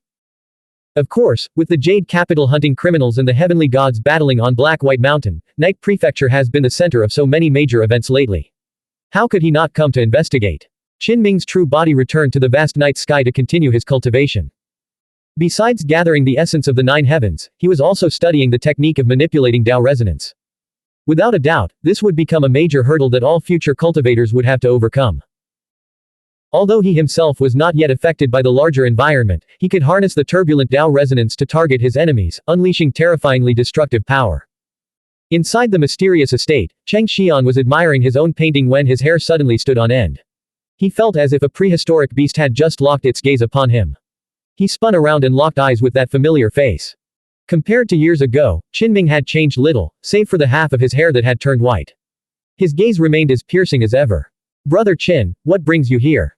Cheng Xian greeted him with a smile, though his heart pounded with dread. Their reunion here, in this estate on the Demon Province, was too bizarre, too perilous.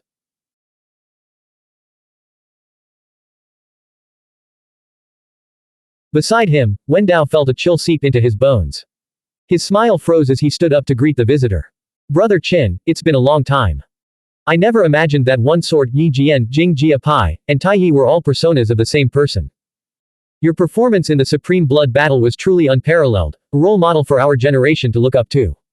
Qin Ming smiled. What was there left to understand by now? Cheng Xian's actions back then had undoubtedly been for Wen Dao's sake. "How do you want to die?" Qin Ming cut straight to the chase, disdaining further pleasantries. "Brother Qin, what is the meaning of this?"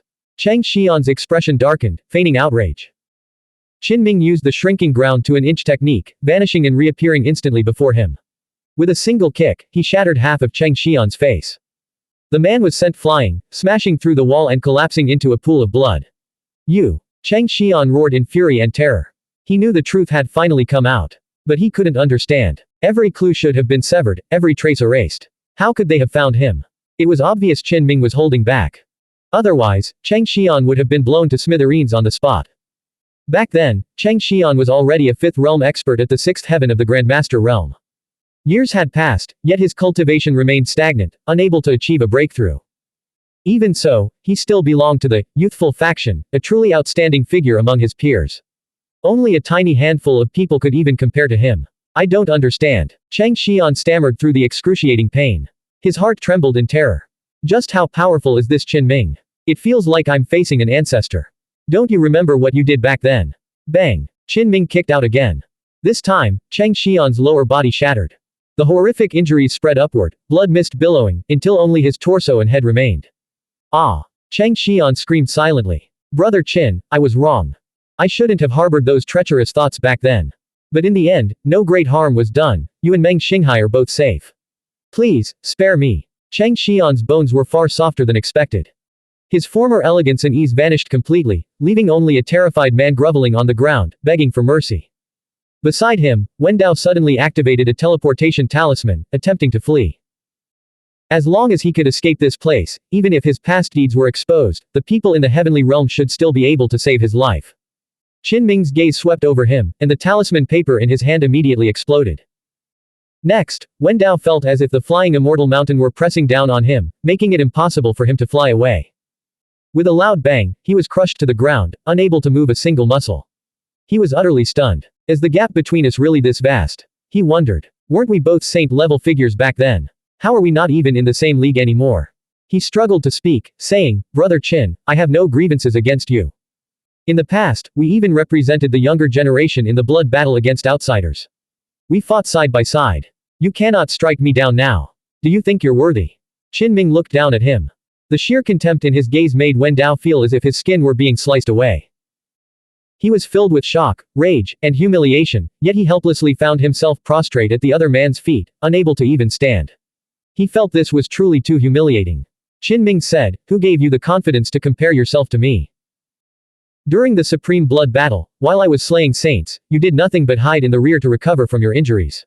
What achievements do you have that you dare claim we fought side by side?"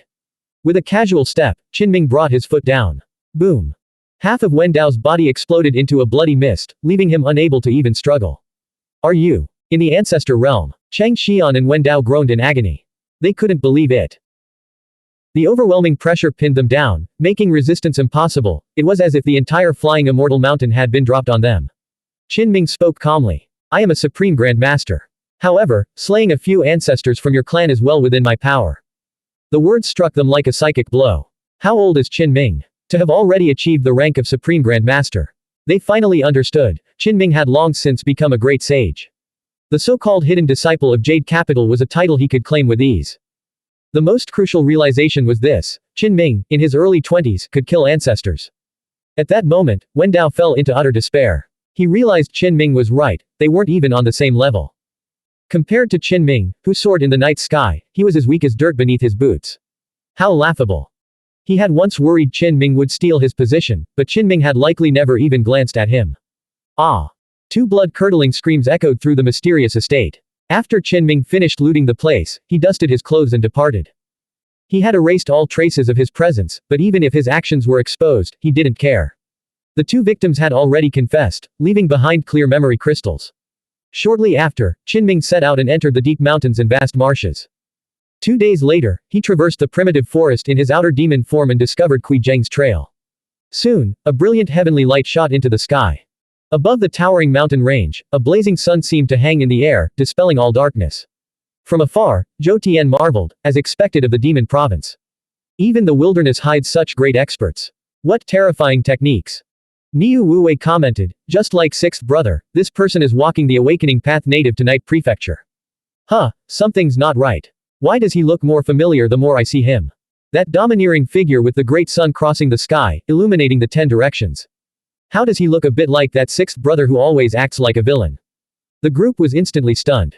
Even from a great distance, they felt an overwhelming sense of familiarity. Blank. End of chapter. Subscribe to the MTL World at Malworld 1 YouTube channel. Novel, Night Without Borders. Chapter 730, Xuanhuan Heart Ape. Author, Chen Dong. Translator, Shadow Knight AK. Editor, Shadow Knight AK. The night was heavy, the mountains towering, the great waters encircling, and the miasma vast and boundless. At this moment, Qinming hung high in the night sky, his body like a blazing sun illuminating the 8 desolations, completely dispelling the darkness that was as thick as a great abyss. Zhou Tian marveled, what's the situation? The domineering heavenly light that person is emitting. The sense of déjà vu familiarity is incredibly strong, it's as if old Six himself had come back to life. Niu Wuwei's face was grim as he nodded. Not only did they belong to the same awakening path system, but even the visions manifested by their cultivation techniques are extremely similar.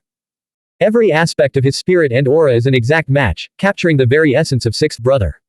Could this be Qinming's fellow disciple, his senior brother? Let's go, let's get a closer look. Though they were still far away, they began to accelerate their journey. Even though the night mist and miasma surged like tides, exceptionally dense, this deep mountain marsh was still illuminated with clarity. At this moment, even an ordinary person could gaze upon that brilliant great sun from afar, let alone several great sages who were currently approaching. As they drew closer, they clearly made out that figure. It couldn't be said that he merely resembled sixth brother in appearance, he was clearly his identical double. The group was stunned, and an absurd thought rose in their hearts: could Qinming have returned from the dead? Six Desires, Lu Yu and Xuantian remained silent, and Wen Rui was also quiet. Qinming cannot possibly be alive. Taiyi's expression was grave as he sternly warned the others to remain on high alert. He was connected to the Dharma King and knew all too well how terrifying an 8-realm being could be. How could Qinming possibly survive in the hands of such an old monster? At the same time, they turned their gaze toward the heavenly halberd, suspecting the weapon itself to be compromised.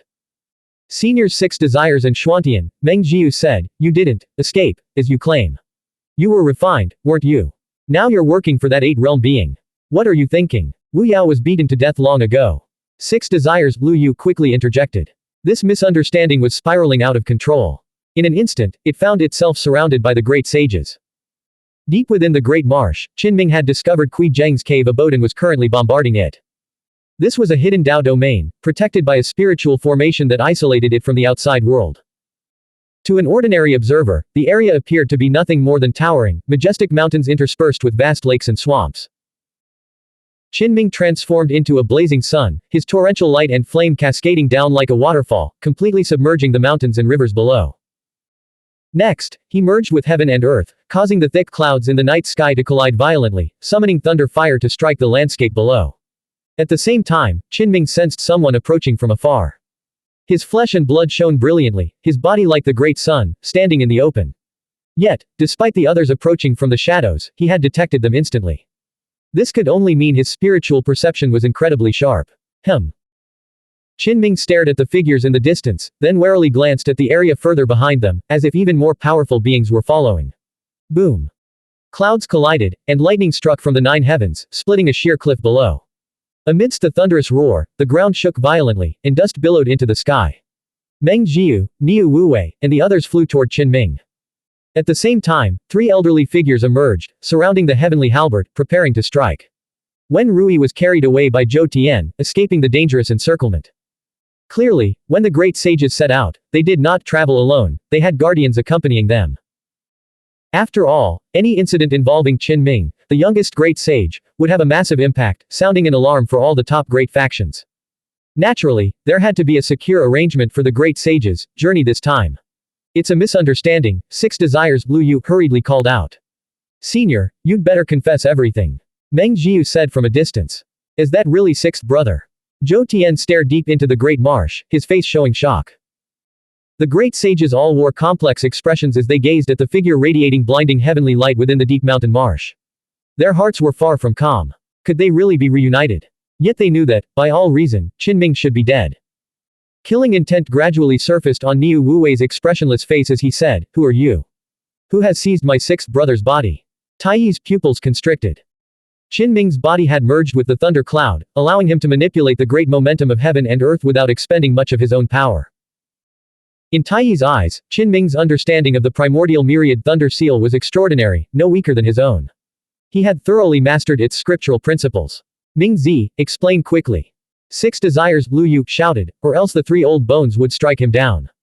Wen Rui, standing beside the great sages, spoke up. Aunt Meng, Uncle Niu.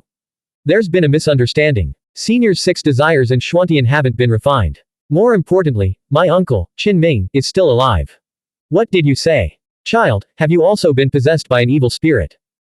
Meng Jiu, Niu Wuwei, and the others' expressions shifted abruptly. They refused to believe his words. Sister Meng, brothers. I trust you have all been well. Qinming withdrew the heavenly light and dispersed the thunder fire. The blazing sun that had pierced the night sky vanished, revealing his true body as he flew toward them. You! Halt! Niu Wuwei roared. Though they saw that familiar face, and even his spirit and qi were identical to Qinming's, they still couldn't believe it. How could a man who had been dead for over 4 years suddenly appear alive and well? They were convinced something was terribly wrong. The most likely explanation was that Qinming's body had been preserved, and now it was possessed by an evil spirit. Zhou Tian's face contorted with indignation. 6th brother, to be possessed and used to commit evil after your death. To have your dignity trampled upon so cruelly. What a tragedy. Qinming spoke up, 4th brother, it's really me. Don't misunderstand. Zhou Tian's voice turned grim. 6th brother, rest in peace. Today, your elder brother will avenge you. I'll smash every last one of these demons and ghouls. Qinming fell silent. Was 4th brother truly showing genuine emotion, or was he just looking for an excuse to strike him down? Niu Wuwei's usually stoic face now bore a vivid expression of stern anger. My 6th brother died long ago. Who are you? Get out of his body. Meng Ziyu's purple hair flowed down her back like a waterfall, shimmering with starlight in the night. Her skin was like creamy jade, her face exquisitely beautiful, and her body was enveloped in a faint immortal mist. Now, her voice held a touch of sorrow. I wish you were him, but the dead cannot return to life. Qinming's heart stirred, and he was momentarily touched. But as he watched them take up battle stances, preparing to hunt him down themselves, he began to seriously doubt how much of their grief was genuine. You're just looking for an excuse to beat me up, aren't you? Taiyi spoke. This region is steeped in demonic influence, we must guard against the so-called spirit of Yezhou. The 6th brother, before us is certainly no longer the man himself. With a rustle, the great sages closed in, preparing to strike together. Even the old monster, who had been blocking heavenly halberd, teleported here instantly. Qinming's heart pounded. He had no desire to be beaten for no reason. If it were just a few great sages, he wouldn't have minded. But that guardian was unfathomably powerful. Qinming immediately shouted, Qian Cheng, have you forgotten our experience of jointly receiving the heavenly light in the Thunderfire Alchemy Hall? He didn't hold back, directly exposing Taiyi's true identity by calling out his original name. A ripple of emotion flickered in the depths of second brother's eyes. Someone had actually revealed his origins. Then, Qinming called out again, Sister Meng, do you still remember Hu Dingming from the Kaiyuan Grand Gathering? We once shared the white tiger body. By now, Qinming was certain that the white tiger female grandmaster from back then must be Meng Jiu. Back then, Meng Jiu had wanted to play the long game to catch a big fish, but Qinming had escaped and never returned. What's going on? Zhou Tian asked in astonishment, the fire of gossip burning fiercely in his heart. Qinming turned his gaze to Zhou Tian and Niu Wuwei. Riding the ox, turning the turtle. Though his words were few, they struck a chord, bringing up a past event that made both men's faces darken. Only third brother Mu Xinian was absent this time. Niu Wuwei said in a low voice, even if you mention the past, it doesn't prove you are our sixth brother. You must have seized his body and searched his soul. Qinming replied, fifth brother, you want to get revenge on me, don't you? As a great sage, my pure yang consciousness naturally has restrictions. If my soul were searched, it would have exploded. When Rui whispered, now all of Night Province knows my uncle is still alive. If you all don't believe it, just take a walk outside, and you'll understand. Immediately, everyone's sharp gazes fell upon the heavenly halberd. Clearly, the weapon from the Xuanhuan demonic sect had deliberately misled them. The great sages were inwardly thrilled. Their instincts told them that the situation had taken a turn for the better, sixth brother had not truly died. However, they refused to let a smile touch their faces, maintaining their stern expressions. I don't believe it. That's right, seize him first. Attack him. Qinming was certain they were looking for an opportunity to strike him underhandedly. However, the guardian remained composed. Sensing the tension, he quietly withdrew, showing no intention of joining the fray. Qinming's lips curled into a smile. Without the interference of a terrifying old monster, he truly had nothing to fear. Since Sister Meng and my three elder brothers wish to spar with me, I shall oblige. Seeing them close in, Qinming struck first. He launched his attack on Meng Jiu, employing the techniques of the Dream Insect clan. A thunderclap erupted in the air as he attempted to pry into her psychic domain and forcibly extract her pure yang consciousness. Without a doubt, Meng Jiu had broken through to the Ancestral Realm. Her pupils constricted in shock. She had not expected Qinming's cultivation to have advanced so drastically in just 4 years. With such vigorous blood qi and a spirit as fierce as the blazing sun, sixth brother could absolutely fight an ancestor. But I am a great sage, Meng Jiu thought. How could an ordinary ancestor compare to me? She calmly steadied her consciousness, refusing to be swayed. Simultaneously, Qinming and Tai clashed with thunder fire across the void. They drew down the clouds from the heavens, causing them to collide violently in a chaotic web of lightning. The primordial myriad thunder seal seethed with terrifying power, as if a starry river had descended to blanket the night sky, each star, in truth, a lightning rune. Truly worthy of being a Dharma king, Qinming thought, his cultivation is still unfathomably deep. Tai was astonished. Every time they met, sixth brother had undergone a complete transformation. His growth rate was simply too fast. Zhou Tian tried to unleash the ending law fist, but as Qinming drew near, he felt as if a divine mountain were descending upon him, crushing him with immense pressure. His pupils shrank. Damn it, sixth brother has broken through again. It was pure realm suppression. Those dense golden threads flew out, instantly binding him on the spot. Moo. Niu Wuwei let out a strange cry and immediately activated the one qi, transforming into 3 pure ones. He manifested the Vajra ring and unleashed the terrifying power of transforming barbarians into Buddhas. His mind reeled in shock. Sixth brother's cultivation had surged too violently. His realm had been raised again and again, it seemed he hadn't wasted a single moment of cultivation over the past 4 years. Qinming captured one of Niu Wuwei's qi avatars and suppressed it with the secret technique of the green lotus, preventing it from escaping. Next, Qinming's body steamed with purple qi. He held the ending law turtle in his hand and sat fifth brother astride. Enough! Zhou Tian shouted. Fourth brother couldn't take it anymore and called for a halt. They had originally intended to teach sixth brother a lesson, but now even Meng Jiu and Tai felt that Qinming could challenge the ancestor. He was no longer someone they could easily bully. Therefore, the siege was called off. Sixth brother, is it really you? As they faced each other again, the group was overwhelmed with emotion. They had all assumed Qinming's survival was impossible, especially since news of his death had spread over 4 years ago. Who could have imagined such a miracle? Has he defied the heavens themselves? Qinming sighed deeply. Returning alive. It feels like a lifetime ago. The others closed in around him, using the great sages' most acute spiritual senses to confirm he was indeed their sworn brother. Of course, for the sake of certainty, they would still need to perform various verifications after leaving this place. Sixth brother, how did you escape? How did you manage to survive? They pressed him with questions, the circumstances of his survival too extraordinary to ignore. Qin Ming replied, it's a long story. I'll tell you everything once we're back. Right now, there's someone we need to deal with. I'm worried he'll escape. Meng Jiu spoke up, Kui Zheng, right. We've tracked him here as well. We came specifically to help you capture and kill him. Zhou Tian's divination had been unerringly accurate. Through a series of readings, he had traced their path to this very spot, closing in on their target. At this moment, Heavenly Halberd was also released from his restraints. Wen Rui let out a long breath of relief. He was inwardly stunned. His uncle's friends were terrifyingly powerful. They were all legendary great sages. Wen Rui found it hard to imagine what uncle had been through during his years away. It must have been a vibrant and awe-inspiring past. He knew all too well that the arrival of these figures in Night Province would cause a massive uproar if it ever came to light. Next, the great sages joined forces to break the grand formation with brute strength. In no time, the great mountain was leveled, and the vast lake was completely dried up. A mysterious cave abode was revealed. Kui Zheng sighed heavily. He had tried to escape underground, but the 5 elements were reversed, and he was blasted out from the depths of the earth. He had also attempted to use a great void teleportation talisman to flee, but the divine talisman turned to ash instantly. This was a battle with a predetermined outcome. The moment the grand formation shattered, his fate was sealed. Kui Zheng, who had undergone a rejuvenation, like a withered tree sprouting new shoots, now possessed a young body that looked no older than 20-something. Ever cautious, he had sensed the shifting great momentum turning against him. He had hoped to fake his death, shed his identity as the old ancestor of the Kui clan, and truly achieve a golden cicada shedding its shell. But in the end, they still came to his door to kill him.